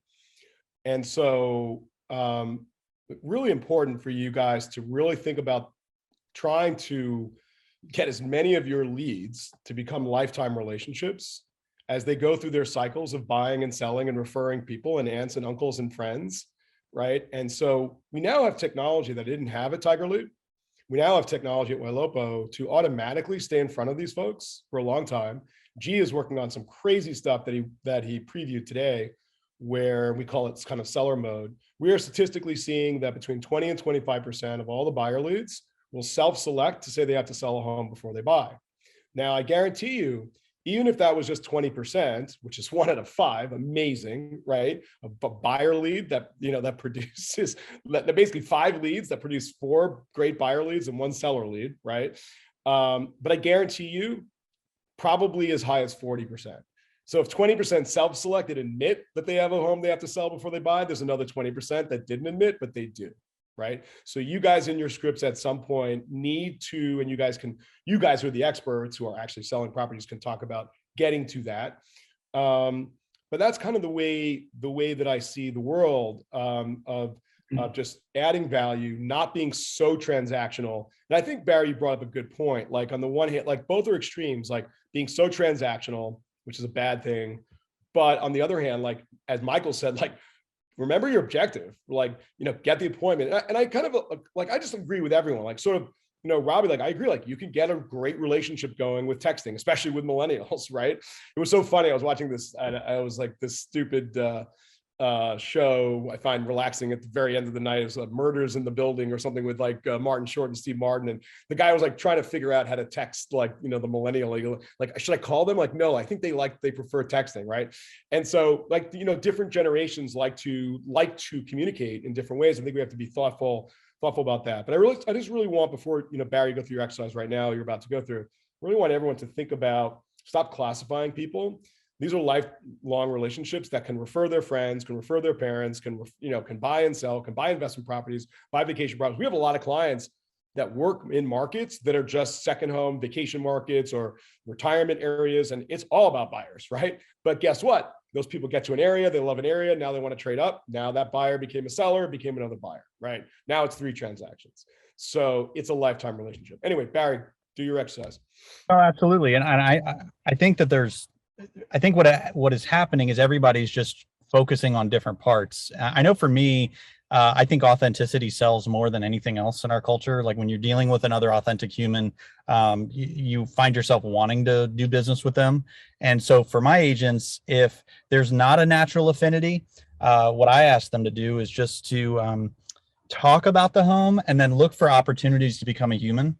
Like, if they say they love big kitchens, okay, there's probably a story behind that. Let's dig in and relate. Maybe I disagree, or, and so for us, that's been a good way to do it. But this is an exercise. These are leads that you guys you've already spoken to them, their story, right? So you have some details, and let's assume you had a good conversation, like you built rapport, you got some details down, and they gave you kind of a reason that they weren't ready. And you can surface that reason again if you want during the conversation. And the idea here is I want people that are listening to learn how to talk to the relationships that have already started. I think that this is a lost art. And so I think people are going to get a lot of value out of this. So Dale, for the first one, this is a buyer lead from Google, came in a few months ago. When they spoke to you, they expressed the fact that they're pretty much over living where they are. There's some things that they're just not comfortable, and they want something to impress their girlfriend. They do have a steady job. They have decent credit. Not really sure where to start, and kind of evaded you trying to meet them face to face at the call. Okay, so you call, I answer, hello. Hold on, let me ask you a couple of questions just for setup, because this is a follow-up. Did I ask them about financing previously, and did they give me answers about whether they had done that yet or not? They had not done that yet. Okay, so Barry, if what you're saying is I spoke to them, they gave me some good dirt on them, they didn't have a super clear motivation or need, and they were cagey about me getting face-to-face with them. Yep. Okay. Whatever. Yes. Sounds good. Did I set a next step with them, or is this a blind follow-up? I don't care. Would you have set up a next step? Would this be like the logical call? Is that how you typically approach things? I would have done my best to set some reason for me to talk to them in the future. But So let's assume that I didn't get that. Let's assume that this is a cold follow-up because dude was busy, pushed me off the phone. I couldn't set a good next step with him, right? Okay. I just sent him some properties. So, Okay. All right. So ring. Hello.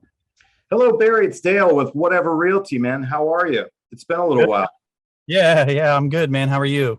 Excellent. I'm doing great. Hey, how's the apartment working out? I know last time we talked, you were really over living there, but you weren't quite ready to make a change yet in your life. So how's things going? Yeah, it really hasn't changed much, except for now there's another stain above our bedroom where the people above us, I guess they left their bathtub running, and now there's like this big yellow spot. And the property manager said that because it's not an issue structurally, that it's just cosmetic, that they aren't going to mess with it for a few months. So honestly, it's pretty frustrating.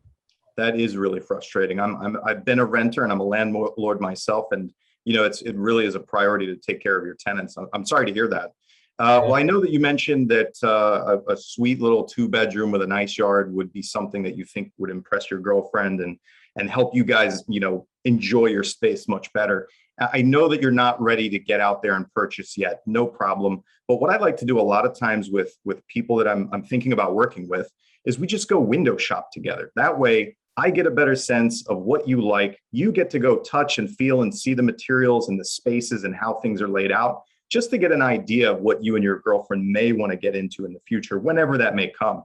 I'm going to be out looking at a few houses this weekend. I just like to invite you to come take a look. I just saw one over on whatever street. I haven't sent it to you yet, but I think this one really might be something you'd want to see for yourself.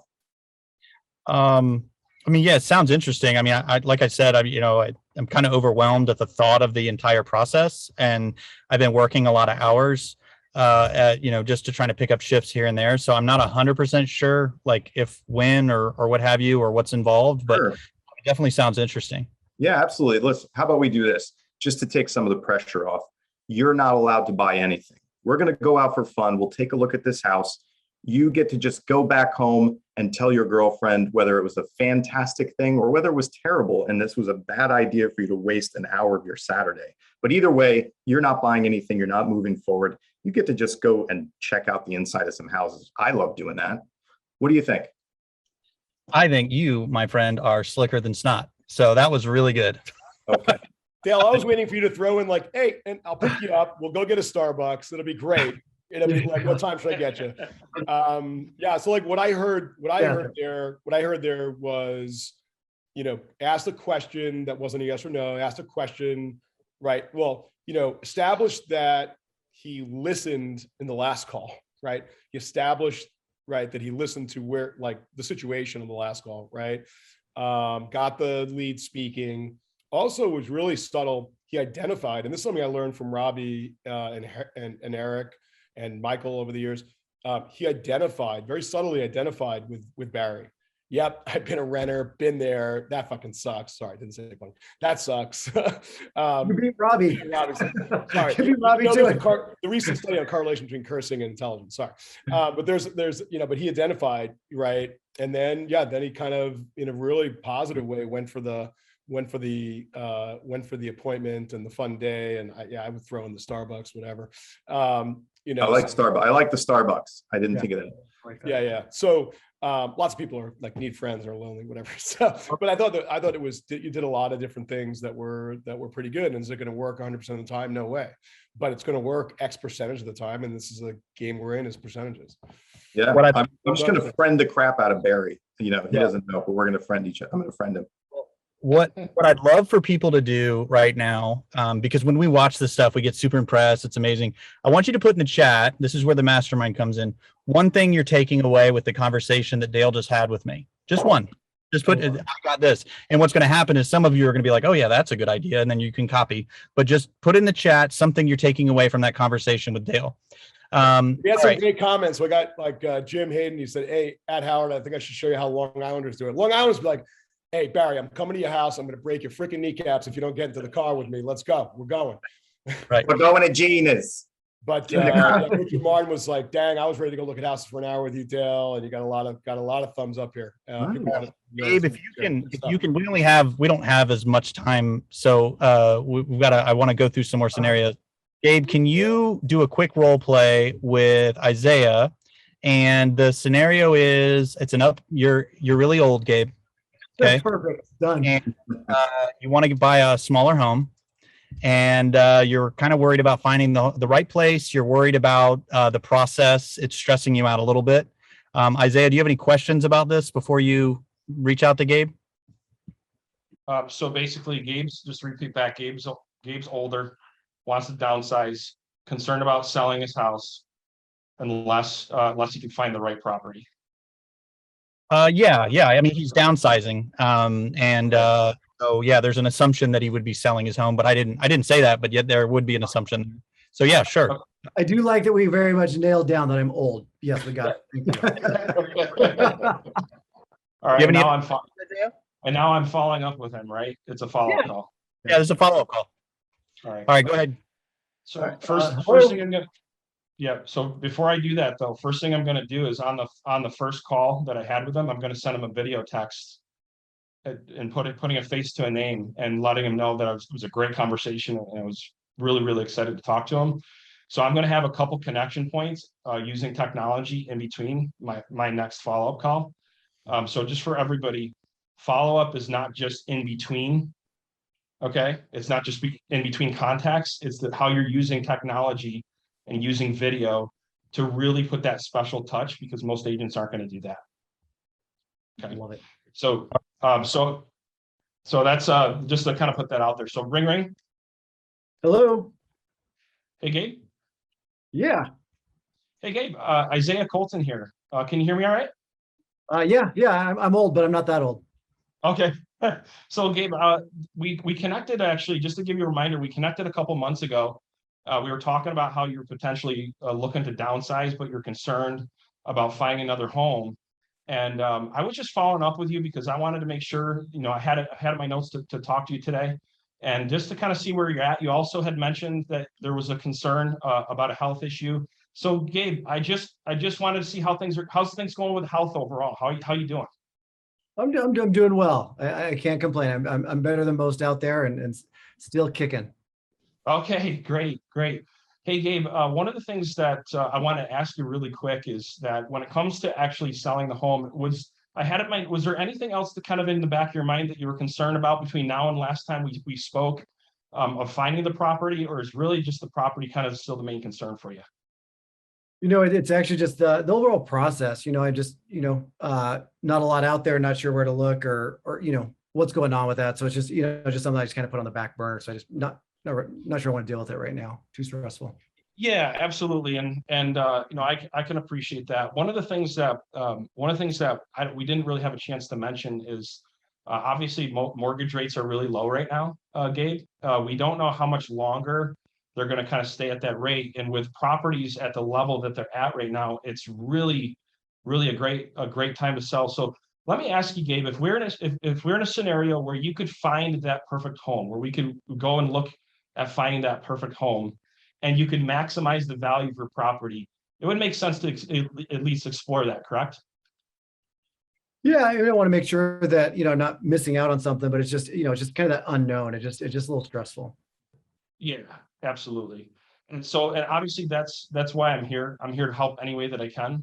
One of the things that what I'd like to do is I'd like to find some properties that I think that you could be interested in. Start taking a look at those. And what we can do is set up a time. I'm going to show you how I've helped some other clients of mine that are in your situation to make sure that it is a stress-free process.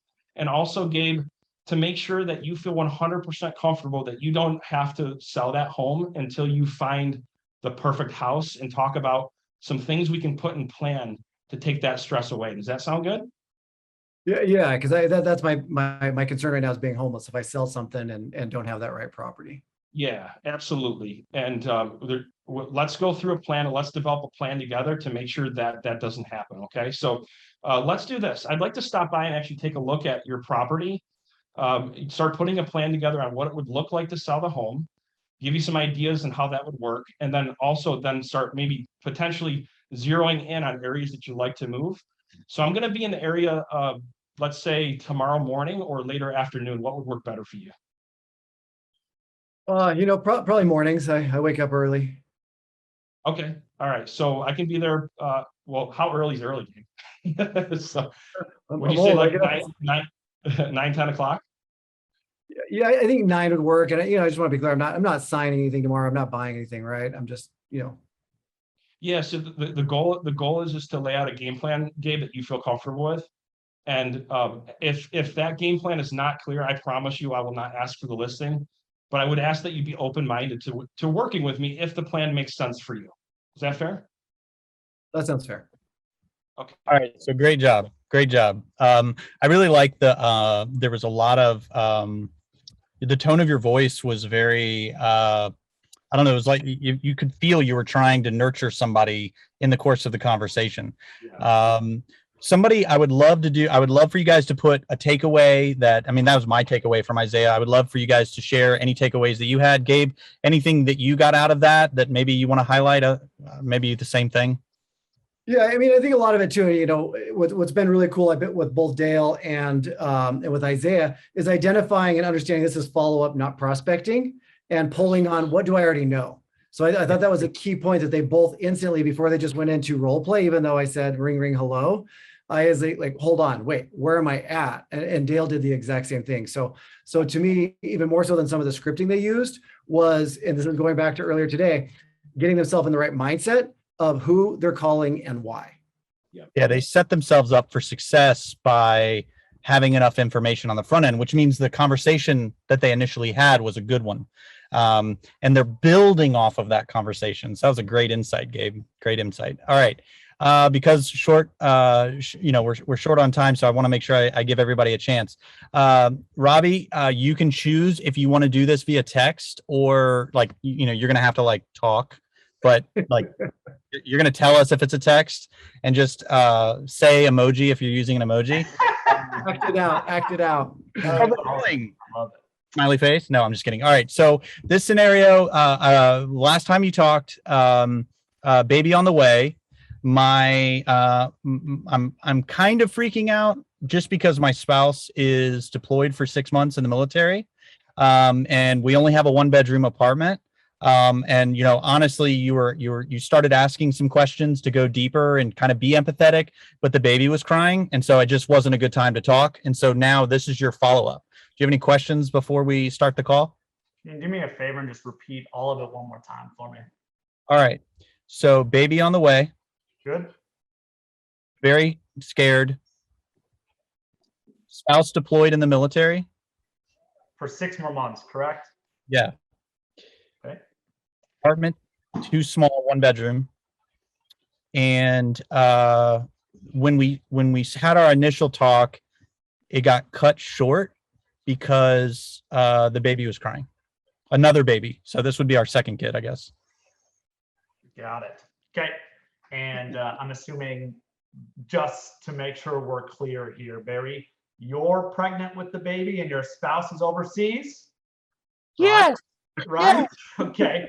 That's going to be interesting. All right. We'll play with it. It's 2021. We got this. You don't have a female in the crowd that can play this for poor Robbie T over here. That's the worst thing. You want to be the role play? Yeah, let's just do it. Let's go. All right. I'm going to give you a quick call and we'll go from there. By the way, just one little note. If you don't know how to text leads, there's one show you should go and watch to learn how to text leads. It's called The Circle on Netflix, where literally people have to build relationships and all they do is write in text and emojis. So go check it out. There's your coaching advice for the day. And it's pretty funny. It's a pretty funny show. It's like reality TV. So there it is. All right. I'm just going to use your name, Barry, and we're just going to beat us this a little bit. All right. Just because it's weird to call you something else. Okay. All right. All right. Ring, ring, ring. Hello. Hey, is Barry available? This is she. Hey, Barry. This is Robbie with Hatch Realty following up, my friend. Hey, we had connected a little while back, probably about 2 weeks ago, and I know that you were super busy with the baby and you wanted me to follow up. And Barry, you had mentioned that you guys were, expecting a baby was on the way, and you were thinking about making a move. And I just wanted to check in, Barry, and see where your head is at with all that. Yeah, spouse is still deployed, baby's still on the way, and still don't have enough room. It's just kind of dizzying. It's very overwhelming. Goodness, I can sense the stress in your voice, Barry, and I can't even imagine having to handle all that myself. Now, Barry, remind me, this is the part we didn't get to before. Ideally, what are you hoping to get in your next home, Barry? What are you kind of thinking you want in your next place? Definitely, at least one more bedroom, preferably another 2, so 3 bedrooms, and I've got to have more than 1 bathroom. Preferably a bathtub, just so that we have 2 options with the kids and whatnot. Absolutely. Okay, so 2 to 3 bedrooms. 2 bathrooms, the bathtub to clean the kids, of course, all that good stuff. What else are you looking for in your next place, Barry? You know, I guess I haven't really, I'm so focused on just needing space. I haven't really given a lot of thought, but, you know, I guess somewhere safe, something that, you know, doesn't put us out too much, that, you know, we can afford it. Okay. And when you say not too much, we can afford it, do you have a budget in mind that you've been thinking about, Barry? Well, I mean, our rent is $1,500 a month right now. And so we definitely don't want to go any higher than that, but I'm not 100% sure how it translates, you know, renting versus buying. Got it. Totally makes sense. So that $1,500 a month is where you want to stay around. Am I hearing that correctly? Yeah, give or take. Okay. And, you know, when it comes to your rental, are you in a lease for another year, 6 months, or month to month? What does that kind of look like, Barry? We're actually on a month to month. We've been here for 2 years, and so they didn't. They allow you to do that. Okay, month to month, totally makes sense. One more piece then. I know regarding the house, the space makes total sense. Tell me a little bit about what you want the backyard or the yard to look like, Barry. Well, I'd like it to be fenced in so that my children can play, and you know, right now we don't have that. The nearest park is like 15 minutes away, and it's kind of difficult to get there. And so we would like to have something in the backyard where the kids can kind of enjoy themselves. Got it. And let's say a yard and a house. You love the house, but the yard lacks a fence. Is that a deal breaker, Barry, or what are you kind of thinking there? I mean, I guess as long as we can add a fence, my husband's pretty handy. So I guess, you know, that's something that I guess we could be open to. Okay, got it. Totally makes sense. Now you said your husband is overseas. What's his name, by the way? Michael. Michael. All right, perfect. And let's say Michael was on the call today. Obviously he can't be, but let's say he was, you know, what would he say he wants in this next home? What are the things that he would care about? That's a great question. He's open to moving. Little bit of concern just with him not being local. But I just told him we really don't have enough room. Got it. So he has some hesitation about potentially buying a place. Is that fair to say? Yeah. Okay. Do you know where that hesitancy is coming from? Or you know, any thoughts on that? Well, I think it's just the fact that he's not here. Got it. So he's afraid of not being able to be a part of that decision is his biggest concern. Yeah. Okay, got it. Totally makes sense. Now, when it comes down to it, Barry, ideally in your mind, when would you be moving into this house? Well, the baby's due in 4 months, so before that. Okay, so baby's due in 4 months. And how early would you want to be moving beforehand? Obviously, with you moving, do you have family, by the way, that's going to help with this? That's going to help with the moving process? Yes, thankfully. Okay, good. Siblings, you know, in-laws, or who are they? Both, actually. I've got a brother here, and my parents, and then some extended family. Got it. Okay, that's great. That's going to definitely help with things. Now, let's say then, just, you know, hypothetically, if the perfect place were to come up in the next month or two, that's a really good fit for you. Is that something you would consider potentially, you know, purchasing or writing an offer on? Or is that something you'd have some resistance to? I would just need to make sure that my spouse is on board. Okay, so we just want to make sure that Michael's on board with that. Mm-hmm. Okay, got it. Totally makes sense. Now, so Barry, here's the thing. Obviously, I can tell that you're stressed, and I appreciate you sharing this, by the way. And glad that it looks like baby hasn't woke up or the kid's not crying or anything like that. What I've been able to do to help other first-time buyers like you, Barry, in a situation like this, especially with the craziness in this market, is I've been getting people scheduled with one of my agents to quickly do a strategy session. And the whole point, Barry, is to sit down and have a conversation about everything we just discussed and to create a game plan that works for you and Michael to get you out of that rental and into your next home as soon as possible. Is that something you think you'd find some value in, Barry? Yeah, kind of like a roadmap. And I don't know if we could do it to where my spouse could kind of virtually either listen or what have you. I think that would actually get us on the same page. What I would probably say we'd want to do, just from my experience, Barry, is we probably want to have you come into our office.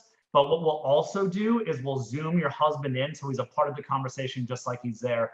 And we can work around your schedule. Obviously, with him serving, I'm sure his schedule's kind of nuts. We will make sure to do that. Even if it's at 2 a.m., we'll make it happen. Yep. All right. That sounds good. Okay, so we're just going to stop there. Boom. Yeah, that was really good. Really, really good. Lots of details. I love the detail. I to be very frank, I would have kept going, but I knew in time. Yeah. I'd gone long enough. And Barry, we're going to steal a few minutes because the next session is just you, G, and I. So we're going to steal so we have time for Michael as well. So we can get through the next one. Yeah. I felt like I was planning. Like there was actually like some consultative, and it was partially because he was asking me specifics, but then also sharing his perspective on what I was saying and relating to me in the midst of the conversation. Gabe, anything stand out to you, or Howard? Any insight there, or those in the audience? I see some folks. There's a few that got typed in. One of the things I've gotten notes from everybody. I've got more notes from this session than any of them. But love the use of let's. It brought you guys together. Obviously, we're working together. And then the big one that I really liked is we didn't get a chance to cover this before, and then you went into something. So I kind of really liked that you're keeping track. It wasn't even just remembering, but it was. I just like how that came across. Yeah, absolutely. Absolutely. Really good. What I liked about that, Robbie, is you have so much to work with, because you've gotten, not only you're qualifying them, but you also have their pain, their motivation. You did a really good job of throwing in some rapport in there, finding common ground. It's a for doing a role play, in my opinion, almost a picture perfect call. So it's great. I thought it was just really, really good overall. So one more I'm stealing from you, because I steal from all of you on here, is let's say he or she, whoever it was on the call. I thought that was slick. Let's say he or she was on this call. I like that. Now, I think the other thing is on all the calls is make sure that you're always thinking about making people feel good and feel positive. Again, surround ourselves with positive people, positive outcomes. And it's not bad to drop that, like, oh my God, I work with a young couple just like you guys, and we got them out of this apartment and we got them into this home, and they're so happy, and they got a playground and blah, blah, blah, blah, right? And then she's like, oh, I can associate this agent with that outcome. Yeah. Right. And so that, again, people want to be with people who are positive, solve their problems, put them in better places.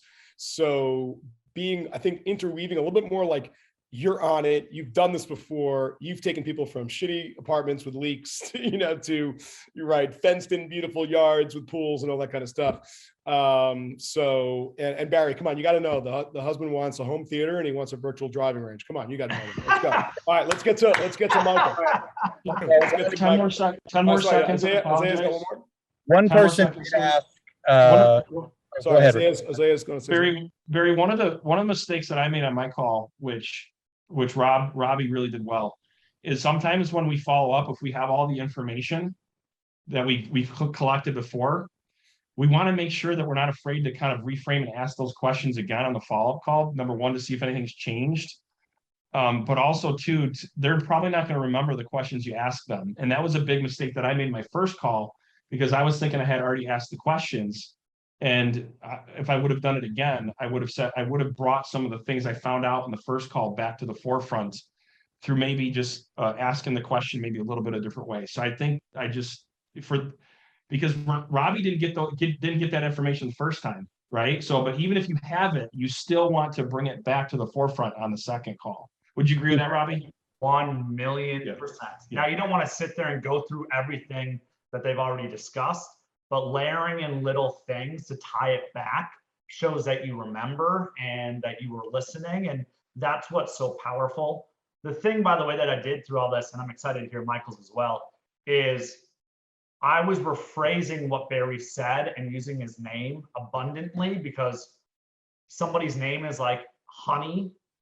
It's the sweetest word in their vocabulary, and then rephrasing and reflecting simply show somebody, hey, I hear you, hey, I see you. But more importantly, if I heard something wrong, they correct it. That's the power of it. And I always turn into another question. So. Yeah, no, it's good. Kind of funny. I've known people who just use my name all the time in the conversation. I kind of think it's weird. I have a really maybe a bizarre reaction to it. But the overuse of my name in a conversation, it starts registering to me. I think you can use it for sure, but be measured about it. The overuse of like, so Howard. I'm starting to get the weird meter on that. So a little bit, right? But anyway, we got to get rolling here, guys. So let's get to Michael. All right. So Michael, let's see. Scenario 4. All right. So this is a person that came in, they checked their home value. They've been getting the HomeBot report that Ylopo sends out, and they check it every time. And you're getting alerts every time they check it. Whether you bring that up or not is up to you. When you spoke to them last, they were considering selling on their own because the market's so good. So potential FSBO. And Gabe, do you want to be really old this time, or you just want to be regular? I'm just kidding. Now, Gabe, you're going to do it with Gabe. I mean, if you call an old guy regular, is he any less old? Thanks. I mean, I love you, Gabe. Oh yeah. So let's just make this really simple. And first of all, guys, let's remember, don't overthink stuff, right? Sometimes I think we overthink, we've got to go super deep with them and blah, blah, blah. Let's remember what the goal is. So, all right. So Gabe, hey, Gabe, it's Michael. I haven't talked to you in a while. Just want to give you a shout and make sure I'm not dropping the ball on mine. How you been? Hey, Michael, I'm doing all right. Good. So, hey, last time we spoke, you had said that you were thinking of selling your home yourself. Are you still thinking about doing that? Yeah, I mean, I've sold several homes in the past. The market's crazy. It doesn't seem like it's going to take a whole lot to get this done. So yeah, I think I'm just going to, take care of it on my own. Yeah. Okay. Good for you. All right. So let me ask you this: when do you plan on doing that? When do you plan on putting it on the market?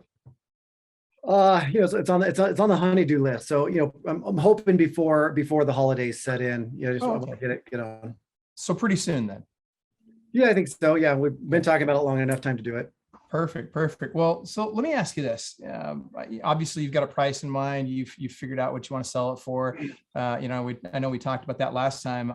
I would like to come by and take a look at it. My wife and I buy a lot of homes, and even if it's not right for us, we've got a lot of people that we work with. And I'm curious if my wife and I didn't buy it personally, which I'm hoping and assuming that you would consider us as a potential buyer, but if we didn't buy it personally, would you, if we brought you one of our clients that was willing to pay you whatever you wanted for it, was willing to pay all the closing costs, all the commissions, all the, fees involved with selling a home, was willing to do it with no inspection, was willing to close whenever you wanted, and was willing to let you live there for as long as you want or move out as soon as you want, would you at least consider an offer from either ourselves or one of our clients?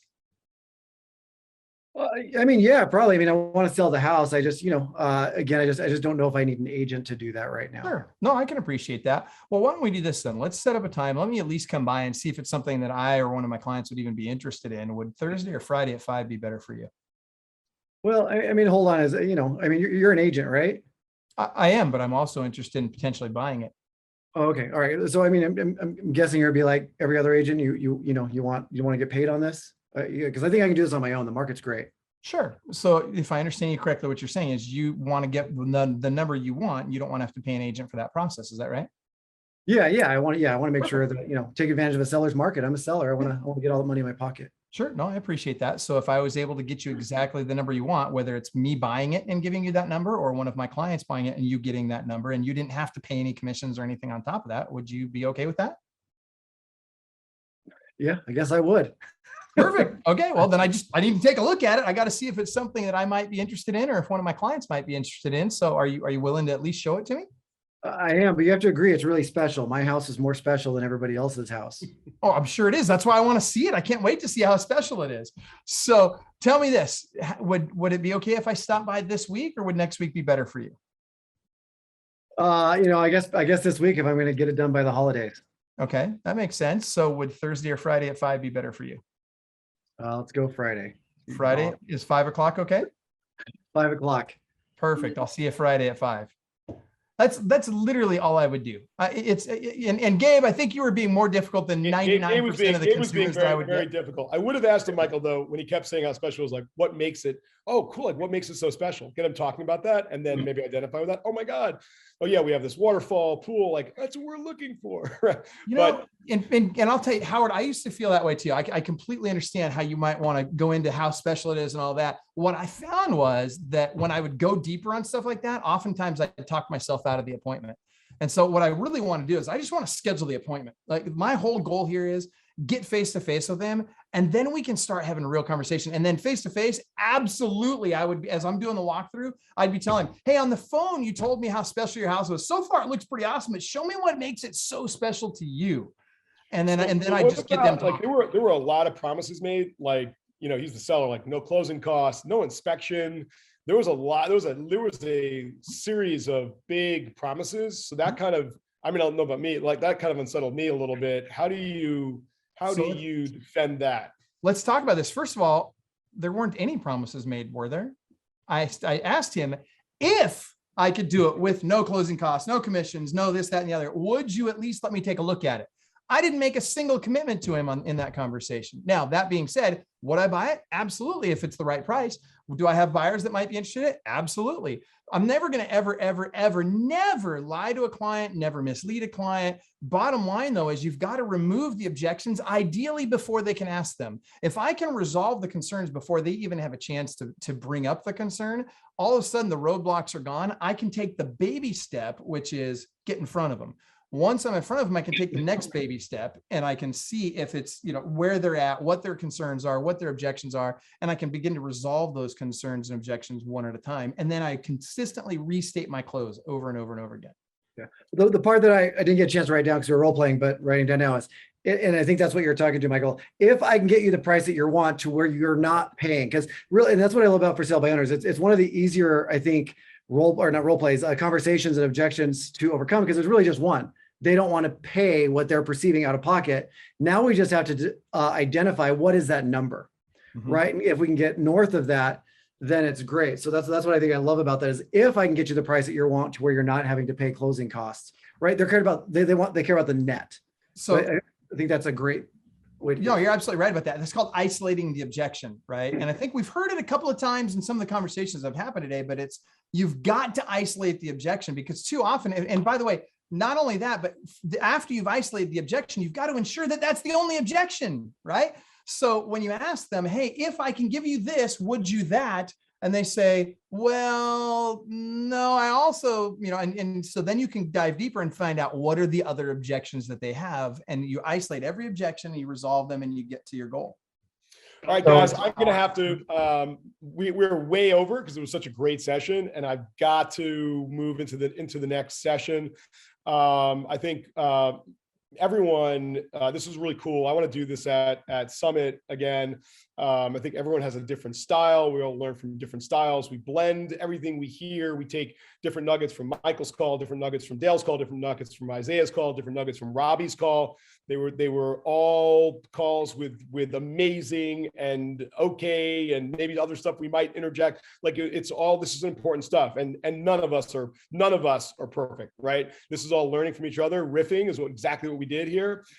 This was a phenomenal session. You guys are all titans. We are blessed and honored that you joined us today and gave back to our community. So Michael, thank you. Dale, thank you. Isaiah, thank you. Robbie T, thank you. Very humble. See you all soon, and we got to move to the next session. Let's roll. Thanks for having us. Hey, Sal, appreciate it, Howard. Thank you, guys. Thanks a lot, guys.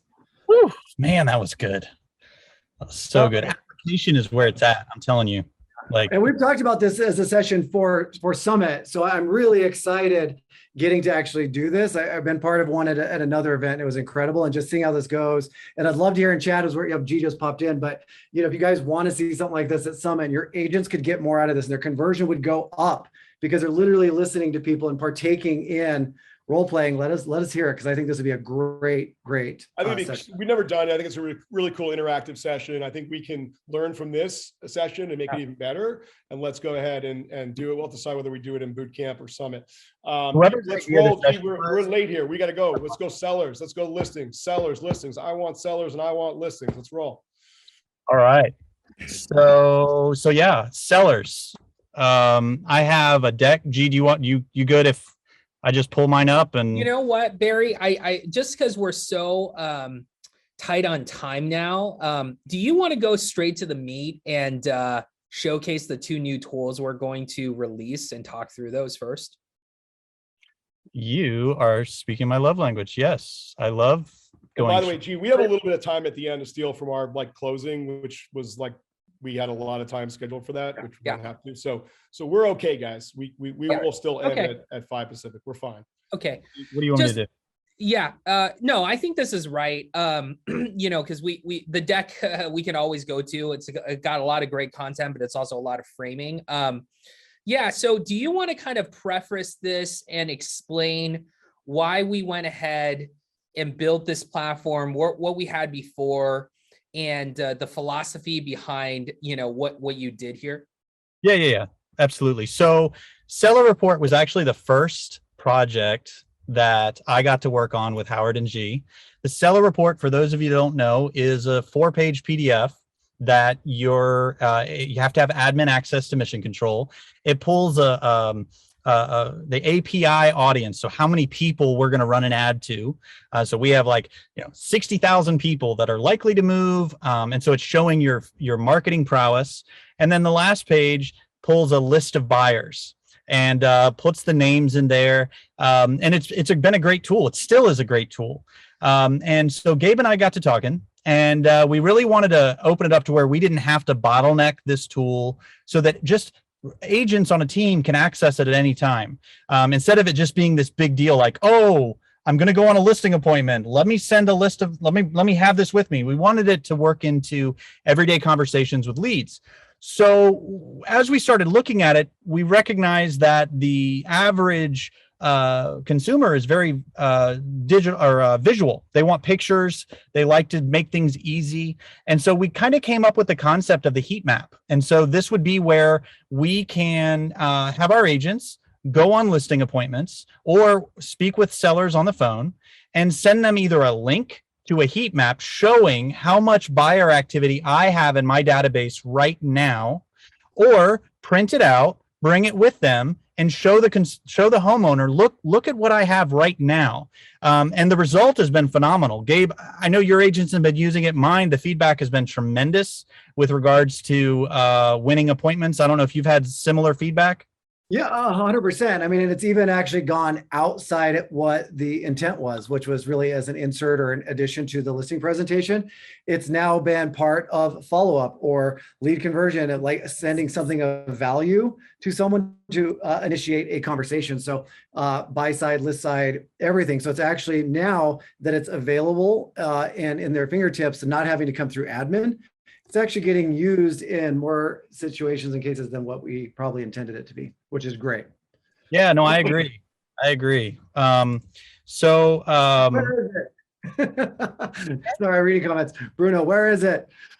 All right. So I'm going to do 2 things. The first thing I'm going to do is I'm going to show you guys the end result. All right. So this is what the heat map looks like. Then I'll go into how to make it. So this is a stock photo up top. You can change that if you want. And we'll show you how to do that. This is the house that you're assumingly going on the listing appointment with. This is the agent. And just like when you are creating an open house tool and you have a drop down of agents, that's the same way. So this information comes from that. This is customizable, and I'll show you how to do that in a moment. But here's the heat map. So this is actually where their house is at. This is a real live view of, in this case, Norfolk, Virginia, right? So this is where their house is. And then I'm able to show them on this map where I have buyers. This is a true scan of my Follow Up Boss account right now. And so I'm able to tell them, we currently have 497 people looking for a 3-bedroom, 2-bath home out of our 131,000 person database. And then I'm able to say to them, I've had 2 people contact me in this section right here. I've had a couple here and 6 here. And so it's a visual representation. Then it goes on to say, this is basically a commercial for the Diva Listing Rocket, because when you run a Diva Listing Rocket, it's a custom video for their home. And the reach is going to be thousands of people. And then at the end, we're going to give you a report that you can send to the homeowner that just shows how many people are engaging the video. Then we pull the same concept here of the Facebook API. So within 10 miles of your home, there's 78,900 people that are likely to move.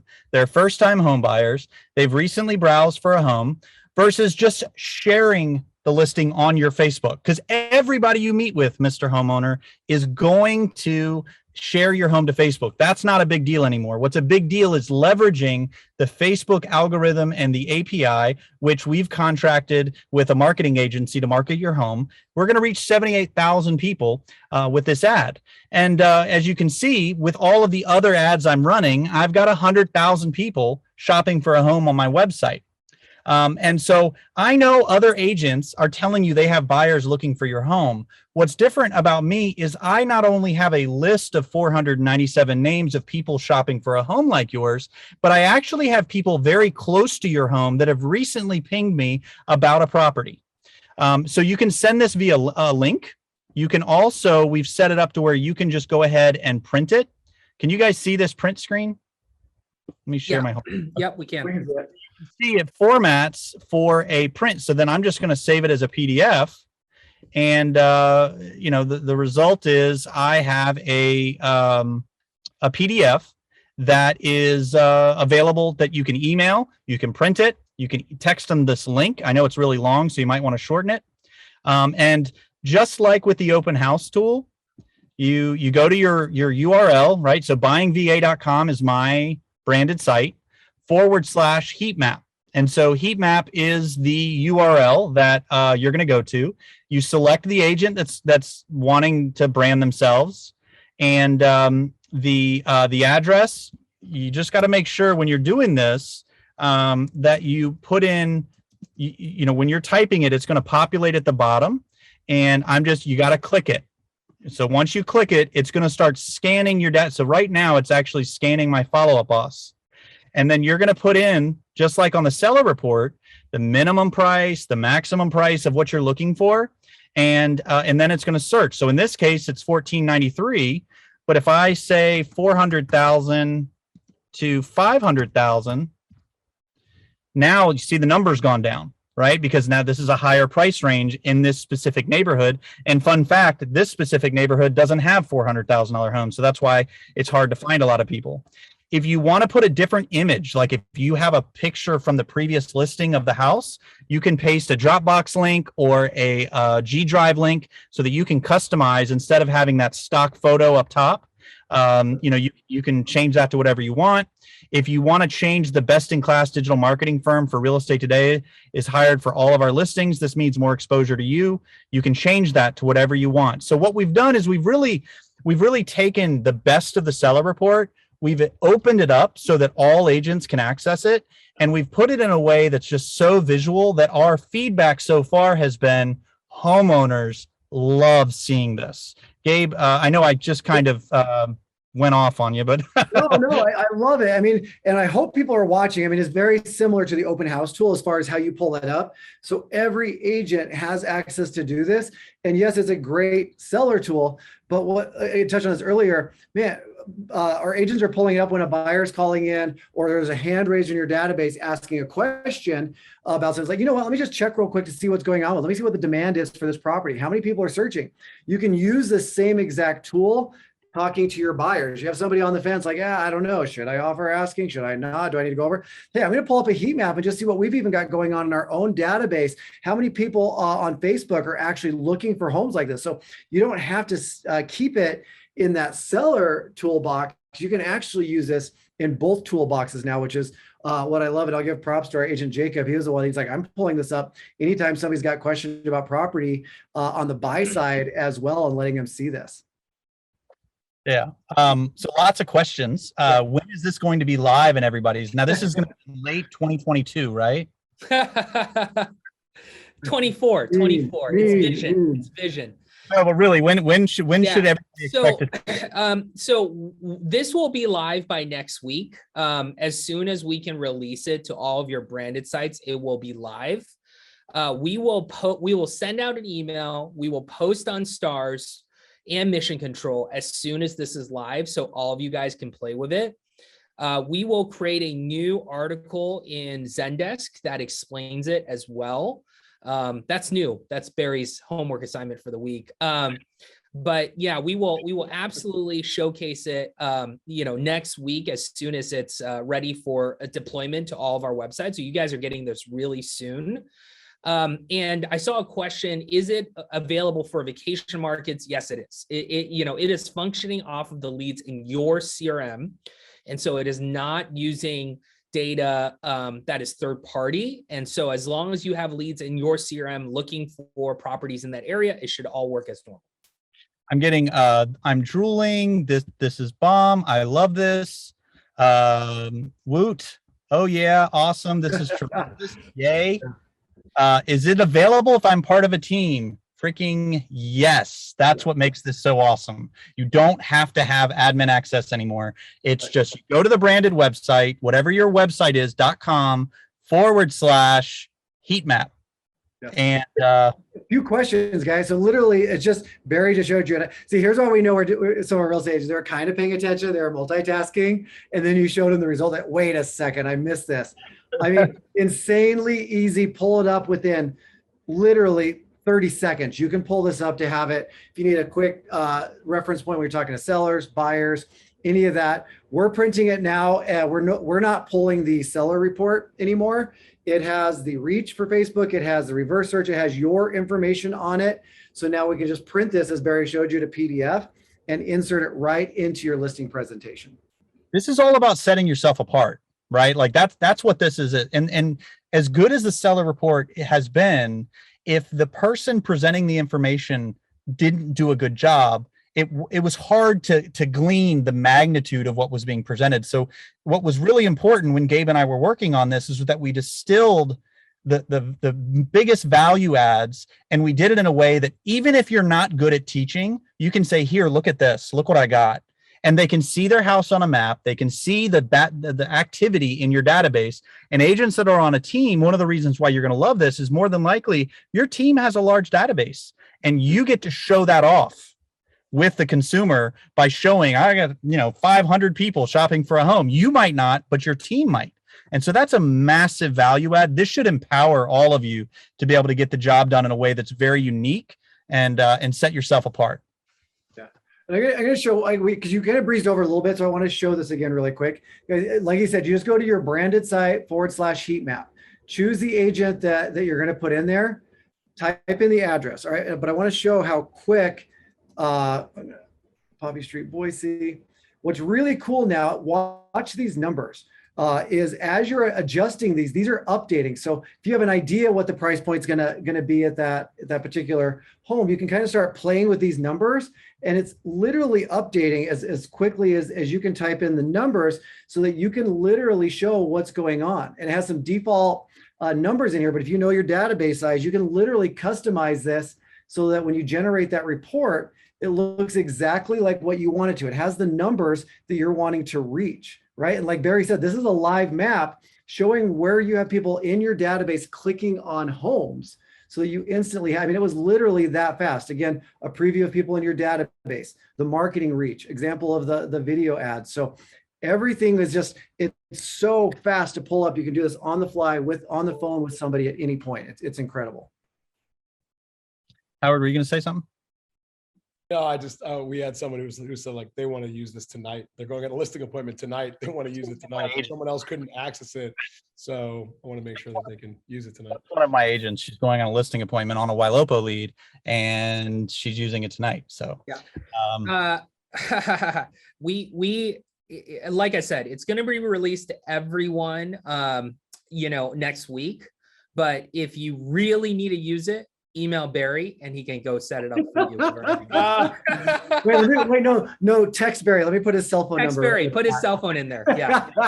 No, better yet, let me give you his physical home address. Show up at his house and he'll set it up for you.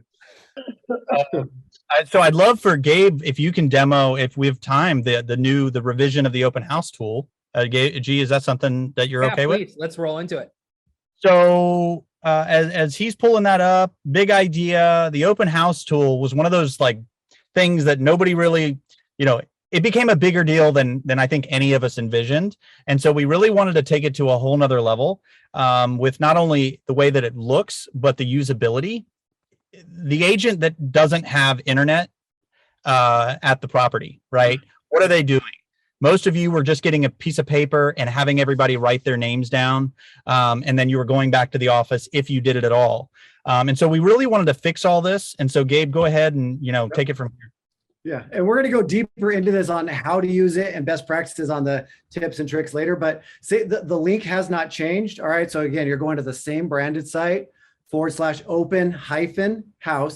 All right. This one, you do need to have an MLS number for it. All right. So this is where we're going to put in an MLS number once it's live, or if you're in a market where it syndicates out. Again, I'll just keep picking on Jan. This has 2 spots, right? 2 things that you can fill in. To where now when you come in here, instead of having the fill form, it's automatically still pulling the photos through. You have a expand here view. That way, if you are putting up a laptop or iPad or something, you can expand it out, but pulling the pictures, pulling the bed bath. I personally love the more clean look on it, not as much information on here, pulling the agent automatically from the drop down. And then the QR code. All right, so this is fantastic. So if you don't want people picking up your iPad or touching your keyboard, or they don't want to, or worse off, you don't have the Wi-Fi code from the sellers, or you don't have Wi-Fi there for some reason, the vacant house, it's all turned off. Literally, it is pulling in the QR code right onto the page so they can scan it from their mobile device. And then from here, it's going to directly go into the fill form that you've already customized. So this one is ours. Again, you guys have the ability to customize this fill form, the questions, anything that you want. So again, what will happen is as soon as they scan this QR code, they don't have to do anything. It'll pull right up. Or if it's on an iPad or laptop and they just want to go straight to it, they click on it and away you go. I think it's way cleaner, way easier.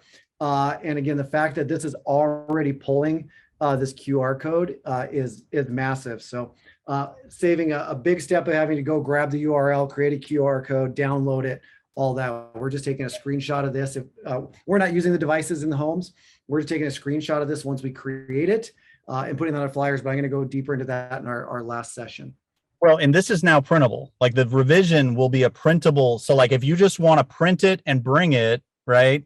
You just print the open house tool, you stick it, at the door, whatever you want. The people bring their phone up and they get that registration. And version 2 of this, sorry, G, that I want is after they use the QR code and they fill out the info on their phone, I want it to automatically go to a landing page for the property. So that I think is something that'll be kind of easy, in my opinion. I'm not an engineer, but and so this will be when will this be live? This one will be 2024 or you're such a jerk.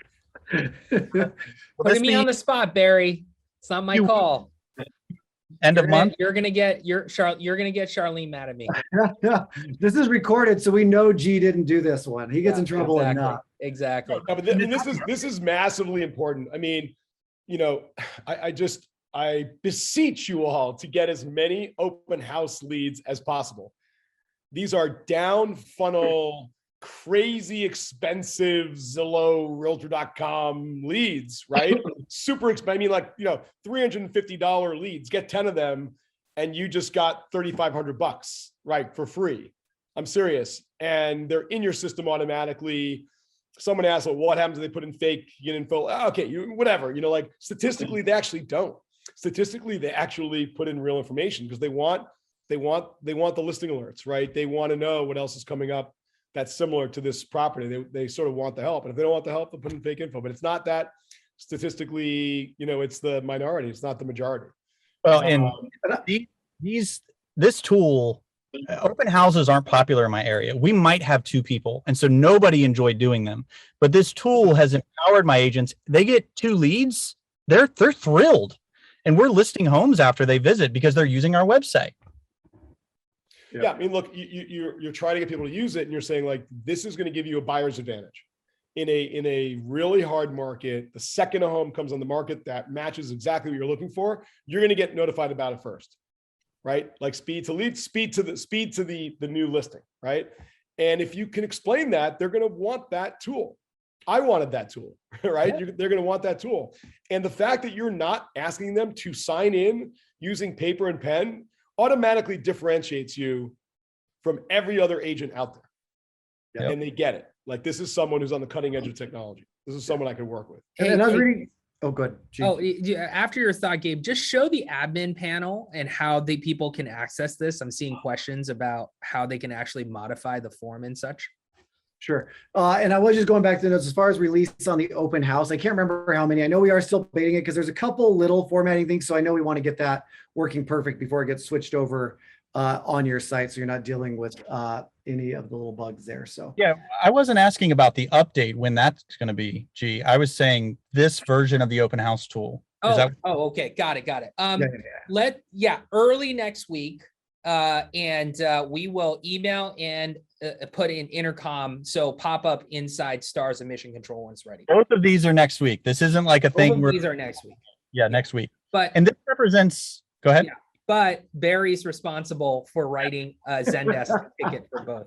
But this also represents a really interesting initiative that I really want to point out of the genius of Howard and G is that they're allowing Gabe and I to speak directly into some product decisions, almost all, but like these little features represent like I think they were calling them skunkwork projects because they're kind of running alongside.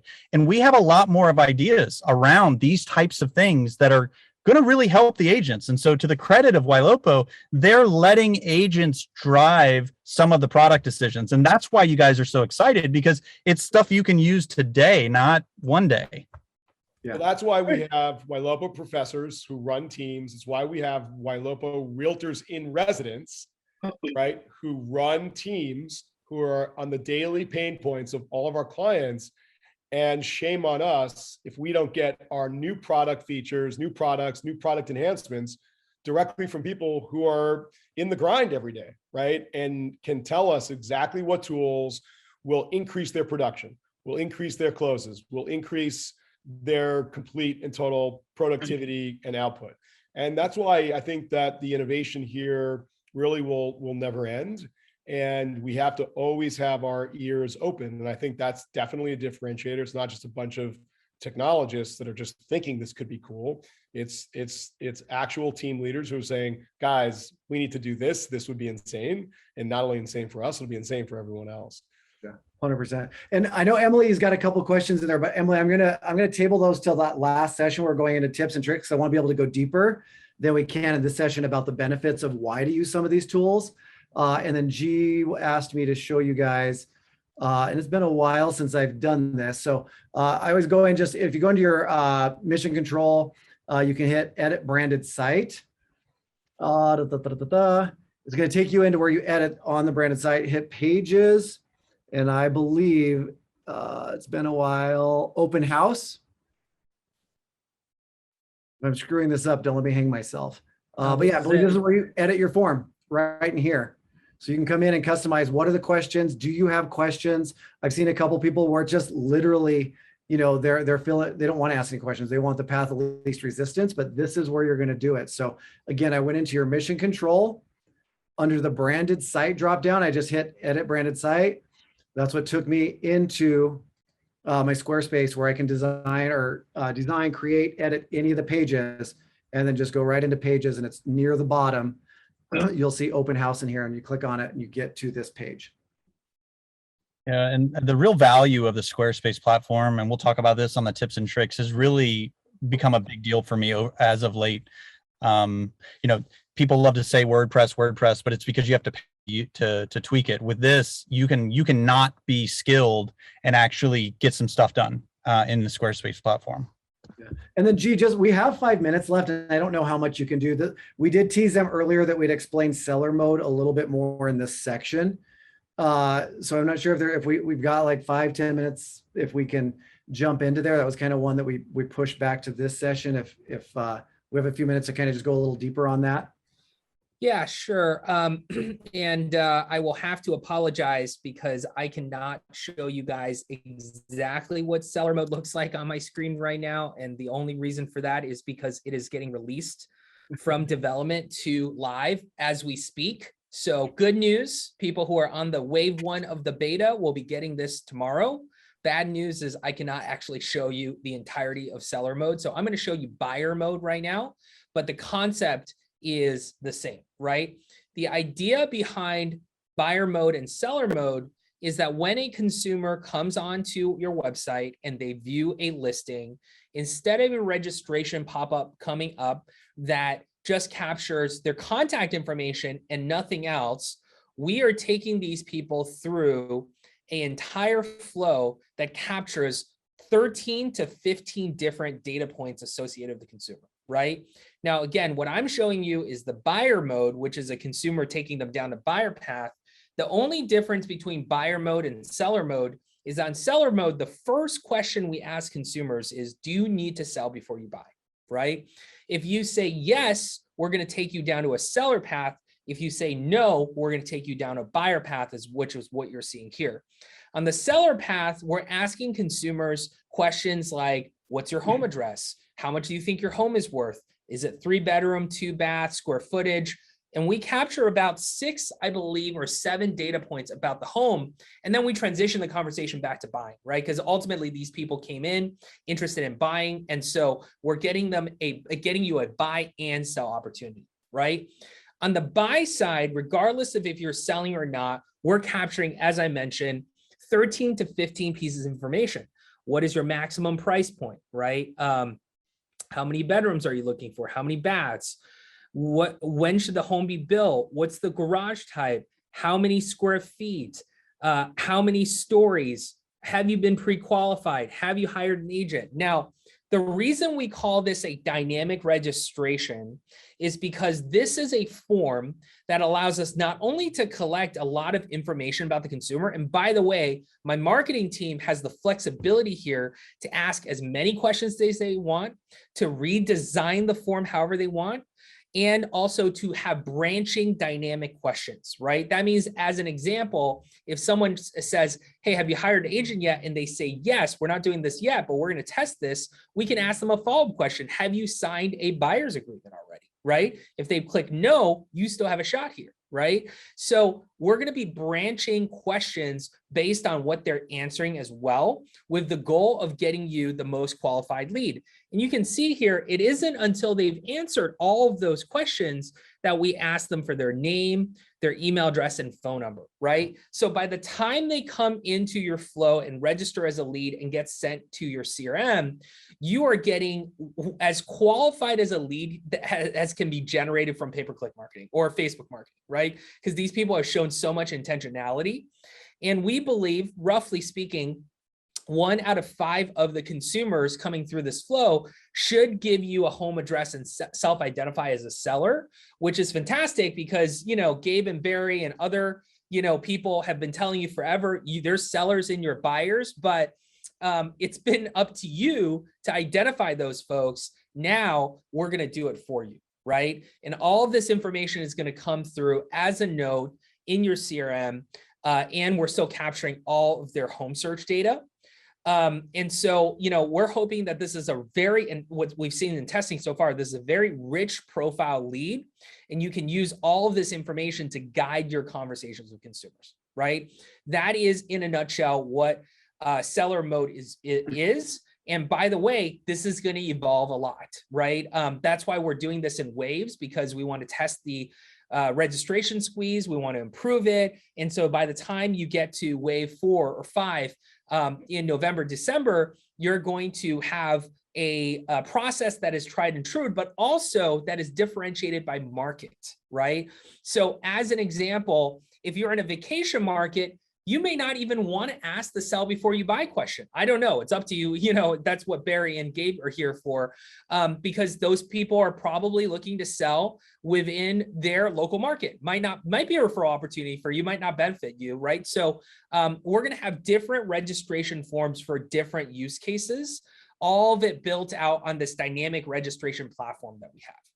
So my question for Barry and Gabe is, and feel free to interject other points, is how are you going to use this information to have a deeper conversation with consumers than just their contact information like before? Well, I think it's insight, right? I think, you know, one thing I love talking to agents about in our own team is trying to understand where somebody is on their journey, right? So when you're asking this many questions and you're getting information and all this, every question they answer, is being added into a note right at the bottom, the very first entry as that lead is put into your CRM, is I have more insight into it, right? I'm not relying on them needing to click on a property. We're talking about speed to lead and wanting to have some insight. There are times in the typical way when we're generating leads that we're going to capture the lead, send it into your CRM before they ever click on a home. We may not have some insight of what they're looking, where they're looking, or anything like that. And now it's also going to be dependent on what they're clicking on that they're seeing that catches their eye. This is asking the questions up front and putting it in there. And I love, there was, a couple of points, I have a ton of notes down here from the last session about, just the tell me more, explain what you mean by, or I'd love some insight. I think it gives you talking points to where we don't have to interrogate these people, asking them bed, bath, hey, help me understand more that you're looking for square footage between here. Like, I think it just helps you ask the right questions to have them lead you to where it's going. And then the fact that you can customize it is massive as well. Because I even had one of the agents on mine, like, hey, it'd be nice. I love all these questions, but I'd prefer we don't ask if they have an agent, or I prefer this. So I love the fact that they can customize, some of these questions that are being asked to kind of tailor how they want to do their follow-up. Well, and yeah, I mean, those are great points, Gabe. And, what's interesting about this is the worst case scenario in using this seller funnel so far, if I understand you correctly, G, is that the price of the lead will stay the same. In some cases, the price of the lead has actually gotten better. Is that right? 100%. Yep. Yeah. Go ahead. Yeah. So, I say that because the genius here is we're really in touch with the consumer. This is a theme that I keep bringing up, but instead of agents saying, send me people that want to sell their home, and then us try to find people that want to sell their home by saying, hey, does anybody want to sell their home, or some form of that? The problem is I've never met a homeowner that is excited about talking about selling their home. What they're excited about is shopping for a home. And so we're able to leverage that emotion and excitement and repurpose it to our own advantage. And this is the real genius here. And so now what we're doing is we're capturing people that are excited about buying. We're excited about them selling, but they don't want to talk about that. And so what I've done is the team and I, we've come up, Gabe, the realtors in residence, we have a seller course. It does cost $0 if you click that link, and you can enroll in the co-assemble course. So it's free. And it's basically the 3-step process where some of us are using. None of the seller leads that we get start with, yes, I want to sell my home. We have to warm up to them. And that's the process that we're using to do that. And again, it's that middle of funnel lead. It's someone that wants to buy a home, has a home that they need to sell, and then you're able to capitalize on it by influencing the discussion, the direction you want to go. At the end of the day, G, you've seen my CRM. Out of like the 300 or 400 leads you've generated, about 50% of them, literally, so about 150 to 200 of them, my team has spoken with and either labeled active, so we're showing them homes, hot, warm, or cold, so we've dispositioned them, and then in one of them, we sold a home in 3 weeks. And so it's a very interesting change in consumer behavior. Yeah, I love it. A couple of questions I want to get answered for people. Tommy asked, will the Riot conversation be updated to utilize this additional information that we're taking in? Yeah, not during the beta. We definitely will over time, but we're still not sure yet exactly which questions we're asking. So eventually Riot will use all of this data to have a deeper conversation, just not yet. And same for listing alerts, right? Like we're capturing a ton more data than normal. We're getting specific about their search. We're not using for listing alerts yet because we just are in the testing phase. So we want to see feedback from you guys. Hey, what did you end up adjusting? How often are you changing the criteria? Does it actually match to what they write? Like so many details, right? And so when you guys are in the beta for those 250 to 300 people that are in the beta, we have attached a feedback form to that initial email, and we will be emailing you every 2 to 3 weeks to collect feedback. This is the type of stuff we want to hear from you guys, right? Hey, it would be awesome if this is incorporated in Raya. Hey, we need this set up on listing alerts because I'm going in and adjusting it every single time. whatever feedback you have, right? That's going to help us improve the product so that when we launch publicly to everyone, we have it fine-tuned and dialed in. And someone had asked, what is the cost for seller mode and buyer mode? Dynamic registration is built into your platform. You're going to get it free, right? So there's no charge for this. We think it's such an uplift to lead quality and lead conversion. It's a no-brainer for all of you guys. So, very excited to, unleash this technology, and hats off to our product engineering team to get this done. And it is literally being released right now. And one thing we haven't even touched on too, just for those of you that have a lending partner or don't, and you're wanting to add more value to what's coming in, the questions are like the lenders of in Denver for us are like, holy crap, why we love these new leads that are coming in. It talks about, are they pre-approved? Are they not? Have they, like, there's great information now that the lender's getting more insight into the lead quality as well. So should make it that much easier if you do not already have a lending partner to get one. Yeah, these aren't normal leads. That they're very different, and they represent a real change in consumer behavior. The economics. I don't know if you're comfortable going over it, but well, maybe we should wait. But basically, like 5 buyer leads on Facebook or Google costs what? Facebook, I don't know, $30. Google, $50, something like that. And so the hope is with seller mode, some of these buyer leads I'm buying are going to raise their hand as sellers, right? Yes. And that's I just realized I was on mute, but yes, exactly. We're seeing, and this is why I was encouraging everyone to do Facebook in addition to Google. We're seeing actually a better result for Facebook from a cost per active buyer rate than even Google, right? So it's because the lead cost is so low. So absolutely, our goal is to get you 1 out of 5 leads as a seller lead, and then guess what? You get 4 bonus buyer leads. Yeah, exactly.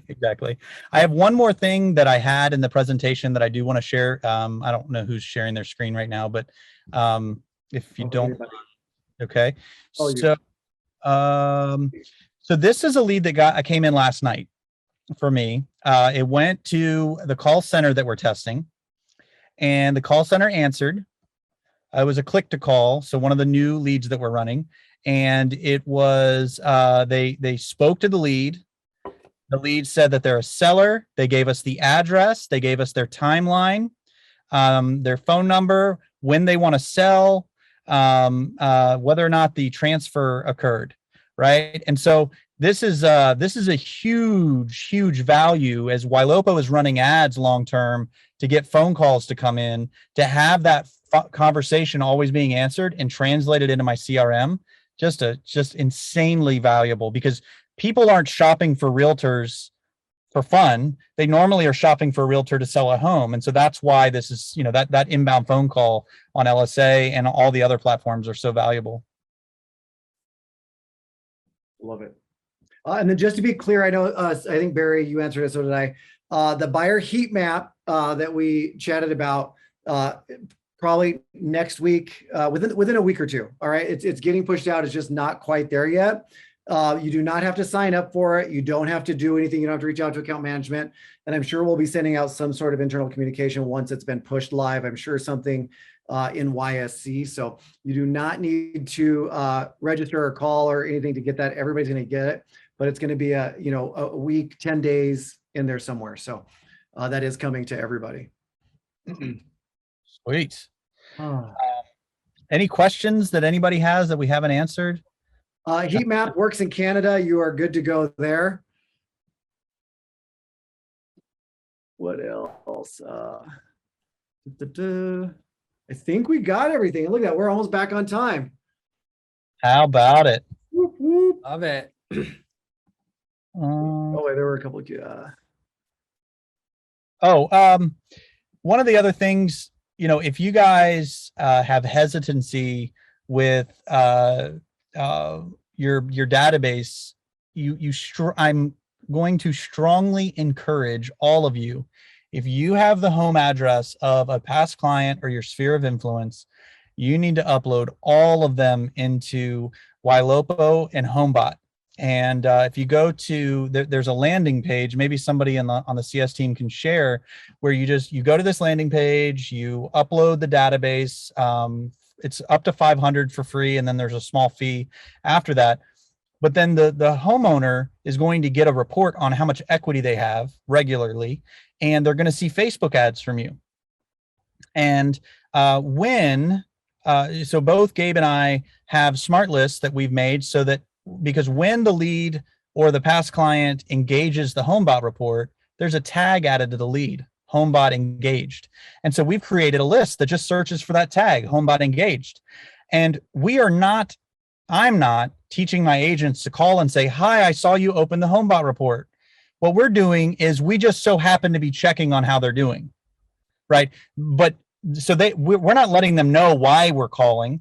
We're just happen to be calling. And then maybe if the person doesn't bring it up, we just say, hey, by the way, while I got you, have you seen what your home value is changed to? You must have an insane amount of equity. Hell, Barry, actually, that report you're sending me has got me, so it's a really great way to stay connected to your sphere of influence and your past clients. It's rare to send them something that's actually valuable. Apple pie recipes really aren't that valuable, but seeing the equity report definitely is. But so good. Oh man, I love it. What on the heat map, if database isn't huge or if the seller is outside the area, you're still going to get the marketing reach. There's still a lot of good stuff on there that you can provide on that, right? So I think that heat map's going to work for most people 100% of the time, most of the time. So use it when it's a benefit to you. But there's more stuff, great stuff in there outside just the outside the buyer count. But again, all the more reason to be building a database, right? This all gives insight into people like, every lead in your database has value. People who are logging on, looking at homes, even if they're not talking to you, brings value because exactly that reason. Again, why you want everybody in remarketing, on listing alerts, engaging with your website, even if they're not talking to you. We'll go deeper in this in other sessions, but you're only spending your time and focusing on those that are worth it anyway. Build that database, build everybody in there, keep them in there. As long as they're logging on and they're active, even if they're not buying or talking to you, there is still value, especially when you're utilizing them on a listing appointment. Awesome. All right. I'm gonna have no voice by tomorrow. Next session is on video. Video.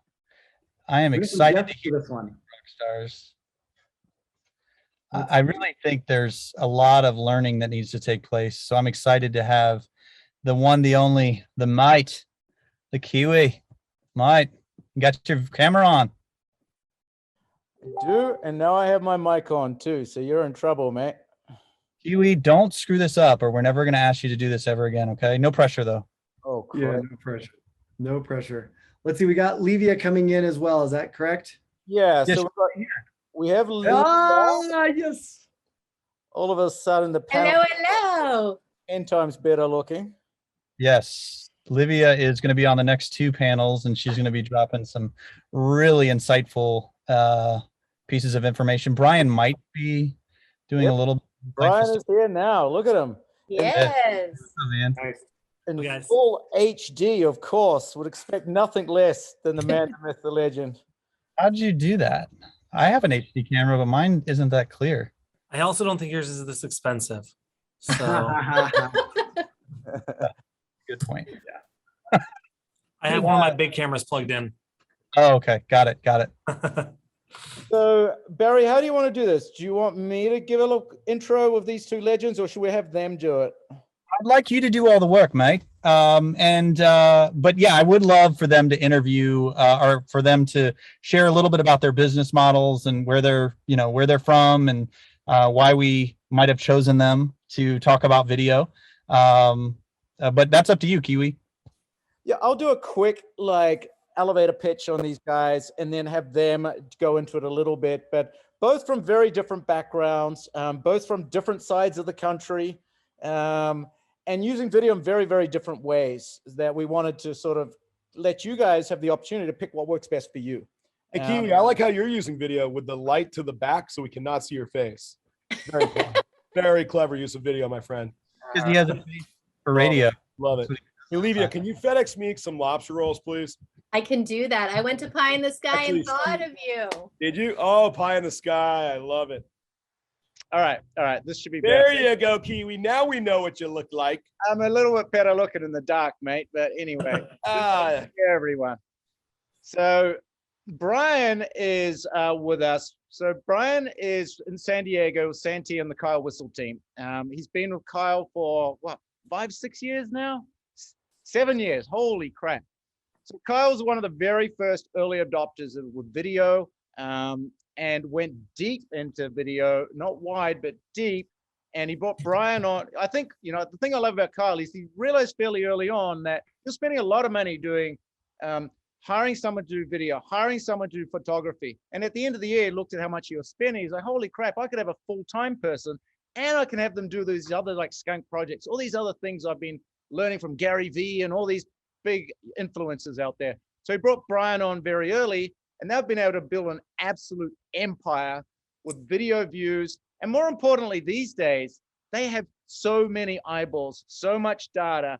They control their market. They don't have to rely on the Googles and the Zillows and all these other people to get leads. They've got the eyeballs. So they really turned themselves into a media company early on that sold real estate rather than a real estate company that dabbled in media. So that's sort of, and Brian is the mastermind and the brains behind it. Kyle's just the good looking guy on camera.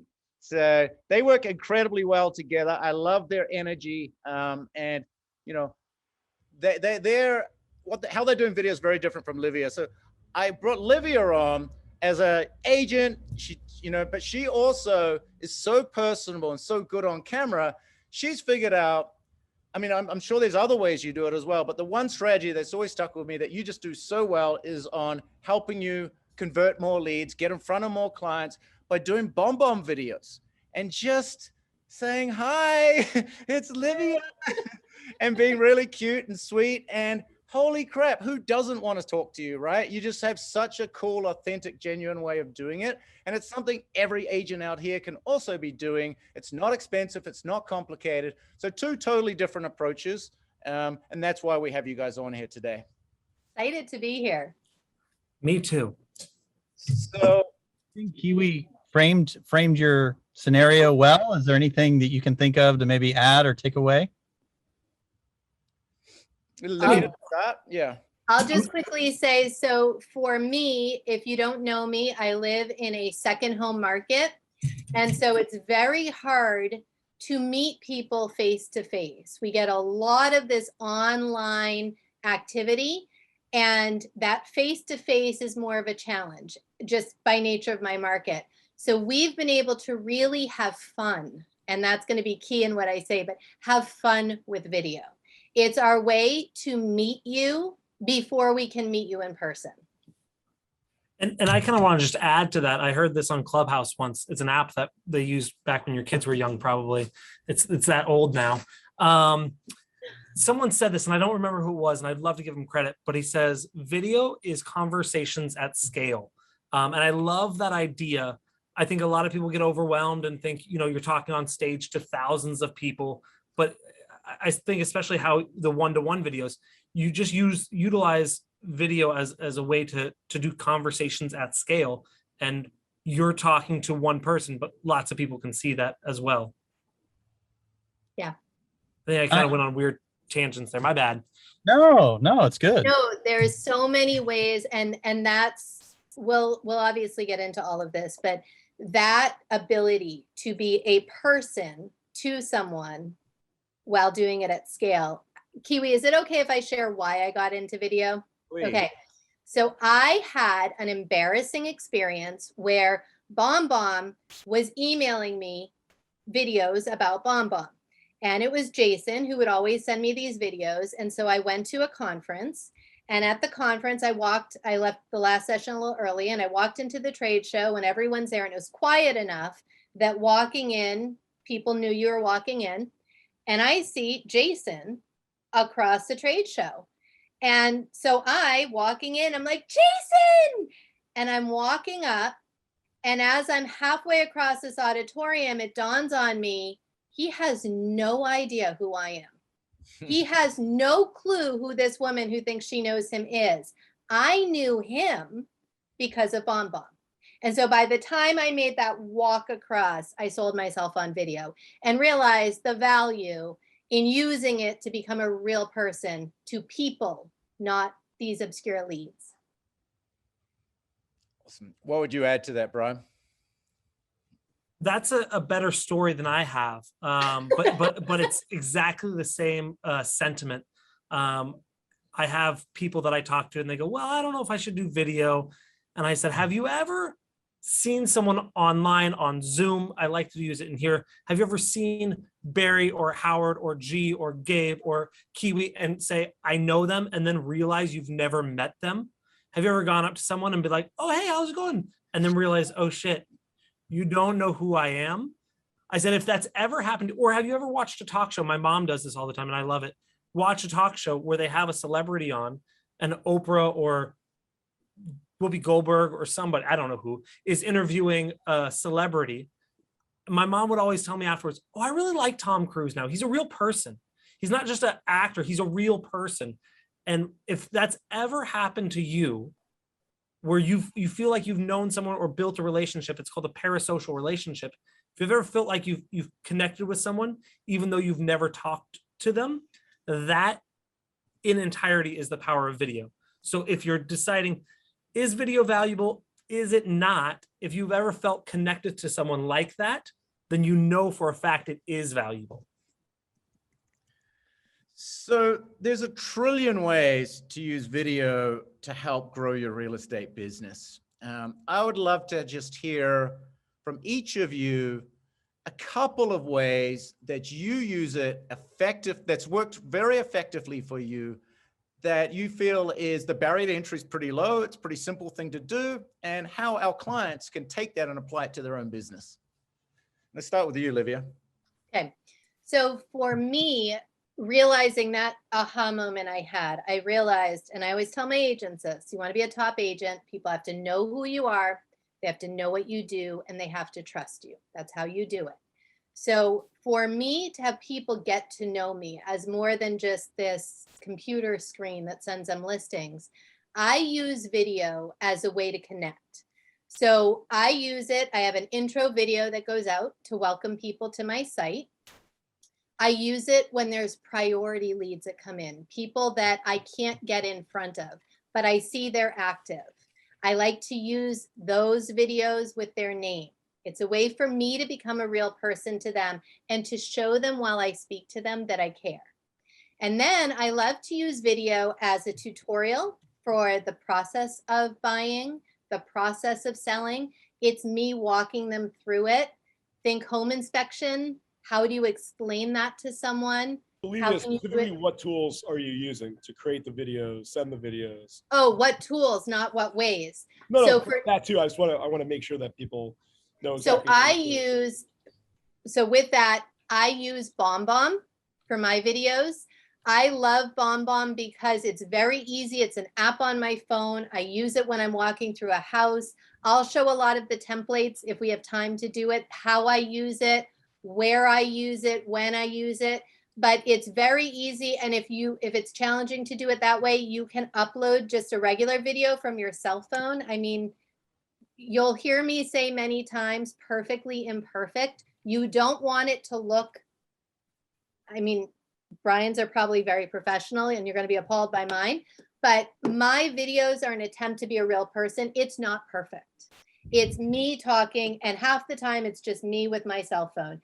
I previewed a $15 million home for a client yesterday, and I did it with my cell phone, and then I uploaded it to BombBomb, and then I sent the link. You could feel free to share one. We'd love to see it. I will. I have some I can share. Awesome. Let's do it. So I want to touch on that point before I kind of break down the types of videos we do. And I'll give you the 6 types of videos that we've broken down. I'm not going to go through each one and go, but I'll break it down. I'll tell you which one each one is. And sometimes I feel this helps kind of get people's wheels turning. But I want to talk about quality first. Obviously, we have a wide range from high end to cell phone stuff. And I want to make it very clear. The best videos have the best content. Has nothing to do with your fucking camera. Ooh, sorry. I don't know where we're at yet. Sorry, I get excited about this. It doesn't matter your camera, doesn't matter. If you have good content, and again, this is true. Look on Facebook, look on Instagram, look on the Instagram Explore page or TikTok. This is true. Look at the best performing videos. They're typically done with a cell phone. They're typically pretty shitty lighting. Like they have good, interesting content. They're not done with the highest end gear. And that's really hard for me to say because I have the high end gear and that's what I get hired for. And I think that's a good way to kind of grow it and level up, but it's not necessary. Don't get caught up. I also tell people the more shit you buy, the less videos you'll film. Because then you go, oh, well, I want to film, but my microphone isn't charged, and I gotta find my gimbal. It's in the trunk of my car underneath the stroller, and like this life, right? So the more stuff you have, the less you're gonna film. So, but to bring it back a little bit more, Kiwi, to answer your idea or your question, different types. I'll break down the 6 pretty quick, and then I'll put it in the chat, or if someone can put it in the chat for me, I'd appreciate that. But our first type we do kind of our talking head videos.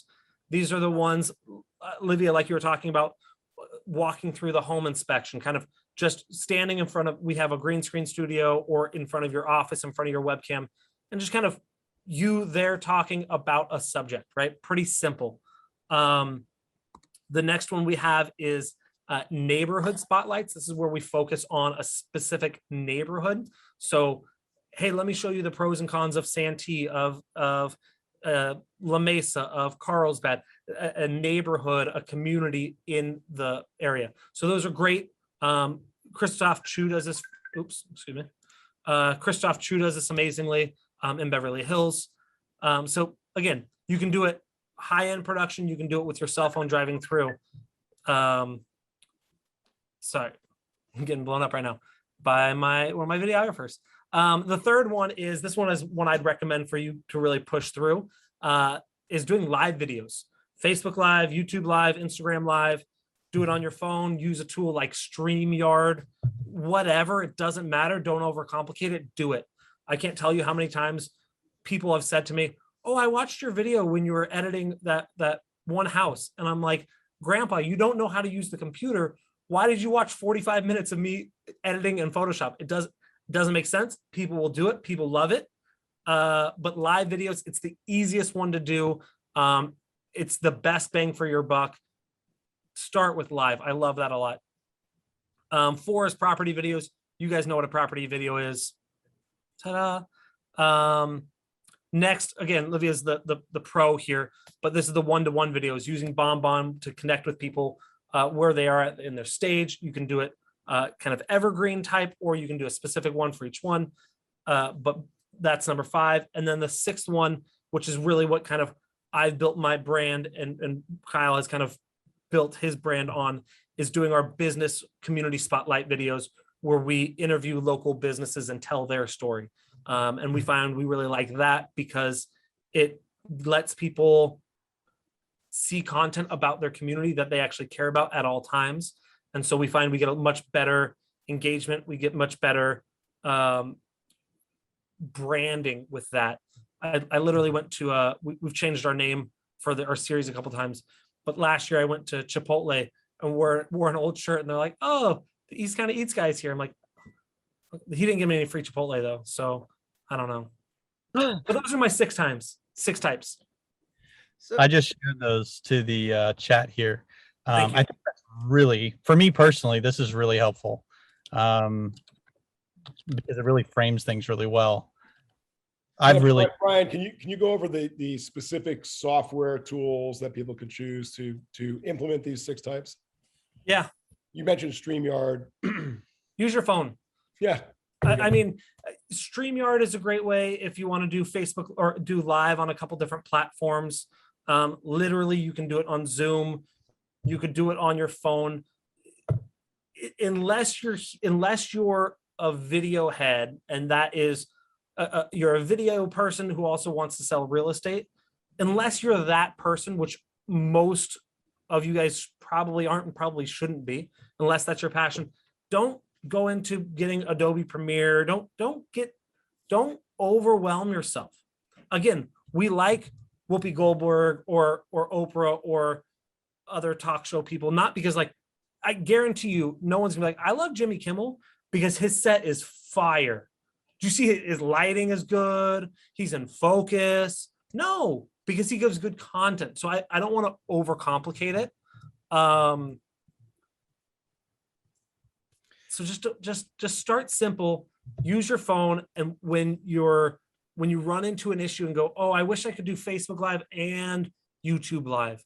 That's when you start researching, but don't start researching on how to grow into this mega thing before you do it. Is that fair? So I have a question about this. I want to show you something real quick, right? So what he's saying is there we go, Kiwi, do what you're going to use, right? So here's my thing with video. I'm using it, whatever scope you're using it. And for the people that are logging in that are trying to figure out how do I get started like this with your computer. Take a piece of paper, look at the person that you're curious about, and hold up, hi, Howard, if I sent you this and you didn't know me, you'd have to open this less than 1 minute video to find out why this girl is sending you something with your name. And that's how I use it. It's not, I am by no means a videographer. I'm going to embarrassingly show you a video in front of Brian and he's going to be like, ew, no. But I do it because it puts me in front of people as a real person.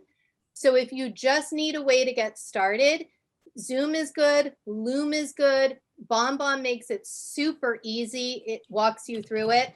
Or honestly, just do a video on your phone and use that. Why I love BombBomb though is for depending on who you're with, if your CRM can suck that video in, which Follow Up Boss does so beautifully with BombBomb, it is just easy peasy to start doing this.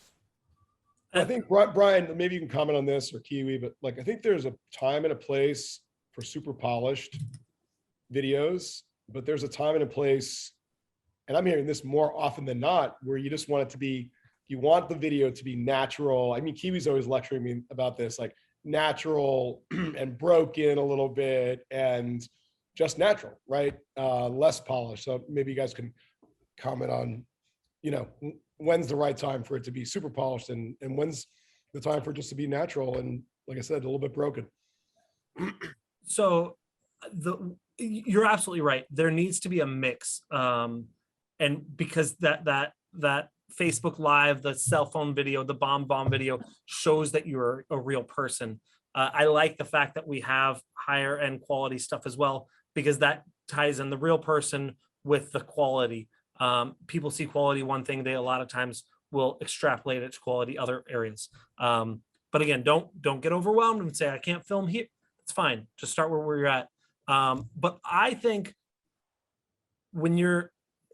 it's great doing it cell phone style, specifically when you are talking to a certain person, doing a one-to-one type thing, right? I think it's incredibly important to, if you are with your clients and they want to offer on a house and it's super competitive and you want to do a video, I literally had my agent say, hey, how much would it be to have you come out, do a video of us, talk about the house?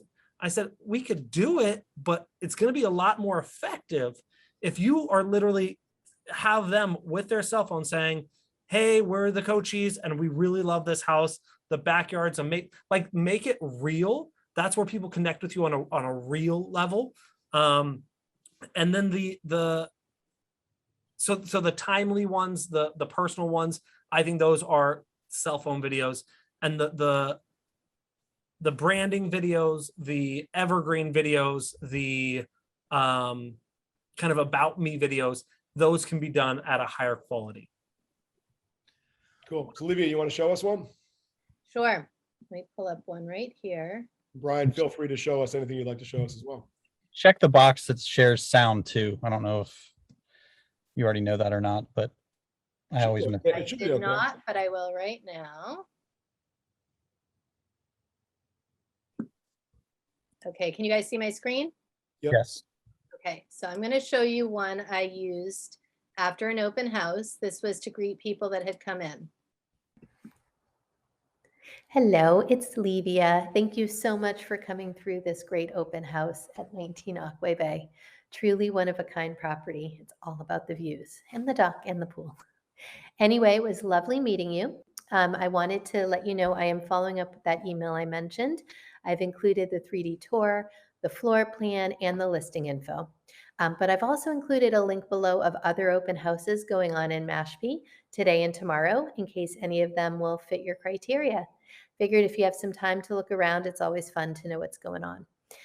If there's anything additional you'd like to know on this property, feel free to reach back out. And then as a side note, if there's something specific you're looking for, let me know. I can set you up with a Compass collection. It's a portal that will notify you of all currently listed properties, but also where it's really valuable is it lets you know about Compass coming soons and private exclusive listings, the off-market properties. All right, if there's anything specific, shoot me back an email or feel free to call me. Talk soon. So good. So that was my computer.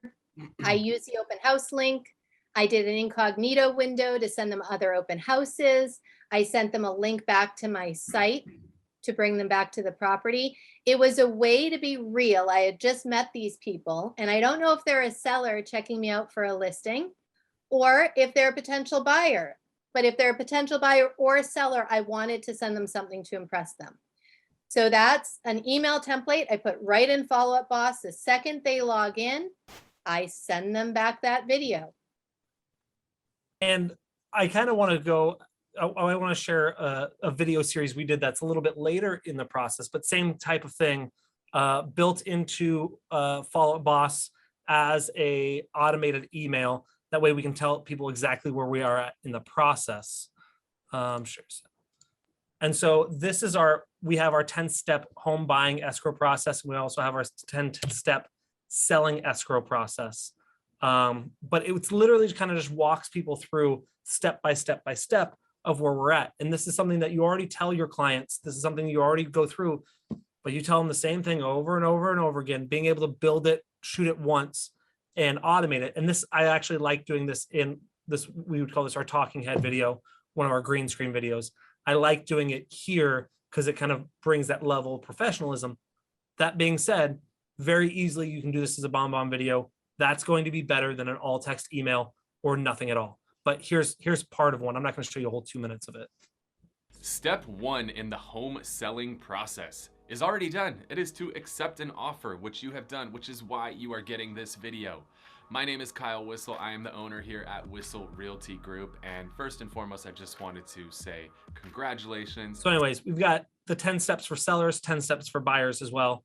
I'll put the link to that in the chat for anyone who wants to check it out. How did you add the images and stuff? Is that the whole Adobe Premiere and you got to have a lot of fancy equipment? Yeah, it was a green screen. We filmed it here in my green screen studio and then layered in motion graphics and stuff. So if someone wants to do that and they don't have someone that's really good at video editing, what would be like if I went to Upwork, for example, what would be the phrase I would type that could give me the skill or contract someone that could do it? Like what do you just look for video editing? Is that what you look for? Yeah. And I don't know the exact thing I would look at. I'd have to kind of dig into it. But yeah, I would look at video editing. So yeah, if you're going to do Upwork, look at video editing. Same thing, Fiverr, there'll be some stuff. I saw Mark mentioned hiring a VA. I actually hired a VA. Now he does all of our property photo shoots that he edits. And I'm starting to give him some green screen videos as well. But the other thing, if another tool or another system or another company to look at is if you're looking at something in between, check out a company called Video Husky. And maybe you just look at Video Husky's website. They'll retarget the hell out of you. They're very good, almost as good as Ylopo. And see what kind of phrases they use for what people search for. But I would just look for like a video editor. And if you're going to do something on Upwork or Fiverr or something, what I always tell someone to do, if you're going to do lots of it, right? If you're going to do a one-off, do a one-off. But if you're going to say, hey, I want to do these 10 buyers, the escrow process for buyers and escrow process for sellers, it's 20 videos. That's a lot of videos. What I do is I say, look, go to Fiverr, pay 6 people to edit one video. 6 of them. Someone's going to charge you $5, someone's going to charge you $50. It's going to cost you $100, $150 to do one video because you have 6 people do it. But then you realize these 3 are great. These 2 are trash. This one's amazing, but I can't afford them. And then you say, okay, now I have my people. So that way, if you reach out and number 1's busy, you go to number 2. Or maybe you have number 1 work on one series, number 2 work on another series, and you can run it in tandem. So pay up front for the to see who you like, and then utilize them as you go through. I love it. I think one of the most, So somebody asked, what was that name? It was, I'm going to put it into the chat. Video Husky. And what I would recommend then is go visit them in incognito mode so they don't. That's what I did already. Yeah, I just searched it already, and I'm going to get ads like crazy. They won't even give me free stuff. I'm pissed, but whatever. I think one of the really important things is if you're going to outsource this is to give them clear examples of what you want it to look like, the finished product. So take Brian's stuff, for example, and say, this is what I'm trying to achieve. Can you do this? You can't just sort of write something and say, oh, I'm thinking about this, thinking about that. Give them actual, because video, you're just copying what other people are doing essentially a lot of the time, putting your own spin on it. So just show them what you want done. It'll make it so much easier for them to just say, hit the nail on the head. Yeah, and I think it's key to outline, just like he did with the 6 types of videos that you want. Our branding videos, we always hire someone to do. For communities, that we pay someone to do. If you want to have a clear definition of where you're using video and make sure it's replicable, something that you can really implement, because where people make a mistake is they spend a fortune on one video and then they have nowhere beyond this one use they can use it. So I think it's very important to scale with video. It's intimidating to get into. It's very key to write down what your goal is and then talk to a videographer about it. We did that with our community pages, and the person we thought we were going to go with, we ultimately didn't, because he didn't have the understanding of how we wanted to scale this and what we wanted to feature. Yeah, Richard actually just had a really good idea that he shared. That was a great point, Livia. I hired a videographer that does weddings. He is not doing weddings on Monday, Tuesday, Wednesday, or Thursday. So, yeah, that was smart. So that's what I always tell people too. If you're looking to hire someone, bring them on full time like I am. I always tell people, look at wedding videographers. Don't look at the top 10. Look at like 15 through 20, right? They're good enough to do it, but they're not slammed. The top 10, they're doing 2 weddings a week and they don't have time for any of this. But look at number 13 and reach out to them. And they're really good because they already have the gear. They know how the story tell. And again, they can typically scale with you. So I think that's a really important point as well. What about the creative side of things? Just who's coming up with, all right, let's do a series on this? Yeah, a little bit of everyone. So a lot of times, so there's 4 of us on the media team. I've got a videographer, a photographer, an editor, and myself. And so we all kind of come up with it based on, we do keyword research, but I don't want to even get into it. What I want to do is I want to make sure it's something that's you guys can do and something that's easy for you. The easy answer to that question is any question you've been asked more than twice, make a video about it. It's exactly what I was going to say. What do you have to say over and over? I don't know how many of you are tired of answering the same stupid question to the same uninformed people. They're not stupid. They just don't know. It's not their job, right? But answering the same question over and over and over again, make a video. And when someone says, hey, what the hell is title? I don't get why I'm paying that. Great question. A lot of my clients have that. Let me send you a video. It explains it all in 5 minutes. Problem solved. And then if you want to get really, this is for the nerds out there. If you want to get really nerdy, take that 5-minute video, send it to rev.com, rev.com, and get the captions. So that way they have the words on the bottom. You can then download the transcript. That's like all of it in a whole kind of paragraph form, and then upload it to your website. We put it on our Ylopo website as a blog. And now you say, here's my blog. It has your YouTube video. It has, some people are going to be reading it, while they're at work and they don't want to watch a video of you. That's fine. But now you have words, you can put pictures, you can do video, blammo. Now you create a lot more content with a 5-minute video you did on your webcam. That looks great. Yeah. And also by doing that, you're going to generate the SEO traffic. It's going to be much easier for Google to find it, and you're going to be getting video views and page views from all over the country or the world.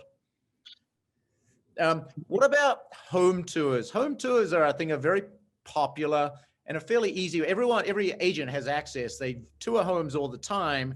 How do you recommend, if they haven't done any home tours, to get started, and sort of some good things to sort of take into consideration when you're doing a home tour, visiting a property? Brian? Oh, Olivia. No, Olivia too. Yeah, please. Just do it one. I'm just going to say, because I just did this yesterday, right? So I got invited to go through a property. My client's out of town. They really wanted to see it, and they wanted to act before it went on market. So this other agent invited me in. Now, being a Ylopo user, there's potential everywhere, right? So I did the video on my cell phone. I just captured a walkthrough. Don't say the client's name, do the walkthrough. And then when you send it to the client that's expecting it, give them a little time to look at it. But remember, if you're not saying the name, but you're showing this property, you can upload that video to YouTube. You can upload that video to BombBomb, however you want to use it. I will say for BombBomb, it shows what the timestamp is. So I find that if it's not a minute or under, people kind of hesitate. But I use that by then doing a reverse lookup by property. I find every person in my database that might have an interest. I upload that so they're all tagged, and then I send that video to those folks, because it looks like I just personally decided to walk through this video for these clients. That's good. I love that. And I love going beyond answering the question of like, how do you make a video? You're like, yeah, cool video, but also utilize it and get. Kyle did a talk once talking about getting the most juice out of the orange. It wasn't that squeezing the, I don't remember. I remember doing the graphics. I don't remember what he's talking about, but yeah, using one piece of content and repurposing it as many times as possible in intelligent ways. My recommendation, if you're not hiring a videographer, and that's fine, is to do it to make it interesting to people. So so we always talk, I don't know if, oh, you can't see it. When we talk about scripting, we have a scripting, not a class, a little handout that we do. It's called the Great Ass, and great it's all an acronym. We'll talk about it later. But we talk about grabbing attention first, right? And so if you start the tour and saying, hey, I'm Brian, I'm a realtor here in San Diego. I'm not, but whatever. And blah, blah, blah, blah, blah. No one cares. Like, your mom cares. That's nice. But you're not trying to do it to impress your mom typically. So what I like to do is grab attention first. If you're going to do this for a video, right? Say, this house has the craziest kids' room I've ever seen. Now, before we go into it, let me show you the whole thing, blah, blah, blah. And you're walking through and you keep kind of teasing the bedroom. Yeah, look, this kitchen is great. I love it. But seriously, when we get to the kid, and people will be like, what's in this kid's room? What's in this kid's room? Or you talk about the backyard or whatever. And you're like, wow. Now also don't lie about it, right? Don't be like, wow, it's got bunk beds. It's fucking cool. Like, no, like it's got to be a thing, right? And so that's where you as a human being get to be creative in your storytelling on telling that why that's important. But I like to tell stories about it. I like the idea of telling stories about it. Again, people have eyes. People can see. If you say, here's a bedroom, it has a floor, walls, and a ceiling. Let's go see another bedroom. Like, they don't care. But if you can tell the story of, the owner, added on to this because he had a mother-in-law suite, and I don't know, but tell the story, make it enticing, give them more value than they can get by looking at the photos and by reading the MLS description. Tell the story, tell what the materials are made of and what it was sourced from and how it took them 7 months to build the pool because their contractor bounced out twice, but it turns out they did a double the pool they were expecting. I don't know. I think that's really, really important takeaway there is not saying I'm a realtor right up front, right? But at the same time, how do you inject yourself as a realtor and use this to get business from it without scaring people away? How do you balance that? Because I know you guys have dealt with this a lot. So I think, oh, Go ahead. go on.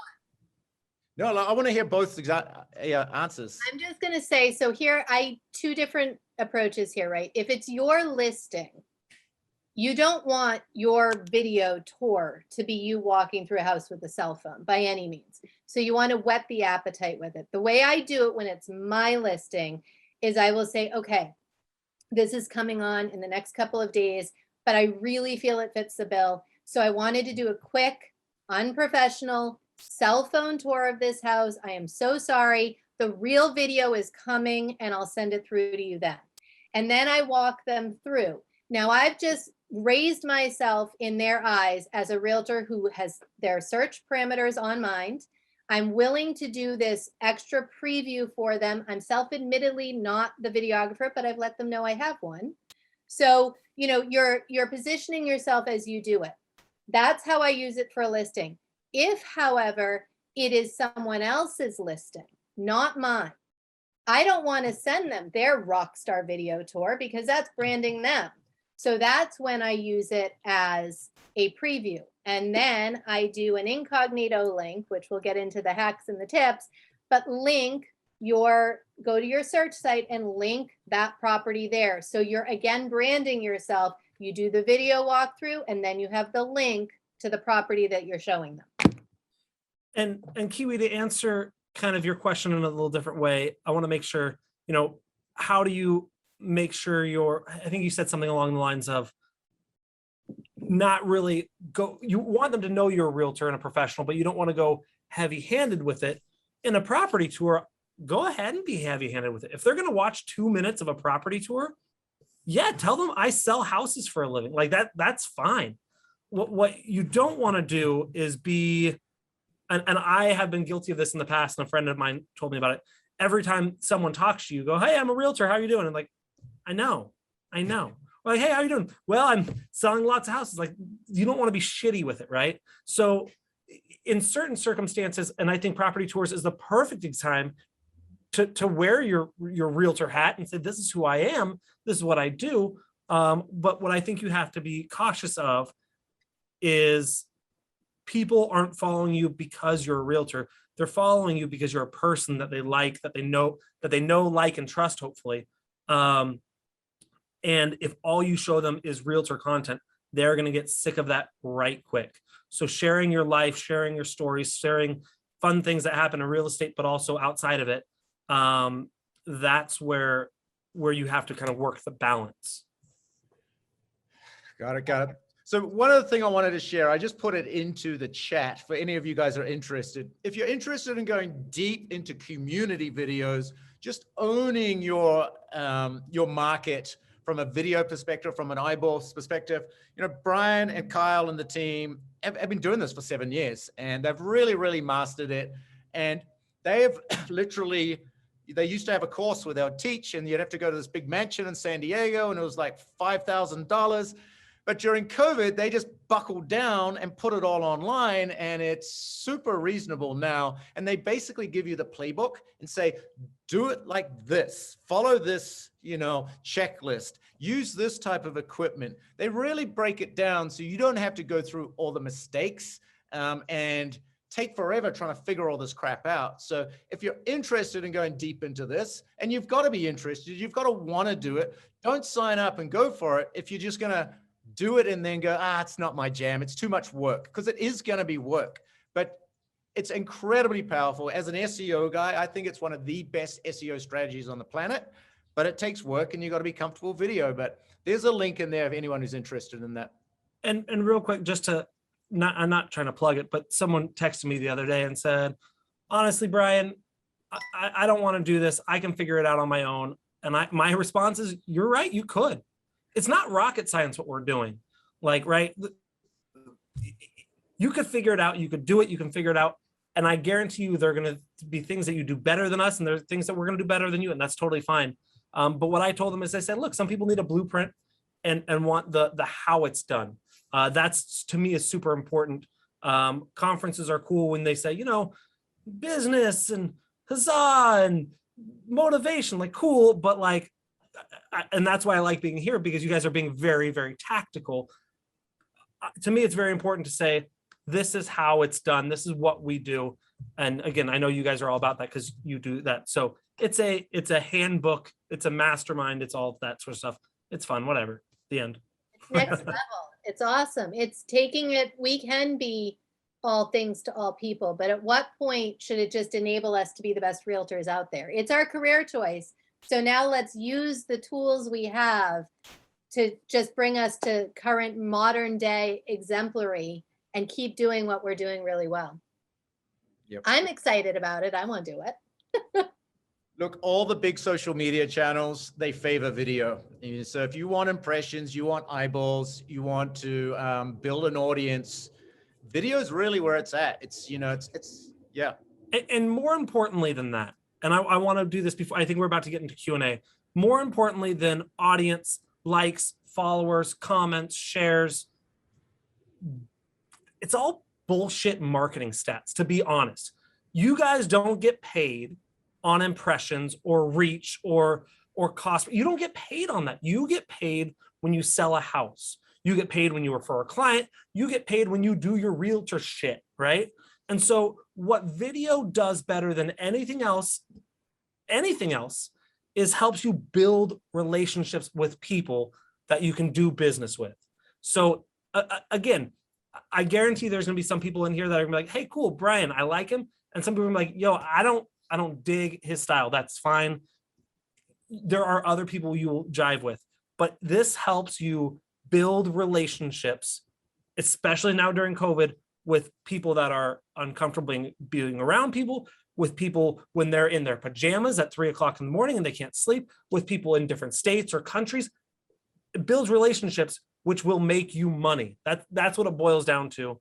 That's what we all, yes, social good and all that sort of stuff. I know there's good things from it, but you're doing this because you want to become better at your job and make more money.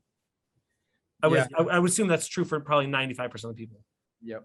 And just to answer the question in the chat, yes, Brian, and hopefully Kyle as well, and Livia will all be on stage, and we're going to go deep on this and really go into the weeds. So that'll be the in-person in April, but this is just a little bit of a teaser today because we only got like 45 minutes. Good. Well, I got that recorded now, so that is my commitment.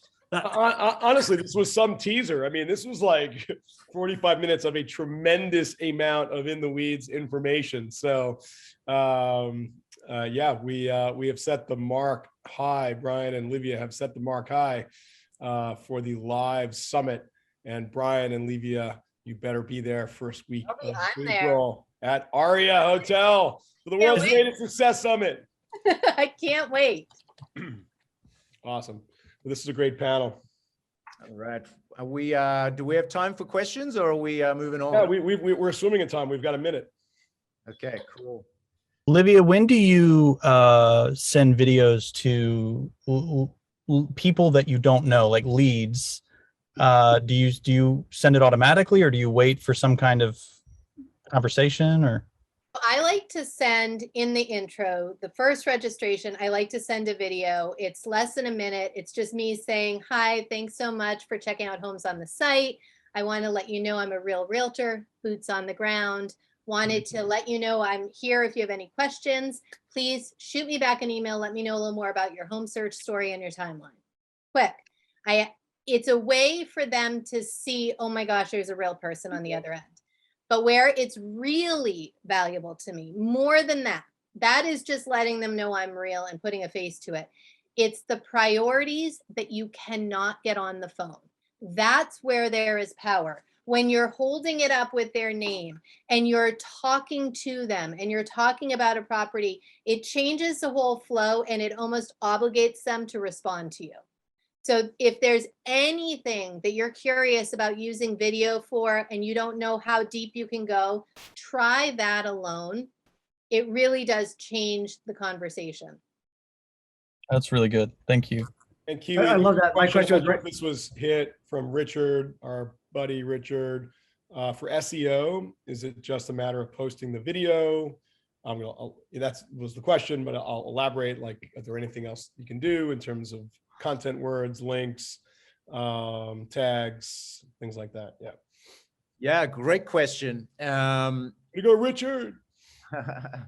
So when you're posting it to YouTube, well, look, there's multiple different platforms you can post this to. If it's a video type tour, if it's a longer form format, I mean, I would say YouTube is better. The short form stuff, stick to the social media platforms, especially TikTok has got to be super short, Instagram short, Facebook reasonably short. But you want to put, if it's a property, you want to put the property address in there, because the more times you're repeating the address, and the address most likely has the city name in it where you're trying to get business from. So the more times you're mentioning the name, and you're also putting real estate agent or licensed real estate agent in the title, you're going to start ranking better for those terms. So use the property address, use licensed real estate agent and your name in there as well. A lot of times where you can, where it's authentic, don't over spam it. And then you also want to take a little bit of time to put a description together. You in YouTube, for example, you can put together a default description of your company, who you are, what you're about, your mission statement, all the sort of good stuff, the areas that you service. And every time you make a new video, it's automatically going to show up in that description. So you don't have to type it over and over and over. And you just put in a unique description on top of that. So it's got everything about you, every single video you're posting. That's all going to create links back to you, which will help with SEO. But generally, you want to focus on those big keywords, the areas that you service, real estate agent, realtor, homes for sale, all that sort of good stuff, and syndicate it, post it out to all the different channels. Certainly put it on YouTube. It's free. Make sure you put in your Google My Business channel as a post into there. Can I give a short answer? Yeah.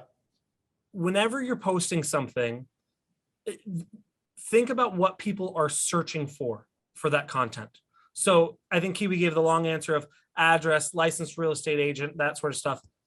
I like to also add in, if it's a video of me, it's going to be Brian Kochi San Diego, Brian Kochi YouTube, Brian Kochi real estate tips for new agents, real estate video tips, video marketing tips, whatever people are kind of searching for, you want to kind of use those words not only in your description, in your video, in your tags, you kind of want to add it all together.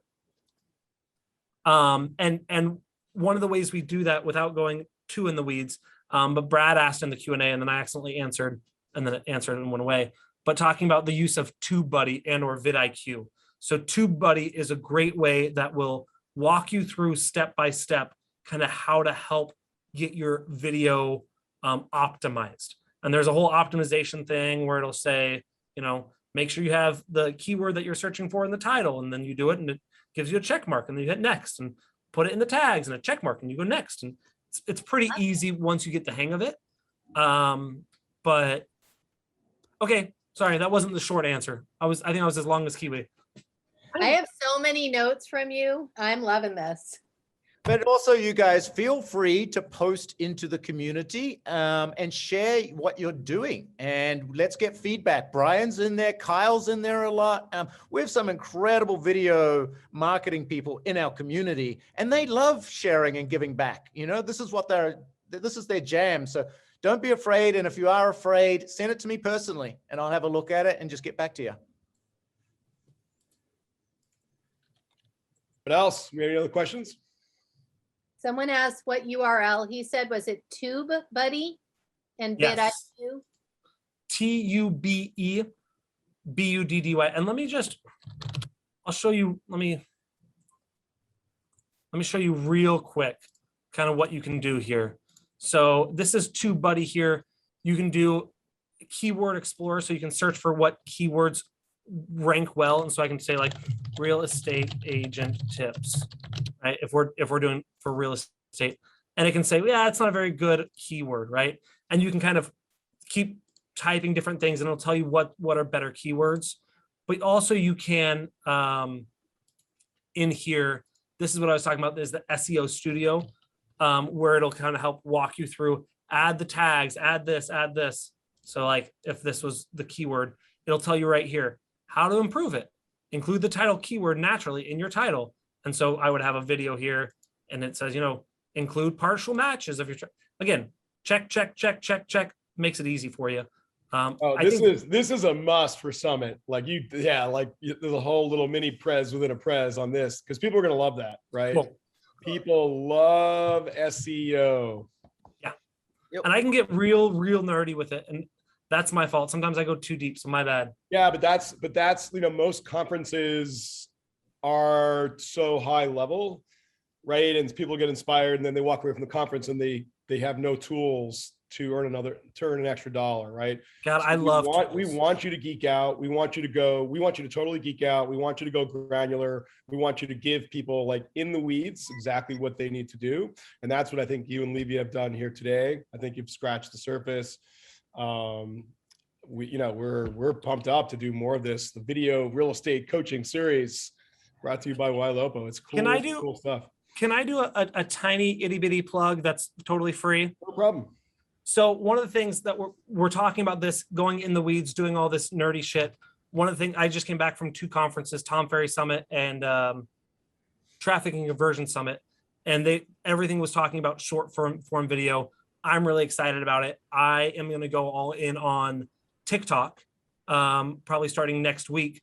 And my goal is to be the one to go to give you the actionable items on real estate tips for marketing and video and all that sort of stuff. I built a little landing page. It's really difficult. It's briancoachy.com. And my goal is to kind of share my experience as I go through and as I do good videos and do bad videos, tell you what works and what doesn't. So feel free to post in our Ylopo success community of what works and what doesn't. Perfect. And TikTok is a great place to learn marketing tips in really short, concise, entertaining format. Be careful though. You'll get sucked in that TikTok hole and be like 2 hours in there and go, crap, I'm still on TikTok. But I love TikTok. I've learned so much cool stuff from people just sharing, and it's just so engaging. But one last thing I want to share before we leave. Thumbnails are also quite important, especially if you're doing YouTube, and they're a pain in the ass to create. So one hack, I just want to make sure all of you guys are aware, a website called Fiverr, you're probably all aware of it, but there's a lot of people on there who will create thumbnails for you for just like $5, okay? You just need to go in, pick one that you like, and a lot of these guys, like look at these ones, over 1,000 5-star reviews, it's only $5, they give you examples. So don't feel like you've got to learn and do everything yourself. There's a lot of these freelancers on Fiverr. They just specialize in editing video, creating thumbnails, and doing all the little stuff that you probably shouldn't be doing anyway. It's super, there's just tons of cool stuff in there. Some of them might suck, but it's okay. It's $5. Like Brian said before, maybe try 2 or 3 and then kick the ones to the curb you don't like, and then just be real nice to the ones you do and give them a tip. Well, I think Kiwi, you and Levia and Brian, and maybe we'll have another 1 or 2 more folks on the ultimate video for real estate session at Summit. But what I would encourage you to do right after this meeting is take some notes from this meeting about what you would want to do at, sort of raising it up to the next level. I think it's important to start with the generic, the general, like here are the 5 principles, right, around video, but then let's go deep on the actual tools, how to do it, how to boost SEO, literally think about your audience and are they just going to walk away with the principles, or are they going to walk away not only with the principles, the why, but the exact how-tos, and then I will be a very, very happy camper. So we still have 5 minutes. What we did is we decided during the break moments, you can take a break, you can get something at the fridge, have a coffee, have a martini, go use the bathroom, or ask questions. Now Gabe's always up for a martini, right? I heard martini. That's all he had to say. So yeah, we still have 5 minutes, and then we are going to start. What are we going into at 3:30 here? Levy and I are going to do some tips and tricks. Secret Ylopo tips, tricks, and hacks revealed. I love that. That's really cool. Kiwi, stay on, because we'll talk about Squarespace and some. Stay on, mate. Yeah, Brian, if you have any hacks or tips with Ylopo, stay on, man. I'll see what I can do. I gotta film a video that's due today. So, Video. Why is video important? I'm just kidding. God, man. Schedules. Real quick, I saw Jessica asked a question. I'd like to answer real quick if I can. She talked about, are evergreen welcome videos from the Rainmaker effective for new leads, or should we wait to have the agent that is calling them? So one-off video. And it's funny because the thing that I took from Livia's mention is doing an intro video, welcome to the site, which I really, really like the idea. And one of the things, our big push for the end of the year is to get Kyle, the team leader, more involved in the leads from stem to stern, from the beginning to the end. So that way, the first time they see his name isn't asking for a review. And so I think there's a way to do it. I think you got to build out the workflow to see how it works. But I would be cautious on building your whole follow-up plan around waiting for the agent to do something. It's always great to have a backup or a complimentary video. So I really like having the idea of a welcome to the site.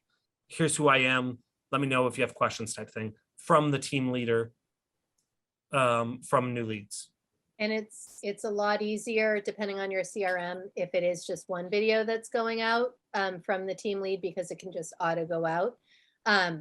The other thing that I did a quick, not as professional at all as what Kyle has for home inspections, but the things that the agents kept saying, how do I explain this? How do I explain this?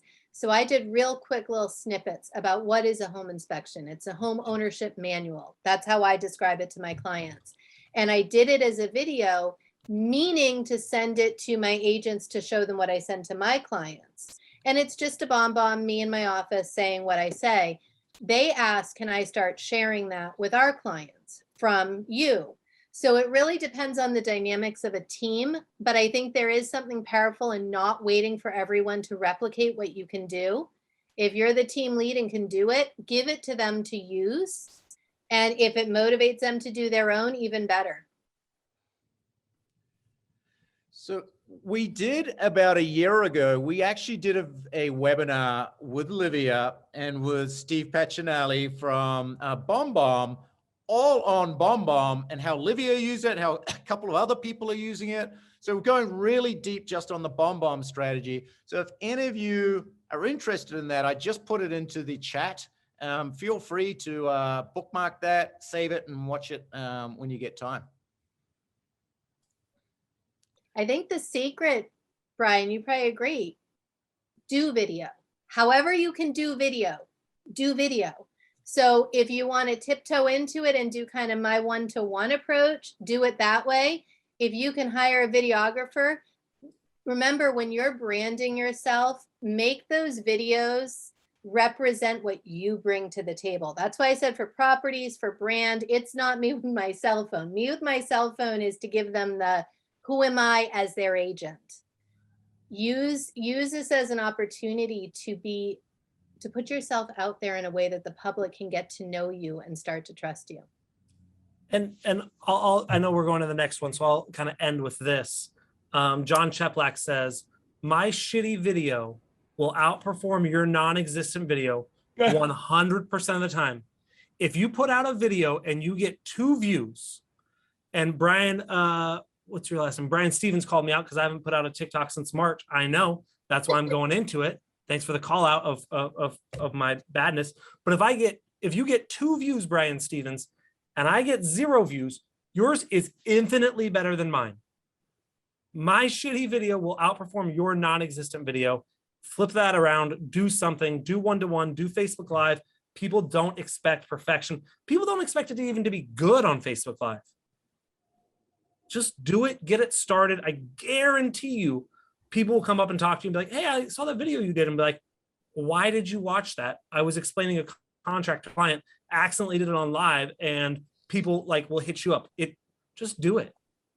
What is the audience reach difference, if there is any, if I post Facebook video live versus if I just shoot a video, upload it, and then, add it to a post? Your live is going to get more engagement, typically. I don't think lives typically are going to go viral. So if it hits and goes viral, then that doesn't count. but your Facebook lives are going to get more engagement. And man, I feel like I'm quoting everyone right now, but Gary Vee talks about document, don't create. And I kind of mentioned it earlier. I would do a Facebook Live when I'm editing a property photos or a video, and literally people would come up to me and be like people, brides and grooms that I photographed their wedding 3 years ago, and they're like, hey, I saw you did the video. Are you in real estate? I'm looking to buy. I'm like, yeah, but I'm not an agent, but I could tell you someone. So like, it just show your life, show what you're doing. People are interested, which blows my mind. I'm like, this is not sexy stuff. I just got to get shit done, but people are interested. Yeah. I was lucky enough to be at the Tom Ferry Summit last week, and Seth Godin spoke, and he gave the keynote, probably the most, influential marketer of our time. And he talked a lot about telling stories, not just trying to sell a product or sell something, but make a story out of it. That's what people are drawn to, and that's what works really well. So nice little quote here, I think, to finish off from Mr. Seth Godin. Well, we're going to go deep next time. The principles, the exactly how-tos, the software, get into the hardware, all of it. It's going to be awesome. Amazing, amazing panel. Loved it. Really learned a lot. You guys just fire, man. Just hit it out of the park. So thank you so much, Brian, Olivia. And we are moving into the top secret hacks, tips, tricks. Who's got it? Handing the baton. Yeah, so this is going to be a conglomerate of some tips and tricks that I'm using, some stuff that Livia's using, some stuff that Gabe, Kiwi, we would love for you to speak to it when you see some stuff. I know for me, I've been really geeking out on my branded site recently. And so I want to share a couple of things that I'm doing. What I did was I found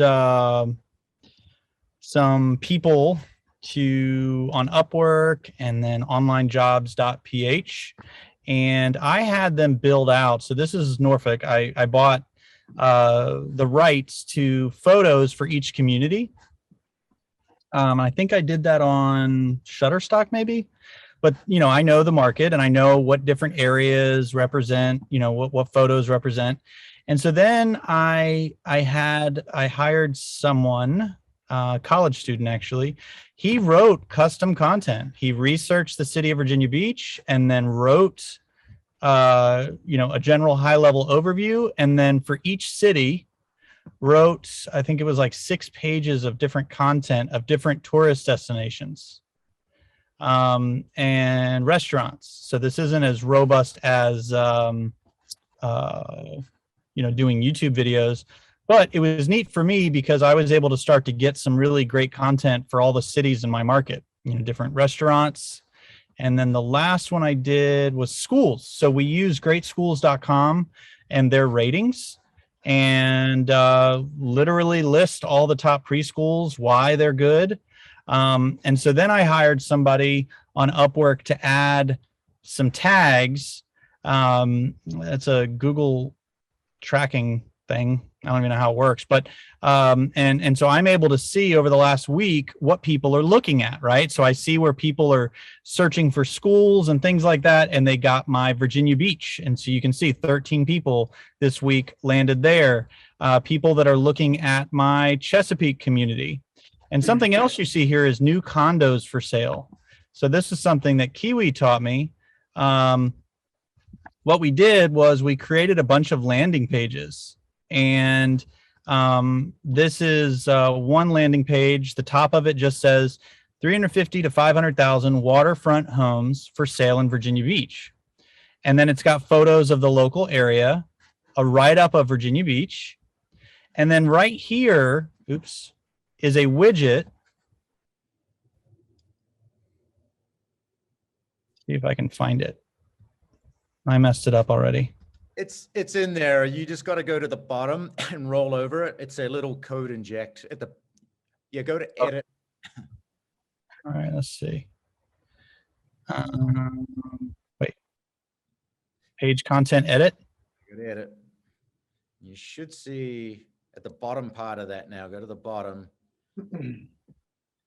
Text. yeah, code in there. Double click that.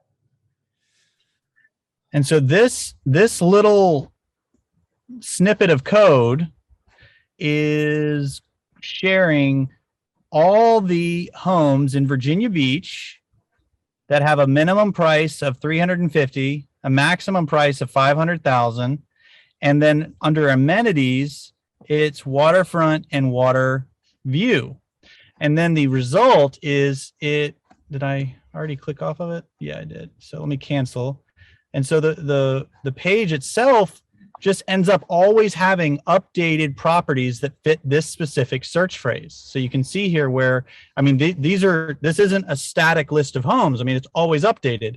And so when I go back to this, you can see where people searched in Google for new condos for sale in Virginia Beach from 250 to 500, and they landed on my little landing page because it matched their search requirements. And you can see all the others blogs that Ylopo adds to my website for free. This one's getting a ton of hits. Watch out. These neighborhood features can drag your home's value. 60 hits already. So just a really cool way to use the platform that's kind of baked into Ylopo, and then hiring out the content, right? Like, you know,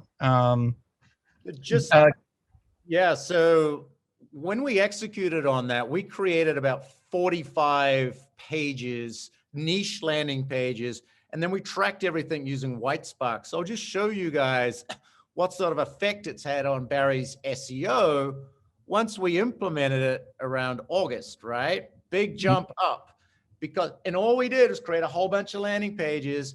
And you can also see now that he's now ranking, increase of 100 rankings on Google, 100 basically means about 10 a page. So he wasn't even in the top 10 pages. Now he's number 1 for realtors in Virginia Beach, real estate agent in Virginia Beach. All of these terms, he was not in the top, 8 to 10 pages. He's now ranking on page 1 because he implemented just a bunch of these landing pages. The big difference is though, and this is, what we tested. Let me just bring up one of these ones. You can't just create a page with a headline like this and then inject the widget of all the homes like this. The real magic to get it to rank was this big chunk of text in the middle that was really well researched with backlinks to other sites that have influence and trust by Google in those areas, such as the state of Virginia. They've got a Planters Peanut Center there. Who knew? But they've got all these cool things that we took the time to research and write about and link out to. And Google really rewards you for that sort of stuff because it's helping people out. It's giving them the information they're looking for. And then you monetize it by throwing all the properties in here. And again, these are evergreen. They're always going to update for you in real time because it's pulling from your search site. So I'm going to put into the chat again. I did a webinar on this about 1.5 years ago showing you exactly how to do this. And I honestly recommend you oversee this project and you hire someone out like Barry did, because it's probably not the best use of your time, but it is very effective. But I would recommend putting an ad on Craigslist. Find a stay-at-home mom or a real estate agent who's retired, who likes to blog. Find a local blogger who directs really cool blogs on things going on in your area. They probably don't make much money. You can throw a bit of money at them, have them work on projects for you, creating these different niche landing pages. And everyone's going to be different, in Barry's area, there's some waterfront stuff. You might be more golf courses or farms or equestrian, whatever the heck it is.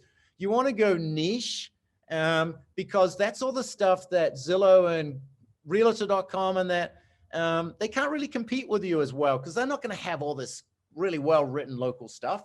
So go deep on the niche stuff. I like to think of it as, you're putting like little mouse traps out there everywhere.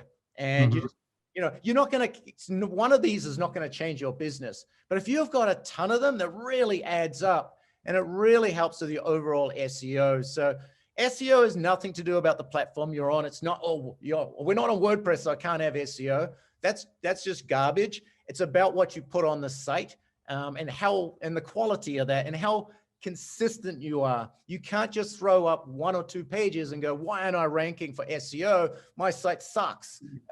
You got to have a real strategy. You got to be consistent with it. I will also put a link into the channel.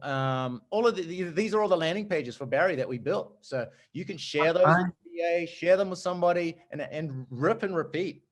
I hired, so I've got a college kid that does the content for the cities. He does them for $350 a city. Then I hired a guy in Egypt on Upwork to do all my tags so that I could actually track the conversion. And that was $100. So like, we're not talking about, because I don't want to have to be creative all the time. Like I'm just not interested. That's very tiring to me. But when you taught that webinar, Kiwi, that was when I learned that I could just, very specifically hire someone to put something valuable about my area and then and watch it start to build value. And so for me, like, this has been a really cool change, because I also think my Google My Business page tends to rank high because of some of the stuff, because Google trusts me because of all the other stuff I'm doing. So it all feeds into it, and you don't have to, be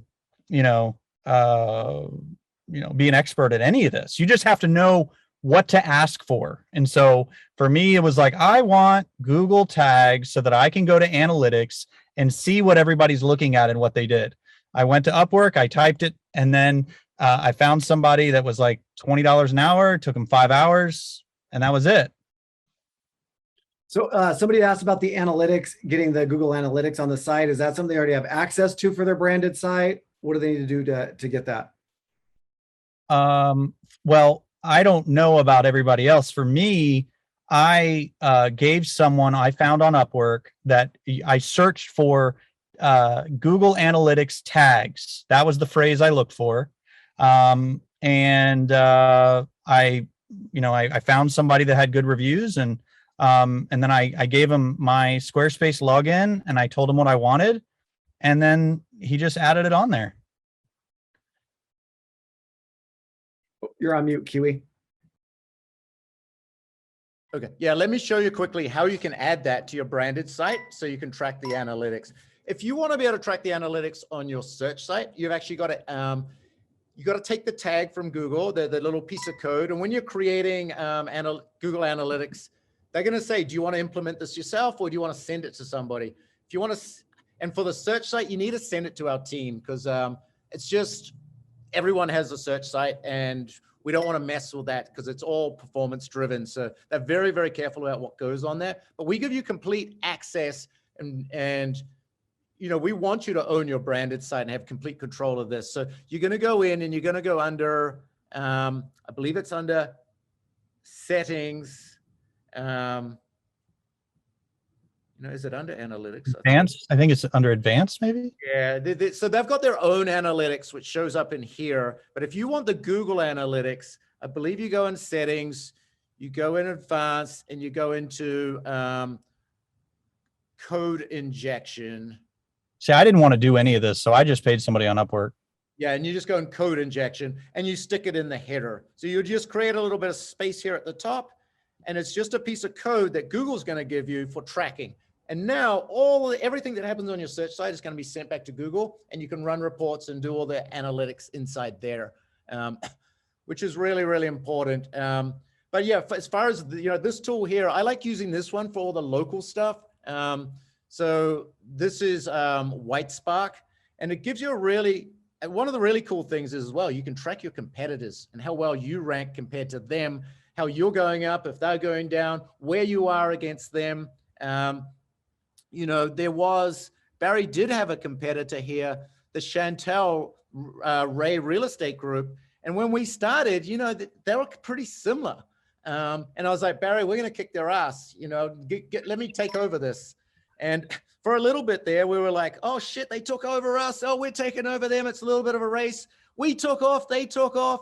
But guess what? They started doing some shady crap. And I did shady crap about 10 years ago, and I got my ass kicked, and I'll never do it again. It's a stupid strategy. You can get a quick win. They got a quick win, but Google's going to call you out on your crap. They're going to find out you're cheating. And guess what? You're going to end up down here just like they did. But if you take the time to do it properly, dot your T's, cross your I's. No, cross your T's. You're going to be like Barry here. You will always be improving. And, you know, we took a big break after we did this with Barry. We just did it as a test, but now he's hired someone. He's back in the game. I mean, I want to show this on stage when we're at Summit again in April and show you where he's really gone from here as well. Because if this guy's consistently doing it, he's going to continue some really solid SEO growth here. Love it. Love it. Love it. Love and I it. don't have to be creative or interesting or, you know, I can just put value and tell him these are things. And now that I have the tags, I can see what's actually getting organic results on my market in my website.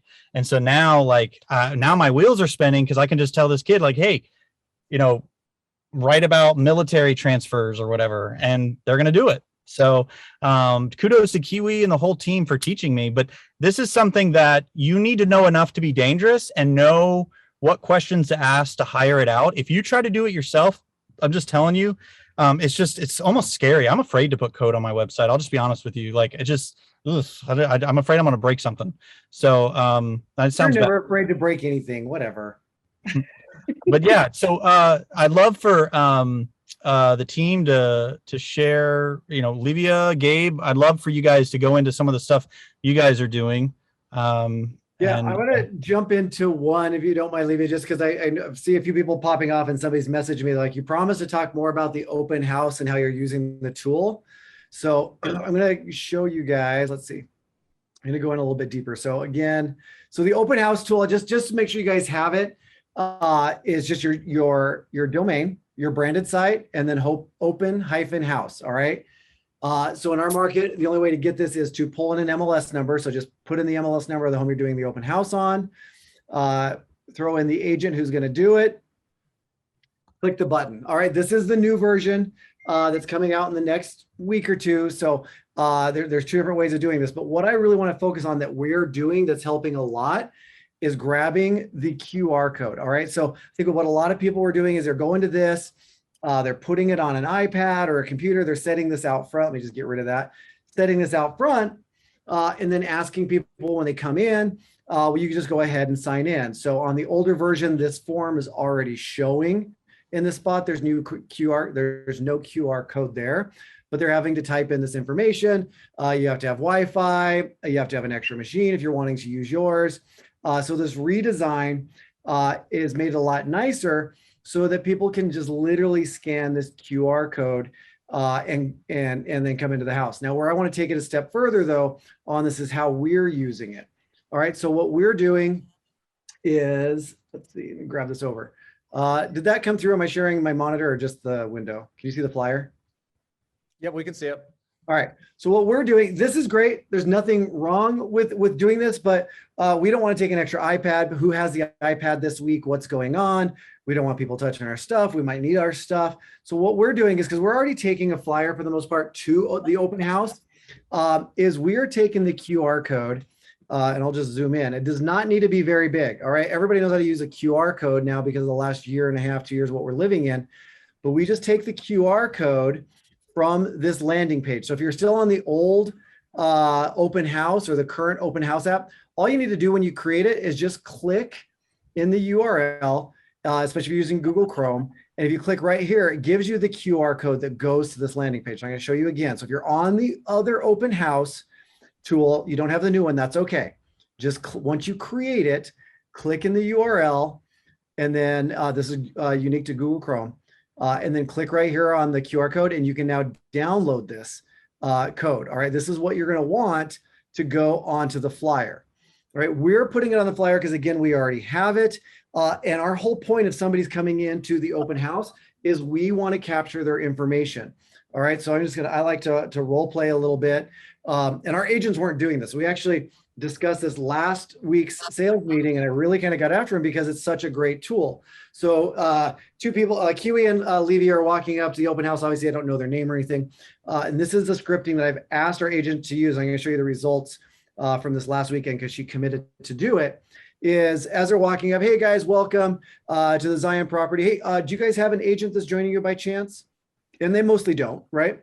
So they say no. Perfect. Well, hey, since you guys don't have an agent with you where I can get their business card so we know who's been through the home, the seller has requested that we're tracking that. We know everybody who's coming through the home. So if you don't mind, here's the flyer on this home.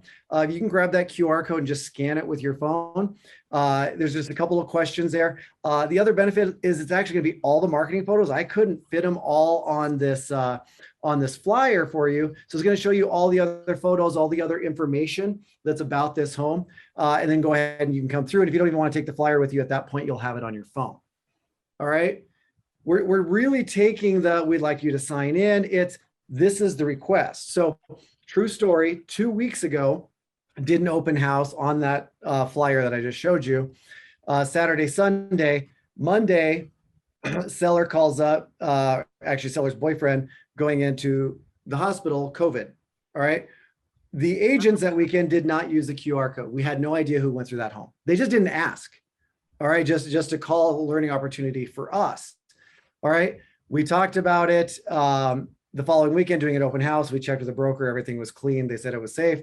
Did an open house. The agent commits to do an open house again and worked on the role play or the scripting.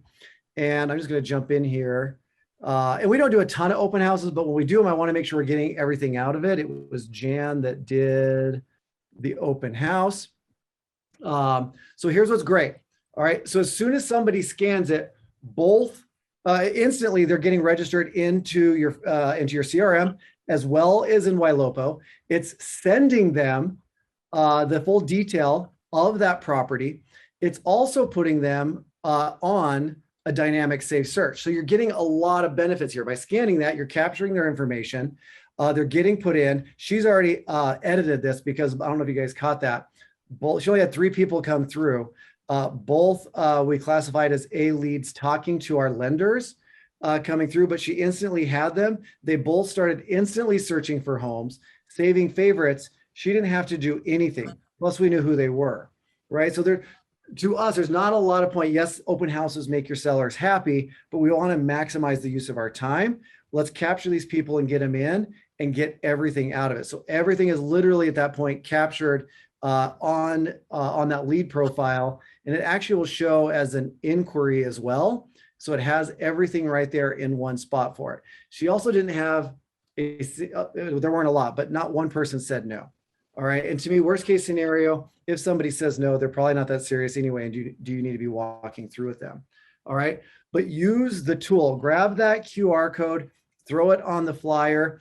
We're also throwing that if we are leaving flyers out front, we're putting that on there because our whole point is to drive them to the website because we want that activity. When they come to the website, it triggers not only the information in our CRM, priority alerts, it triggers behavior texts. You get all the benefits of everything other than just sitting there letting people walk through or asking them to sign in on a piece of paper. So one of the big things we're using on there is just getting that on the flyer. Can I expand on that too? Please. So same exact approach we're using. QR code, get them to scan in, get them in. Then we're going into, I'm just going to quickly share my, can you see my screen? Yep. Okay. So in our CRM, we're using Follow Up Boss. We're doing a quick pre-planned email template. So the open house, thank you, first name for coming through. That video I showed in the last session of me thanking them for coming through. Notice I never said a name, so I can embed that. Thanks so much for coming through the open house. Listing details. You go to an incognito window, go to your search site and search for that property. Pull that link and put it here because you're pulling them right back to your site. 3D tour. I think that's how I get a lot of people to register. If you want to walk through virtually, we include the floor plan so they can see it. And then we also include a link here to some other open houses going on today, tomorrow. Again, incognito window, pull that link. And then we're sending this right after they go through the open house. The other kind of cool tool someone showed me, can you see the link tree? Yep. So Linktree has been pretty fun. because you can get a QR code for this as well. So we have the sign in QR code, and then we have this little extra that we send to them where we show them the property. It pulls right back to the site. We show them the 3D walkthrough, property video, list of other open houses. We call it the collection of other waterfront homes. All we did is an incognito window, and we did a search for all waterfront homes in the area. And then this is my favorite, the About Mashpee pulls them right back to my site to tell them a little bit about the community. What makes this community different? What are the tax rate? What are the beaches? What are the schools? Census info. So an open house has become an opportunity to really stand out from the crowd by automating all of this. We feel 100%. because so many of the people considering selling right now are going through open houses to eye the competition. And having done this last weekend, we turned up a woman who had always bought and sold with this other agent. And she said, I've never seen anyone with QR codes and links. This is amazing. And you even talked to me when I left. So it's a really cool option to just brand yourself. And all you're doing is capturing them with this QR code. Yeah, and there were some questions on that. So yeah, I want to make sure, and thank you, Levy, that's awesome, because one of the other notes on just some of the, I want to highlight are those community pages, because I think they're underutilized, is yes, when you use that QR code, and you can go to just the property detail page, use the QR code on the open house, because again, you can customize the questions, what's being asked and everything. But yes, it automatically, as soon as they sign in, there's benefits, again, over having them use the laptop or anything. They're using their phone, and they sign in. First of all, they're now in on their phone, right? They are now logged in. They've created an account. They don't have to ever log in again on their phone.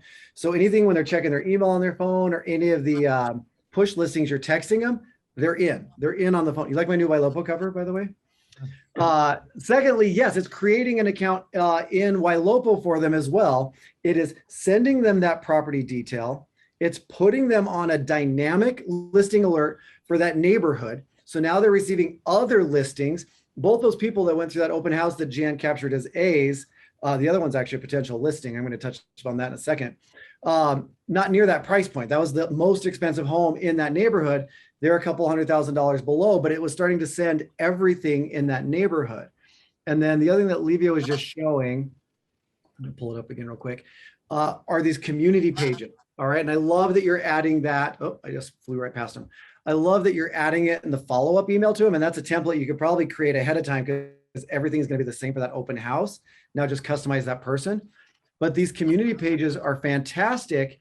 And as you saw on hers, it starts showing the market trends, right? And we're seeing in Idaho a huge increase in inventory, right? So now you're sending them usable data that they can use. It's talking about either what you spoke about at the open house or giving you a talking point to send out. So these are community pages on your branded site that you can pull stats from. We highlight 4, but you can have as many of these as you want. You can work with your account manager and the branded site team to make sure you're highlighting all the different communities that you want for your market. So there's some great stuff in there that you can send out that's of value and that you're providing service, not necessarily trying to sell anything. You're just offering information and stats to everybody. I love how Olivia actually went into a community pages and edited the descriptions we gave to you guys for your community pages. I would say 95% of you or more are still using the same description we gave for your communities. That should be one of the first things you go in and edit on your branded site, because you are the true experts in your neighborhoods. Go in and give it a little bit of your personal, flair, a little bit of you, a little bit of what makes it special, why people move here, and add in, a video of yourself talking about the community if you want to go to the next level. But there's a big opportunity there and that's going to help you also rank in these communities for the SEO stuff. So definitely update that stuff, because we can't, as a company, sit here and write about all your communities, but you guys can. And Squarespace is very, very, it's easy to be able to do that. If any of you need help, you can always ping me. But I also did post the video on how to do the landing pages before. It's exactly the same way. And Kiwi can attest to how not good with anything website related I am. I ping him with a million questions, but this was easy to do. You go into communities on your Squarespace and you can see right where you edit. And then we created, and this I wanted to just quickly show you because we're by no means marketing geniuses. There's so much more we want to do. But where we are a second home market, we found a lot of people want to understand why they want these areas. So we were saying it over and over and over again. What makes this town and these villages different? So we created a landing page right on our website, a driving tour that will take them literally on a driving tour through every village in the town with certain stops at different businesses and why we say that. I'm showing you that because we share that out to our database and it has begun being shared by other agents with other companies as a driving tour of Falmouth or Mashpee. And the funny part about it is it's all bringing them right back to our branded site where they get all the stats on real estate. Yeah. At the live summit in April, I will be doing a boot camp class on branded sites, and we're going to be showing you guys how to get in there, to make these changes, how to add a lot of bells and whistles, but the real basic stuff, and then as well as a little more sort of nerdy, geeky stuff. So make sure I can't do it all here; it's just too short. But that's what the boot camp's going to be really good for as well. Yeah, I'm going to share one more. I want some easy wins that you guys can take away. Idaho and a lot of MLSs do not syndicate coming soon, right? They don't show an MLS to where you can do a push listing or anything like that. And what I see over and over in our market and in other people's, and I, friends with a lot of agents on Facebook across the country, is some of the coming soon photos, a little description, message me for more information. That's better than nothing. But you guys have Ylopo. You have these beautiful branded sites. There are some built-in pages. There are single property pages or coming soon templates that have been created. So again, Boise, when we get 2 weeks where we can market a property coming soon, but it's not syndicated. So I have to find a better way of doing it. So what I want to show you is the branded sites team basically just created us a coming soon landing page to where we can start posting them. So this is all done. Let me get into the back end really quick.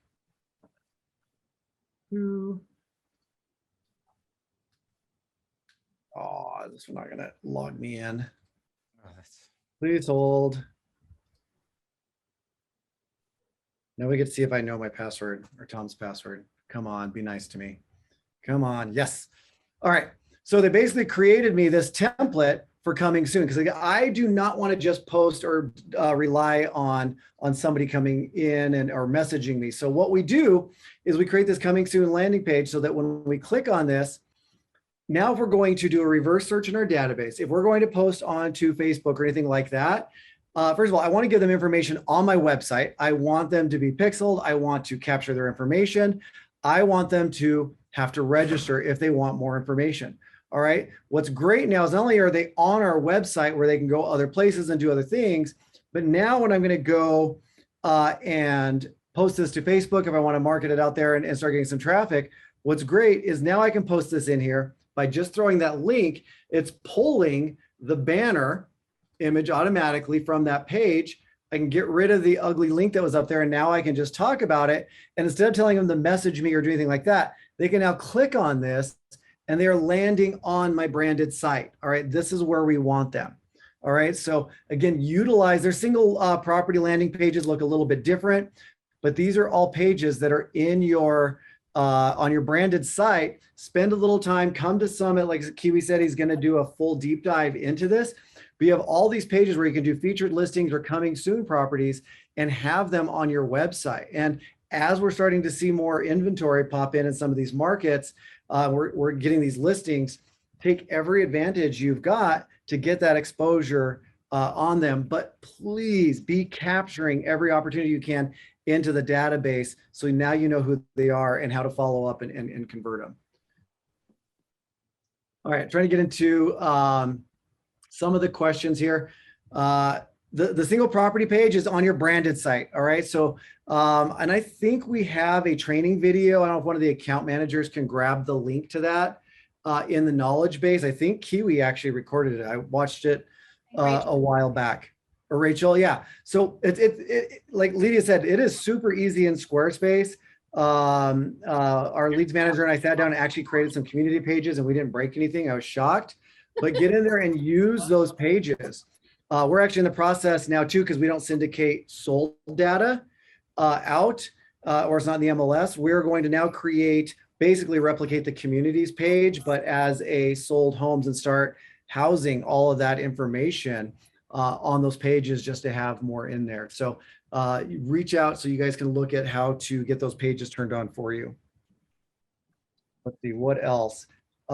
Question, open house page again is your branded site.com/open-house.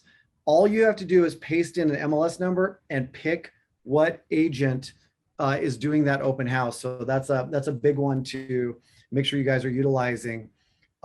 Please have them register. Just ask the question. If you don't ask the question, they leave. You never know. You've got it. Are you guys having them register? Lydia, are you guys doing many open houses? Do you guys use that? We're doing open houses, but same thing. We're saying, because of COVID, the sellers have asked that everyone come through, register, but we also want to be respectful. So you no longer have to type in or write in, here's a QR code, just fill it out. And we're not even so we have the flyers there, but we say, if you're not comfortable with it, we're not giving you all the papers. It will all come to you in an email as soon as you leave. And people are loving it. They're just like, thank you. We actually did the QR code on a big piece of paper, put it in one of those mounts, and that is just there when they walk in. Yep, I love it. I mean, and somebody messaged me, I was talking about this the other day, and they messaged me, well, are you lying? Is your seller really requiring it? Just have a conversation with your seller. You're already teeing up the time. Hey, Livia, we want to make sure we're also capturing everybody that's coming through for safety reasons. If anything ends up missing, COVID, and to follow up to make sure they, what we know about that, or what they think about the house. Are you okay if I mention that you have requested that we have everybody sign in? What's your seller going to say? I mean, of course they're going to say yes.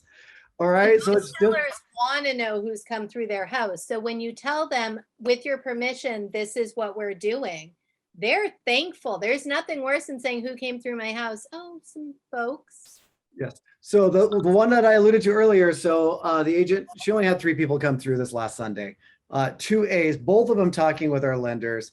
The third is actually somebody who attempted to sell a few years ago, decided not to sell. Came through and said, we've been going to all the open houses. Nobody has ever asked us to sign in. Nobody has instantly set us up and sent us the information on the home. They were so blown away. They reached out to her actually the next day. She has a listing appointment later this week. So it was literally just following the process and using the tools. You never know who's walking through the door. And again, if they're not, to my agents, I'm like, if they're not willing to do it, it's not worth your time anyway, right? At least have them come through. And with the situation we had last week, we want to know who's coming through the home at all times. So, all right, I'm trying to scroll through questions. I know we're about ready for G and Howard them to jump in. It's getting late on the East Coast. Single property. Hey, thanks Kiwi for throwing that in there. Yeah, one other thing that I wanted to share that I think is completely underutilized. It will just take 5 minutes. It's the reverse lookup by property. So when you are, I'm just going to quickly share my screen. When you're in your STARS dashboard and you go through a property, let's say you're going with buyers and it's not for them, or you've heard about a property and you get to go through, or you have a new listing coming on, you do the reverse lookup. So if you think about this seller report, that's pre-listing. Think about this reverse lookup as post-listing. This is anything you've seen. You can log in. You type in the specifics of the property. If you've done a video walkthrough, going to the last session, without actually saying a name, use this as your cheat sheet of everyone you're going to send it to. It will download a CSV file when you put in the specifics. If you type in the address and it's too many people, so I'm just going to show a quick sample. You type it in, price minimum, let's say some. It is a 4-bed. You type in the basics and you generate the report. If it pulls up too many people, you can go more granular and bring it down and get more specific. You're going to take that CSV file and you're going to upload it to your CRM to add a tag. and then use that tag, depending on which CRM you're working with, but you're going to use that tag and you're going to be able to send this video you took to these people, and it looks like you previewed this property for them specifically. I don't think this is ever used enough, and I think it's a tool that is amazing to put you in front of the exact people you want to talk to. 100%. I'm going to jump in on that too. This is literally number one on my list, reverse search.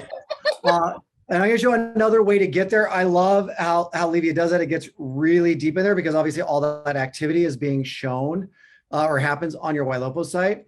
But you know, not everybody has access to mission control. If you don't have that admin login, you need to find something. You saw a great price reduction.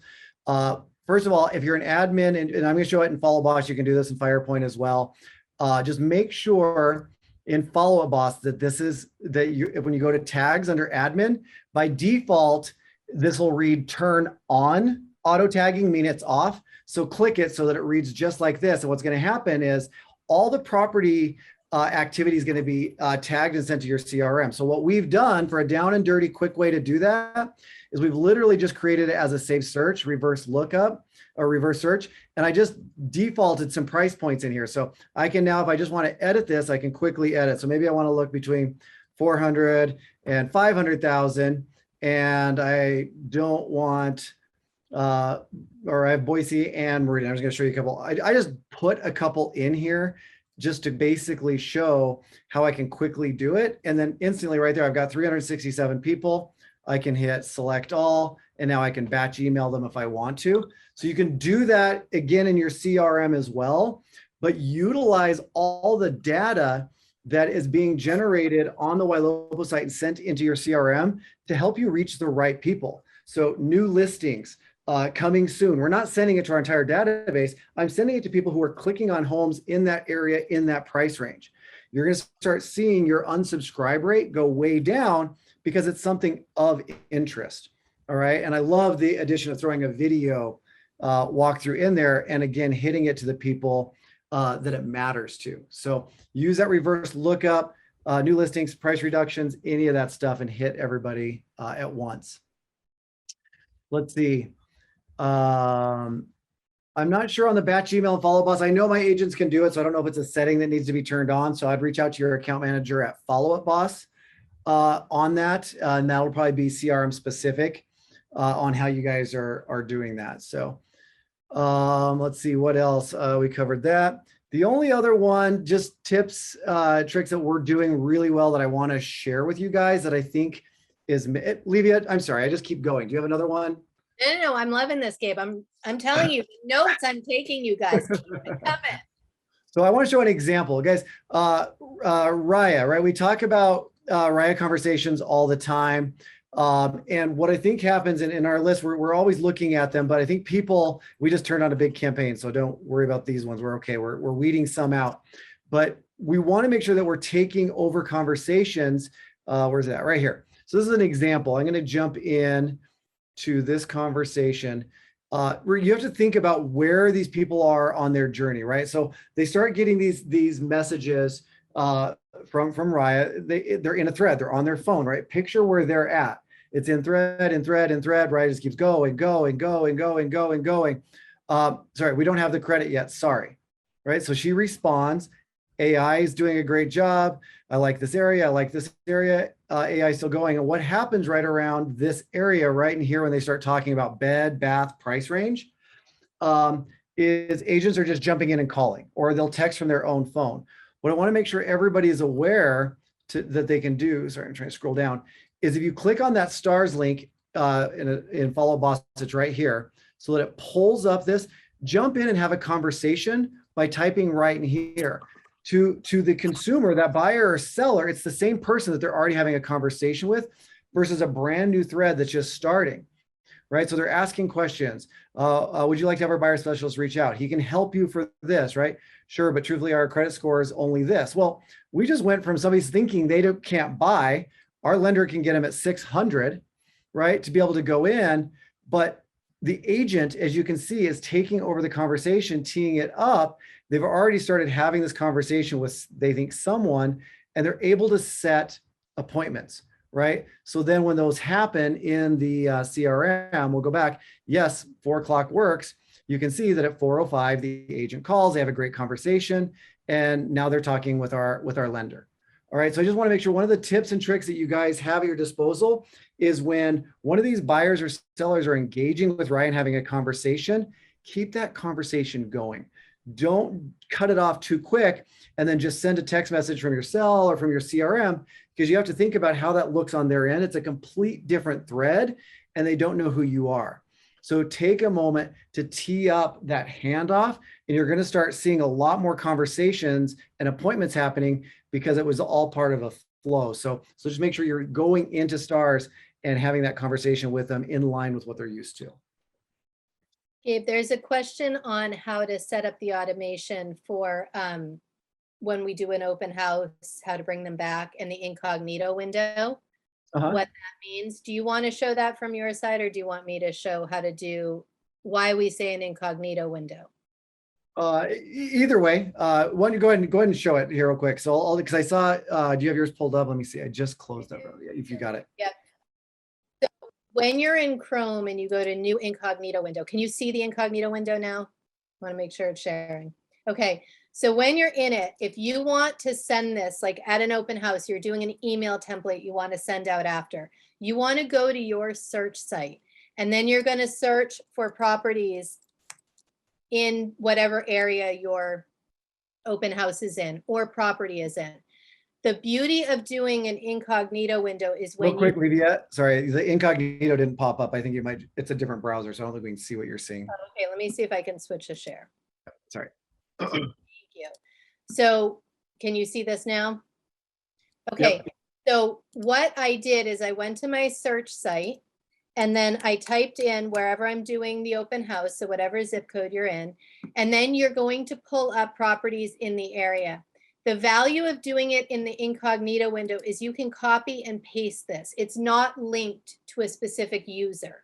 So in the incognito window, whoever opens it up on their browser, it brings them to your search experience with these parameters. And you can get granular with it. One that I love to do is go with the open houses and use that as the share.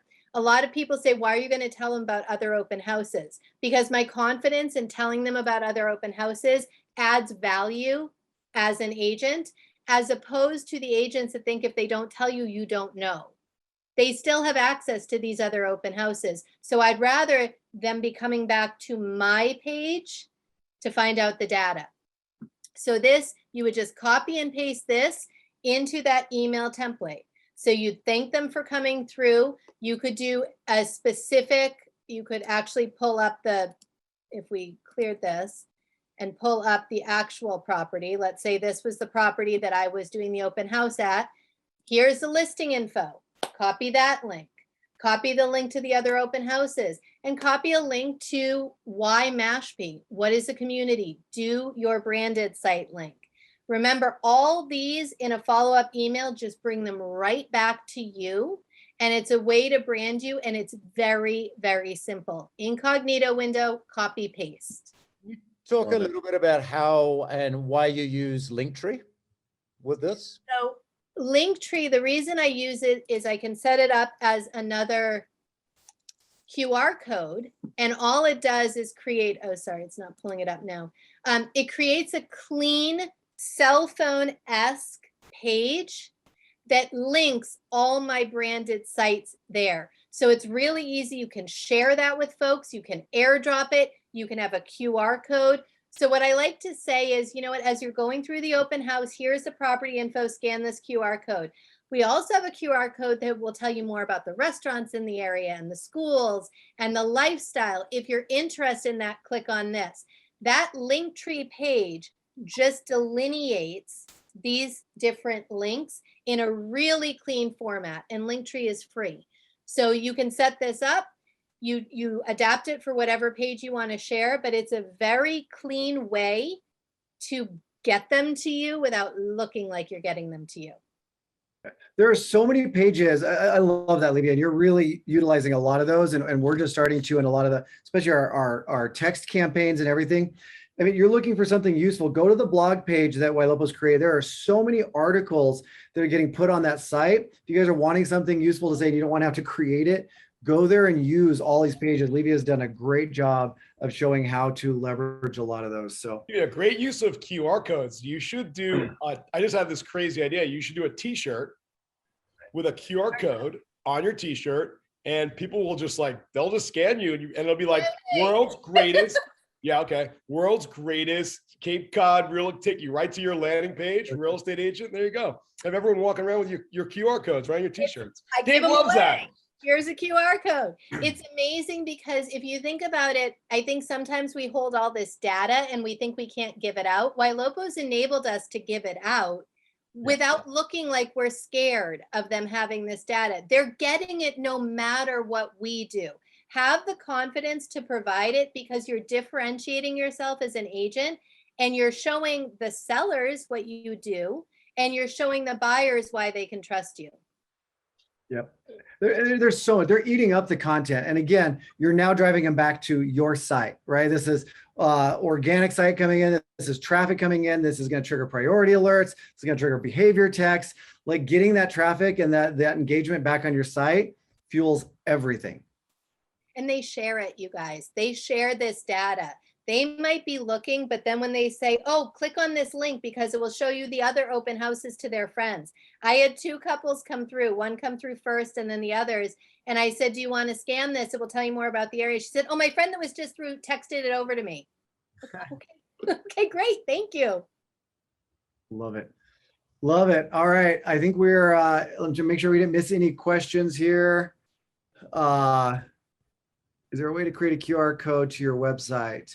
Yeah, any site, again, if you're using Chrome, anytime you just click up in that URL, you can be on any page. It doesn't matter. Click on that URL. It'll give you a QR code that you can download that goes to that page, exactly what you're seeing. So any of these pages you want, just literally click right into that into the URL and you can see it right there, right there.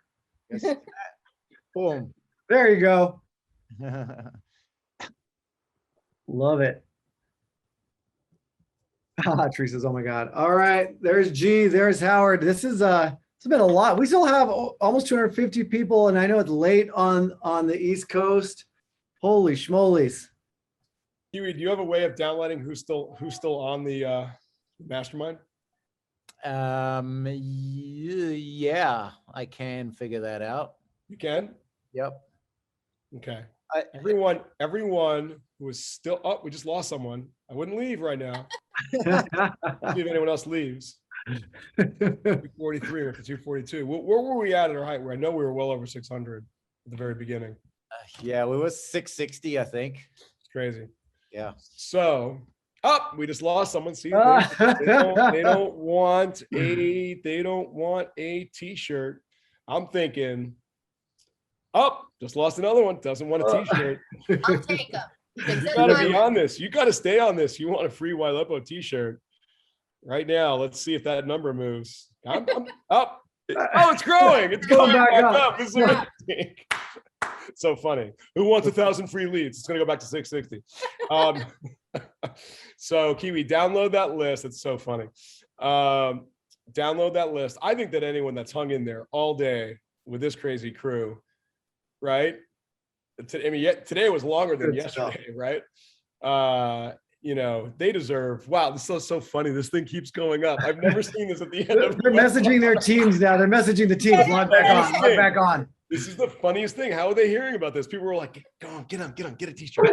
It's going. Super comfy, the most comfortable t-shirts in the world, and I'm really so proud of everyone in our audience who hung in there all day with us. That's really impressive, guys. So you guys deserve it. I just spent a few $1,000s, but Kiwi will download it and send you guys free t-shirts. Cool. Well, G. Well, I'm going to throw this up one more time, Howard, before we leave. We haven't shown it actually, I think, all afternoon. So I just want to make sure people know. Summit, if you haven't book, use this promo code Howard and G put together, $75 off.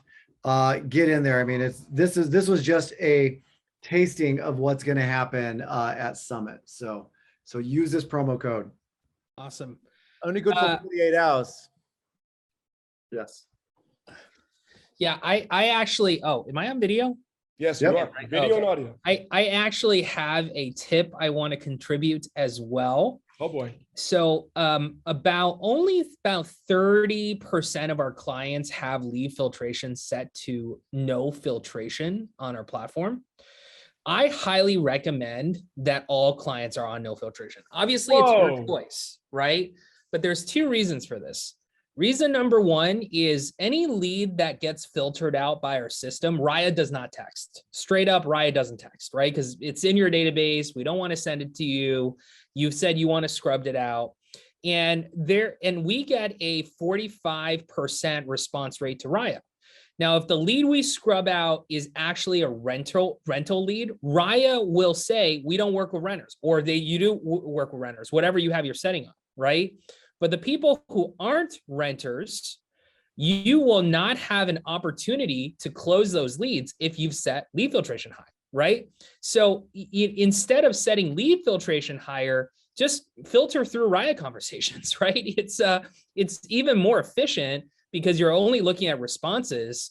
The more reps you have, the better. And who knows? I mean, our filtration engine is a rules-based engine, right? So someone says, I'm looking next year or more and views only one listing, we filter out. But that doesn't mean they're a bad lead. It could be a high-end buyer who just looked at one listing and dropped off the site for whatever reason, right? Riot's never going to reach out to that person. So my recommendation for most clients is to decrease lead filtration unless for whatever reason you don't want to gunk up your follow-up boss, or you have some kind of special settings for your team, or whatever is the case. The second reason is that with seller mode, the way it is constructed, because we're asking so many different questions, user behavior is going to change. And we have not figured out how to calibrate lead filtration yet around all of the questions, the 15 questions consumers answer. And so we, by default, will be setting all of your leads to no filtration anyways. So if you want to get a jump on this and get ready for seller mode, go ahead and just set your filtration level to no filtration. It'll save us some effort, and it's going to get you more Riot engagement, right? So I don't know why you wouldn't do that. So I would suggest you shoot a small video explaining this, and let's make sure that our client success team sends it out to all of our clients who are on high lead filtration, because we're only reaching a very small part of the audience right now. Yeah, I think that's pretty important, especially with the dynamic registration leads, because we don't know where that's going. Yeah. Cool. Sounds good. All right. Did we lose Barry to the late East Coast and his 8 p.m. his time rampaging kids?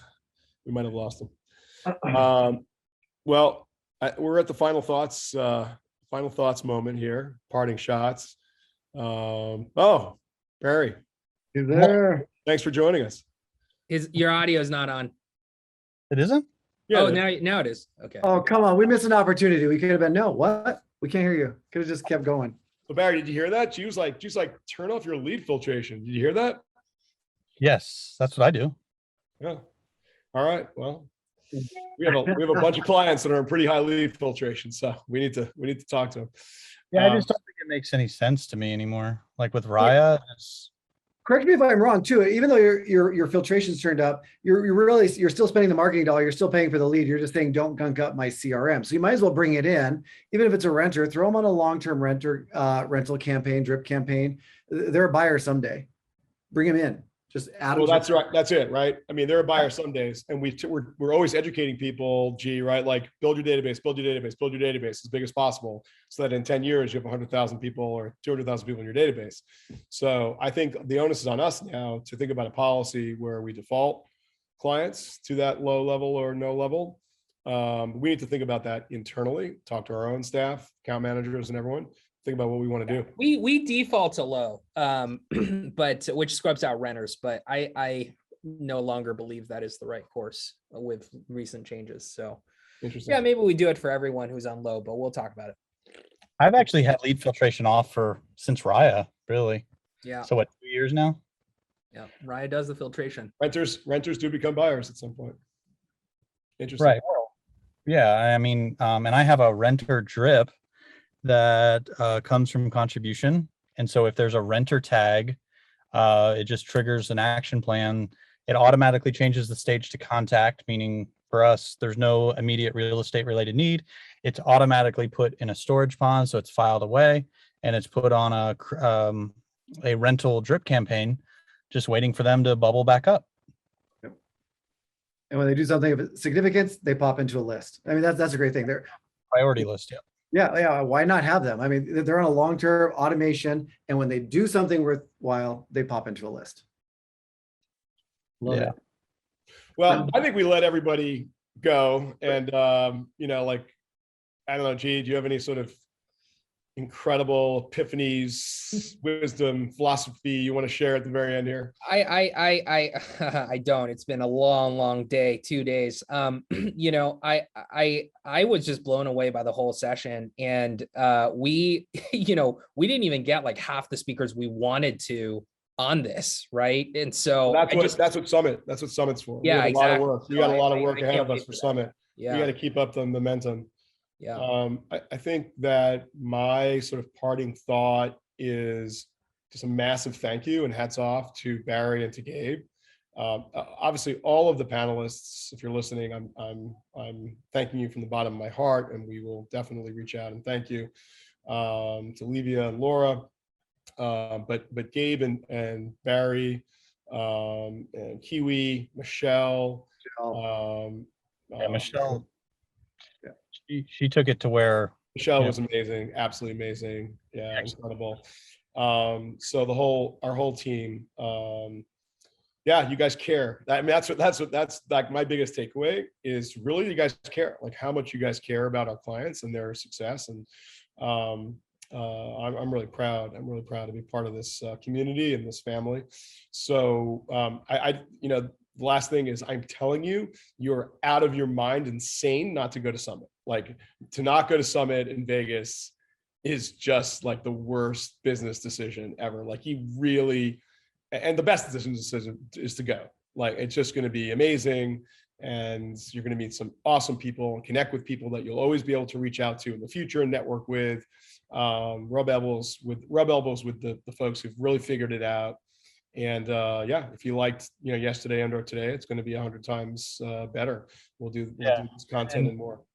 Well, what's happened, in my opinion, that's well said, Howard, and thank you. I think what's happened is there's a synergy between high level, well executed tech and an environment where we're very much in tune with both our users and the consumer, the leads.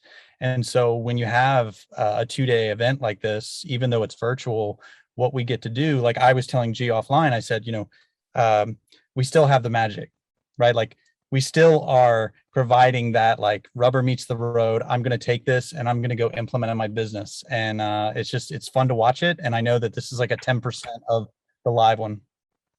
Well, the talent was amazing, right? I mean, there's so many, like, I can't even show you all the sticky notes and stuff of just like scripts or tidbits. I mean, Howard said, several times yesterday, a couple times a day, your network is your net worth. I mean, there's so many little things that just really drive home, and scripts and tidbits that it's just incredible. And it's just such a giving community to see people coming together, to see that all the different coaches today in one group. Like, it's incredible to see how they just come and give back to the community. I love it.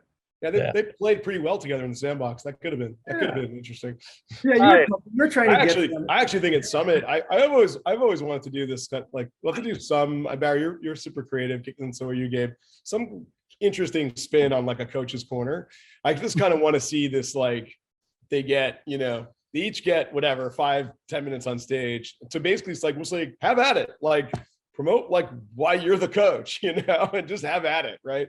Almost like Shark Tank, where you like get Shark, like a yeah. Shark Tank for coaches. So anyway, I don't know, man. That's it. I don't think we have, like, we've said everything, right?